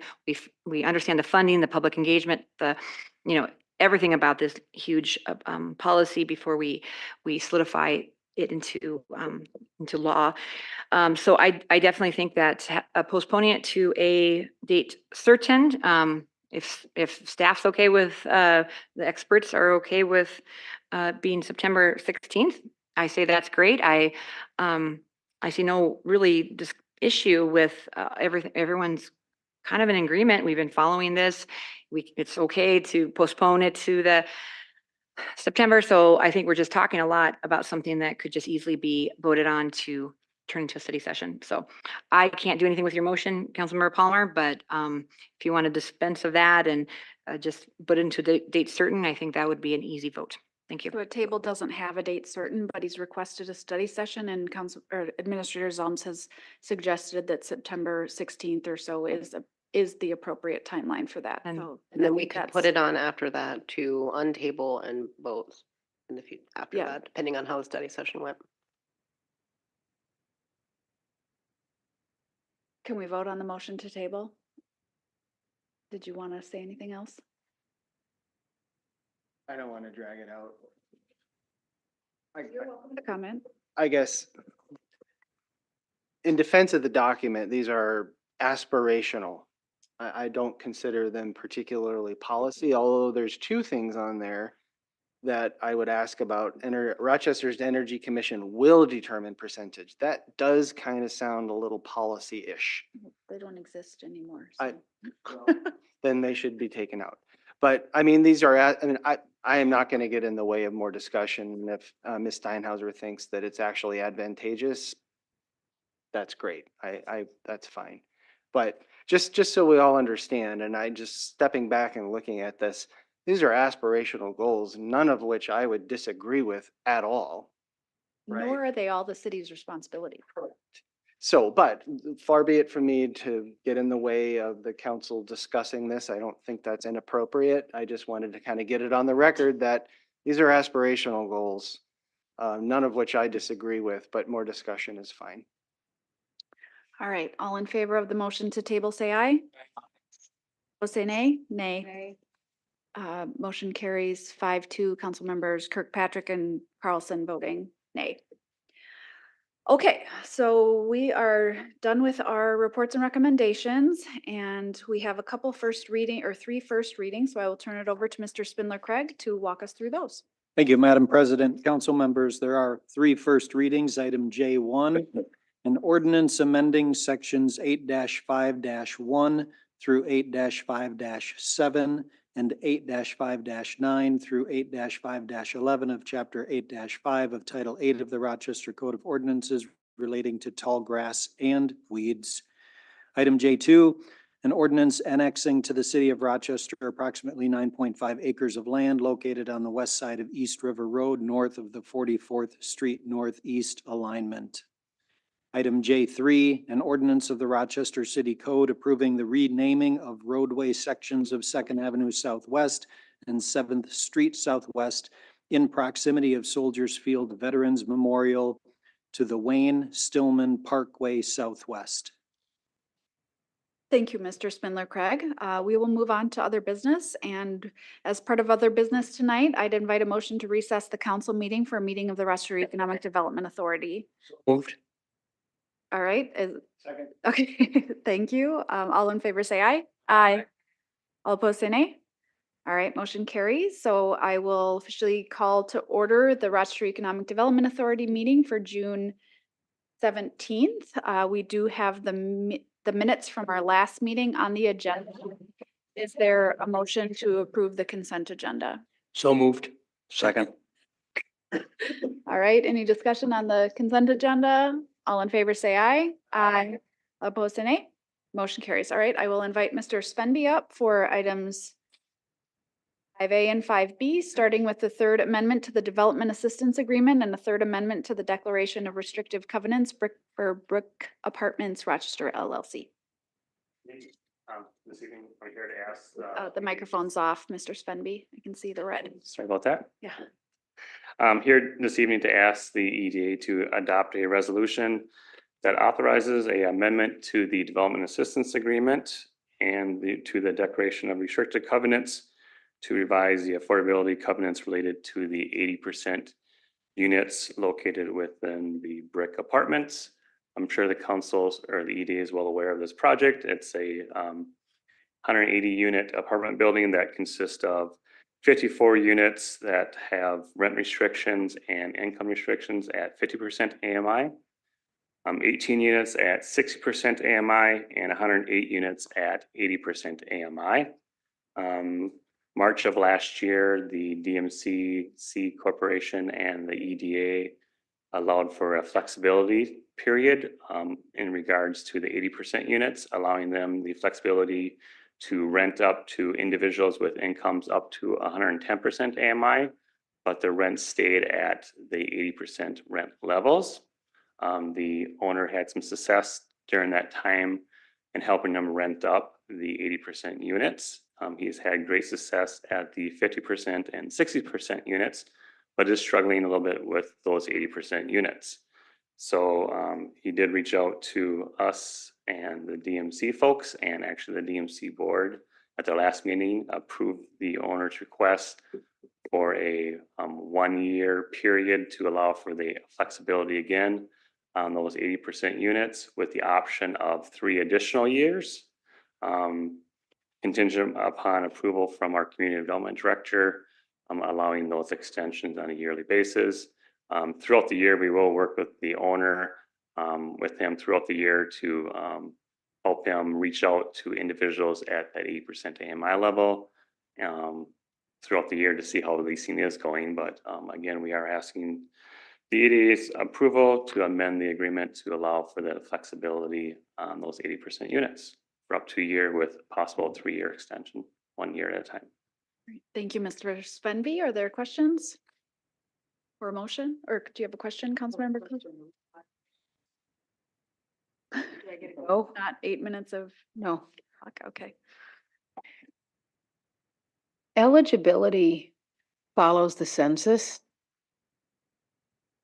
What HUD puts out every year, they change the income Area limits median, yeah. in the community. So it's based off of HUD's. So is that why the brick is coming back to request adjustments? Is it based at all on HUD changes? No. Okay. No. Thanks. They're finding like the people that are coming there, maybe some people that work at mail, they make just over the 80% level. They're making more like a couple $1,000s over. So that's why they're asking for flexibility, because they are turning people away that people that are working in the downtown area that they can't work there or they can't live there because they're making too much money, a couple $1,000s. So. Is there a motion or do you have a question? I have a question just to, on that idea of like, we're giving this leeway in there. I think you've established the rents are still at the 80%. Yep. Is there any like validation that there are no people at or below the 80% that are not getting access? Does the city do anything to validate what we're being told, that there's no other tenants to fill these? He has provided to us through our meetings with the DMC EDA folks, rental logs and stuff of phone calls and stuff of people that are calling, and then they mention that they're income restricted. They get their income from the person calling the phone, and they look at their chart and say, "Oh, you're making too much So money." there's no marketing going on trying to attract the people under 80%, or between 60 and 80. I'm just validating that we're not, I mean, from an affordable housing, we are providing it by making these adjustments. So I'm with there. But I don't know if we're not serving the people we thought we were. I think Mr. And we're gonna Schmidt work just with said them. that. We're gonna Yeah. work with the owner throughout the year to. No, I think, I'm sorry, what I reach. think I heard was that we're passively seeing who's contacting them. Yeah. I'm saying, are there people still in the 70 to 80 or 60 to 80% that are saying we're not living in the city because we can't find housing? Is that not happening? Because that's the implied thing here, is that we can't fill them. And I'm just checking if there's some validation of that. Yeah, I know how Ask me a year from now. 'cause we're gonna No, work no, with no, it would be throughout the different. It's year. difficult. But I guess I'm bringing this up because I did hear very clearly the 3-year option and that we are going to have an ability to approve that through staff. And I guess my take would be is we've got to find some way to know those things to be approving this, because what we're doing is creating this affordable housing. And we are getting, I mean, the rents are coming down based on it. But the question is, are there people not being served because we're allowing the 90% or the 100% in there? And I have no indication that it's happening. But I understand why you do this early on to help as an adjustment, so help fill the places earlier. There might be some learning going on here that we don't have as many people in this as we thought we did. But my concern would be we're not serving those people. We're serving a little higher income group. But this amendment does not prohibit them from leasing to someone at that 80% income level. So It doesn't, but I mean, It's, the how do you ugly, reach those people? I mean, how do you? yeah, the uglier question is, would they rather serve the 90 and 100% and not want to deal with the 60 and 70 and 80%? That would be the That's worry. not a fair Well, assumption. It's not an assumption, it's a worry. I'm not saying it's happening. I'm just trying to say, do we have a way of knowing? Well, there's no benefit to the owners, but to serve 100% compared to 80% So- when the rent is the same. Okay, Other than, so what I'm hearing here, again, I don't want to have a conversation on the Yeah. council, but is that we don't think that market exists, and therefore we're trying to fill the buildings with others at the lower rent. That's what I'm hearing here, and I don't know. I can't find any way to validate it. Like, if I may, I mean, I think there's maybe some other factors too, that if someone is at 80%, but they have 4 children, perhaps the 2-bedroom apartment does not work well for their family. So it depends on who the person at 80% income in is. If they're somebody at 82% income and they want to live in an apartment and they want to live close to where they work, and they're $2,000 or $3,000 over the income requirements, they still aren't going to be affording to live in like a single family home necessarily and don't want to. But so, I mean, I think it is a little bit nuanced, and I appreciate your comments about like, how do we find that out? I'm not sure if there's a good way. well, and I other think than there are to- just many factors in why people choose housing. So I come prepared to approve this, but I'm going to leave with the idea that market doesn't exist, or else we'd be serving it. but there are other factors besides cost. that go into housing. Of course, if you need more bedrooms, things like that, but that's different than saying, we're doing different than what we originally did. That's what I want to get comfortable with it. It's one thing to do it when they're starting. It's another thing to do it another year. What I heard here is 4 years, and that's not new. That's not a startup problem. That means we're serving a different group. Is that okay? I'm looking to staff here more. I can't figure it out. Potentially 4 more years. I mean, it's 1 year at a time based on Yeah, but market stuff that's provided to the city and the DMC folks. Comments? I would just also note that part of, I think, looking at this next year is also being able to track some of that information and that, again, collecting that data to really understand like what is going on with that so that we can make a better informed decision. I think as we've been looking to try and get the units filled up, there isn't as much information. So that's part of the conversation between the city and DMC is what other data points do we really need to collect so we have a better answers to some of those questions and a better, like how many are really being turned away or where is those needs are. And so that is something we're going to be doing in this next year. Good. I appreciate that. That's And what I think that would then determine whether there would be an extension beyond that. Yeah, that's what I next was year. looking for. Yeah, that, and then the county has this thing too. They do a lot more of that work, and so I appreciate that it's being studied. All right, Councilmember Kirkpatrick. Thank you. I'm completely with you on this, like 100%. These 90 and 100% AMI people are getting quite the bargain, yet that missing middle is not getting the housing that they may need. I was under the impression when we made this leap last year that we would be gathering data so that when we got to this point this year, we would sort of understand what was going on. We'd have data, we'd understand the demographics. Yep, we can fill the 60% AMI. Yep, we can fill the 50% AMI. But, you know, apparently the data we have on this particular income demographic, we've missed it. We've missed the mark. We don't understand what it is. So all of those considerations, you know, not enough bedrooms, the train's too loud, you know, whatever it is, gathering that data, I think, is really important so we know where we need to go this next year and or inform other developers of what our population is actually looking for, what our population needs, because, you know, the Maxfield study, the big one, is now almost 4 years old, and how much has our community changed and what do we really need to do? So I appreciate that input, Ms. Woodward. Thank you. Did you have a question? Did you have a question, Ms. Dennis? Yeah, so I guess just to clarify, how many units are vacant right now? I mean, can we have numbers of what we're looking at? Why, I mean, I feel like instead of raising percentages, maybe we should just focus on marketing better and finding, because people are struggling, and I don't feel comfortable raising you know, changing requirements until I know exactly how many units are we talking about that are causing this issue. I believe right now the building's about 80% occupied.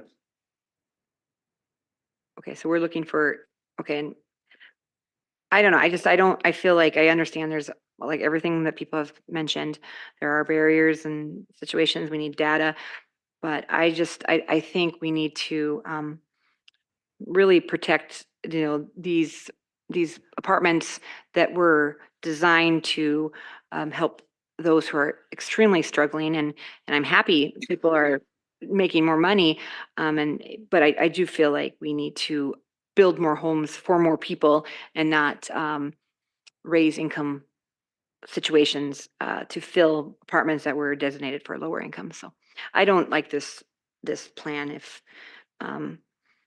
you know, as written. Thank you. But it's not changing the 50% and 60% units. Those are staying at those income levels within the building. It's just those 80% units. Mr. Yetzer. Council President Carlson, if I may, I just want to reemphasize that there is quite literally no advantage to the developer to doing this. The rents are staying the same. So we can argue about why the folks aren't renting or why those units remain vacant until we're blue in the face, but the point is they're vacant. And so to help protect this investment that we have made in this project, we're asking for some leeway on this so that we can fill those rooms and then eventually they can go back to the way that they had originally agreed to. So I just want, the conversation feels as though we're suggesting that the developer is coming out ahead on this, and it's the exact same. The rents are staying the exact same. All you're doing is allowing those rooms to be filled with folks that otherwise didn't have access to those, to try to protect that investment, and then it will go back in the future based on this data that Ms. Woodward talked about. Which is mutually beneficial to community members and a business owner in our community. Mr. Palmer, a motion. Thank you. I'll make a motion adopting the resolution authorizing an amendment to the Development Assistance Agreement in the Declaration of Restrictive Covenants to revise the affordability covenants related to the 80% units. Second. So I've had a nice conversation with the developer. I asked some questions on this, and there are about 30 to 40 units that are available right now that they cannot rent. If they cannot rent it, the building will become unaffordable for people to make mortgage payments, which we want them to do. We also have a very unique situation here because it's a great building with a lot of amenities that has a lot of different mixed use there. And I think we want to encourage that and see where we're going. So, as far as the Maxwell study, just a little side note, will probably be updated in the next 6 months for the city of Rochester. We're working with the coalition on that. So, but that's the reason I support this. And I think that to me, it's just helping out everybody. Again, they're not making any more money. doing it. And DMC's already approved this, so. Yeah, DMC had a great conversation. Again, we want to support one of our primary downtown housing investments that we have collectively invested in across DMC and the city. And they're coming to us with a real concern that we need to help understand what's going on and why there is that gap. But we also want that building leased up so people have a place to live and our building can be successful. So it's not forever and it still is very early days for that building. And again, it is a unique building in our downtown and there are various reasons why people may or may not be leasing there. But I think the idea that with city support, with additional outreach and marketing, some people who meet the current guidelines will also find access. It's not precluding people who do meet those income guidelines. It's just expanding them so there's some flexibility in making sure that they can be as full as possible. Councilmember Bransford, I'm sorry, I don't mean to be so short about it. It's just really an important project in our community. It's okay. So it sounds like there are people that are close, but just a bit above the 80% AMI.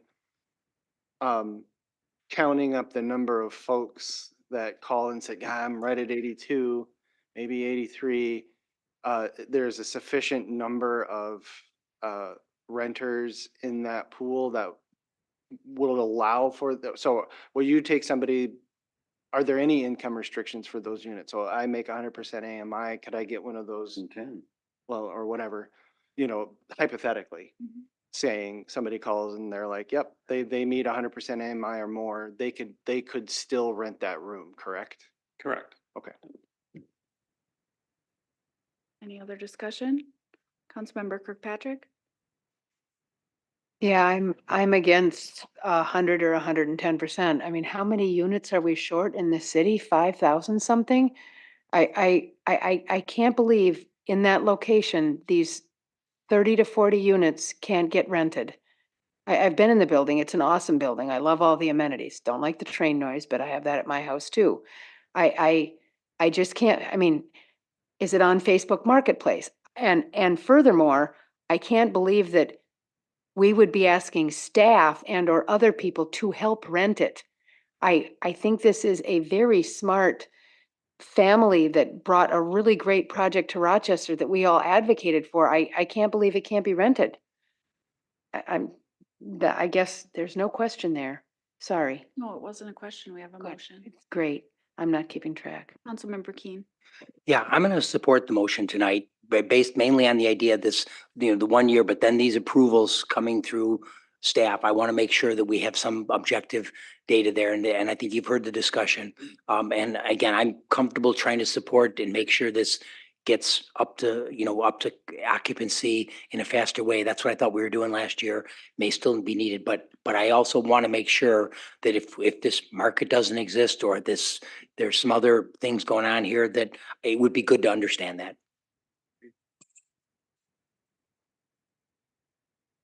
Can we put a cap on the income AMI that would be running that? Like, for instance, Bransford suggested 80 to 83%. Can we say yes, alter the recommendation or the motion to say, yep, you can go up to 90% only? I mean, do most of the people that are calling and saying, oh geez, I don't quite make it, are they 90% or less?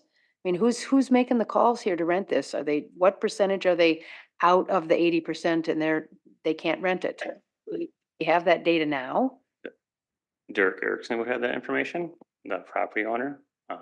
But based on the information for that last one, I think he turned away like 26 renters from October of last year to just a couple months ago because they were in that Right. 90 to 110% AMI level. Oh, okay, so they don't track like what AMI they're at, but they're like, yeah, I'm making $92,000. Oh, you can't rent here. There's not a huge range between 80% AMI and 100% AMI in actual numbers. It is Just to $10,000. clarify, this action is capping it at 110% AMI. It's not as Yeah. if somebody making 200% of the AMI. Right, and This is capping that. yeah, and I just think 110% AMI is too high. I really do. Okay. Any other That's why I'm discussion? asking for more information, I guess. Well, the information he had. Yeah, so we don't know of the 26 calls that have come in, golly, there'd only be 4 units available right now. He'd be almost at capacity, which would be phenomenal. But, But you couldn't rent them because they're over 80% AMI. right, but what Yep. percent AMI are they at? And he said between 90 and 110. Yep. But we don't know if 20 of them were at 90 and only 6 I of do them not know were at that, no. 110. All right. Thank Call the you. question. Thank you. All in favor of the motion to approve, say aye. Aye. Aye. All opposed, say nay. Nay. Motion carries 5-2. Council members Kirkpatrick and Dennis voting nay. All right, next one. Next item. So the next one is the structurally substandard determination on certain properties and a demolition and development agreement with Stack Downtown Investments LLC. Go ahead. So asking for 2 actions here this evening. One is adopting a resolution, finding that parcels are occupied by structurally substandard buildings, and then authorizing execution of a demolition and a development agreement with Stack Development Investments LLC. Recently, Stack Development or Downtown Investments recently purchased 9 properties located on 8th and 9th Street Northeast between the alley and First Avenue Northeast. They would like to demolish the structures on the property before having a development plan on site, but they would also like to keep their option open, you know, for potentially asking for a redevelopment TIF district on that property. And in order to do that based on state statute, the council needs to find that the property is, has substantial structures on there. And they also need to enter in a development agreement with the city. It doesn't guarantee that the city is going to establish a redevelopment TIF district on the properties, but it leaves the window open for the developer to work with the city to potentially to establish the development TIF redevelopment district within 3 years from when the buildings come down. So the city isn't guaranteeing them a TIF district on the property, but gives them the opportunity to work with the city for 3 years to establish a redevelopment TIF district. I will say that the other TIF district, a housing TIF district, that could be established at any time as long as they met the requirements found in the state statute for a housing TIF district. So Thank you, Mr. Spenby. Councilmember Keen, you had a question? Yeah, just on the structurally substandard buildings, is that something that's a standard that our building inspectors qualify something at that, or is it a judgment? it's based on the report that was included in the packet that was done by Chris Colby Architecture. Okay, And it looks at what it would cost to rebuild the property compared to, that sounds like more of an algorithm. This says structurally substandard. I don't know if Yep. there's this, it doesn't appear there's a standard that these are buildings that have been condemned, or these are buildings that don't have utilities it's anymore. based on how much money needs to go into the property to make them standard, not substandard anymore. And So, the definition of substandard is found in state statute. yep. Okay, so there's no qualification that we have to do. These are substandard. Okay, Based on the report done by the architecture. okay. Then I would move the, go ahead, Councilmember Palmer, did you have a question? No, I was gonna make a motion. go ahead. Okay, go ahead. I'll make a motion to adapt both requests. Second, Councilmember Palmer? Probably back in August of last year, we started going there and the community developments worked really hard to get these buildings boarded up and keep vagrants out from the buildings, and they've deteriorated beyond be able to be fixed. And so there are no water utilities to it anymore. They took the water meters out, electrical's been cut. And so it needs to get taken down in this neighborhood to make this neighborhood better. This is a new developer who bought the properties, and I have faith that they'll do a great job in their rebuilding. Thank you, Mr. Palmer. Councilmember Wall? What happens to the one building on the block that's surrounded then by all these others? I believe the current owner of these 9 properties is working with the owner of that property to purchase the property. Okay, thank you. Other discussion? All right, all in favor say aye. Aye. All opposed say nay. Motion carries. Thank you, Mr. Svenby. Okay, so that completes our business for the EDA. I'd entertain a motion to adjourn the meeting of the EDA. So moved. Second. Okay, all in favor, say aye. Aye. All opposed, say nay. Motion carries. Now I'll call back to order the meeting of council and entertain a motion to adopt the findings of the EDA. Move approval. Um, any discussion? Nope. Say aye. Aye. Aye. All opposed, say nay. Motion carries. So back to other business, council member, any other business? Council President Carlson, I've got just one item, an announcement. Sure. That, just a heads up, council members, that the June 24th study session agenda will be published on Thursday due to Juneteenth, which is a holiday on Wednesday. So just wanted everyone to be aware. Can expect that end of day Thursday. Okay, thank you. Did And Councilmember Kirkpatrick? I just want to say, these speakers are awesome. I don't know what's changed, but the speakers are working in front of us now. The buttons are working. It's really great to have this stuff functioning and functioning so well. So whatever magic was worked, thank you so much. It's really great. It's a miracle. Blood, sweat, and tears. Yeah. That's what? Oh, blood, sweat, and tears. I thought you said that's volunteers, and I'm thinking, wow. They volunteered for it. I wish. Okay, Councilmember Dennis? Are we going to do the ordinance readings before other business, or are we doing other business right now? We are in the thick of other business, so it's your Oh, turn when you're ready. okay. Okay, well, wonderful. Yeah, so I have a few things of other business, so I appreciate that. I just wanted to bring up some things that maybe weren't the Juneteenth, that as the clerk Geisler had mentioned, coming up on Wednesday, there was a wonderful celebration at MLK Park on this weekend. It was phenomenal. I just wanted to hats off to everyone who participated and contributed to that celebration. And just wanted another throw out for Soldiers Field pool, the aquatic center. I tested it out with my kids and talked to a lot of people in line. It was very packed on Friday afternoon. And there is a lot of concern about the pricing of the field, the pool. There's a thought of that people who really, really want to go to the Soldiers Field pool are not able to because of fixed incomes and the expense that it takes to have family. I know there are passes, but it's a process to go through. So I just would like to put it on the radar that that's something I think that needs to be addressed. And hopefully, if there's another council member who wants to come in with maybe a CIA or some kind of proposal, we can do that in the future of seeing how we can tweak those prices to make sure that it's accessible to everyone who wants to partake in that wonderful new aquatic center that's ADA and oh my gosh, just wonderful facility. I just I also had on there, I know the mayor mentioned, but the storm that happened today, last night, you know, I talked to people as I'm driving around taking pictures of the damage around Ward 6 and around the city. You know, people working are just heroes. So all the staff who've been involved in that, just hats off. People I talked to were so impressed by the emergency response of the city employees. So that's amazing. And I just thank you to everyone who's done work in that.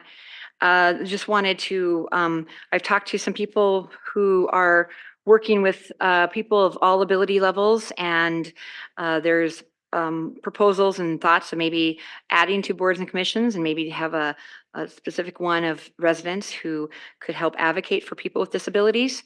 I think that would be a really wonderful adding on to our city. So that's something I just wanted to throw out there. I can reach out more in depth on details when I get some more information. And some of the things I've had on here are like travel expenses and things like that, or just having communication from travel. I know people go on amazing trips. I know the city attorney and city administrator were gone the last council meeting. Just bringing back information and having that available to the council, I think would be really beneficial. I think having shared information is important, as also shared information on expenses. I know there is the wonderful German delegation that I participated with the bike ride and the presentations. I was there for those presentations that day. There's some questions people are asking. I mean, how much does the city are allowed to spend to host and to have people who come to visit? I know a couple years ago, I can't give you the dates, but when I was with other council and county commissioners, I know the mayor took us all out, or some budget took us all out to eat at Piscara's a couple years ago, and it was part of just a budget that was for delegates or for, I don't know all the details. I would like to know those details. I think the council should know, because there are, like, just today, there's a brand new opening of a really amazing restaurant that has kind of a high price tag on some of their steaks. And I mean, is that something that expenditures, is that something that's okayed for staff or city to be able to put on an expense card? I think that's important to know. Having experienced a couple years ago that is something that is being done. I haven't seen that being personally, I've not been invited or have had access to that, but I would like to see if there's a record that council can get of staff and mayor and council, and what kind of has been expended expenses, and what's caps on those, because taxpayer dollars, I think, need to be transparent. And so I can follow up with that. I just want to have it on record that that's something I want to look into, because I feel it's needed for transparency and protecting taxpayer dollars. And then the last thing was brought up to me today at a previous council meeting, and I won't go into all the details. Staff made a comment saying, city staff said, if you want to have further information, please reach out. I would like, quote exactly, but please reach out to have this further information presented. And I did, and there were some emails and stuff. And then the staff let me know today that I emailed that went over 30 minutes of my time. So now you have to do a CIA to get information that was going to be presented. So the idea of CIAs being a strict 30 minutes of staff time, I want to get some more clarification in, because I know I've reached out to have meetings, and we can relay information, and if anyone wants me to forward on emails, I can do so on reasons why things have been done the way they have. But I don't have a standing meeting with the mayor. I don't have meetings with the city administrator, city attorney. So when I reach out. Point of order, you have declined the meetings that I have offered you, and I think it is very important on the record that you have declined those. We can go into detail on that. I just want transparency. That is the because transparent detail. You've declined those meetings. misinformation was given, and I like things to be transparent and recorded, or have a witness with us, and you I have denied offered to allowed. have them with another person. I'm just saying, I would not like to get into the details. I just don't feel comfortable. I understand you don't want the details. You point just of order, want your please. misinformation out. Point of order, please. Member Palmer has the floor. Can we make a motion here to adjourn, please? I would like to talk about the CIA. Is there a second to Councilmember Palmer's motion to adjourn? Second. All in favor, say aye. Aye. All opposed, say nay. Nay. All right, we are adjourned.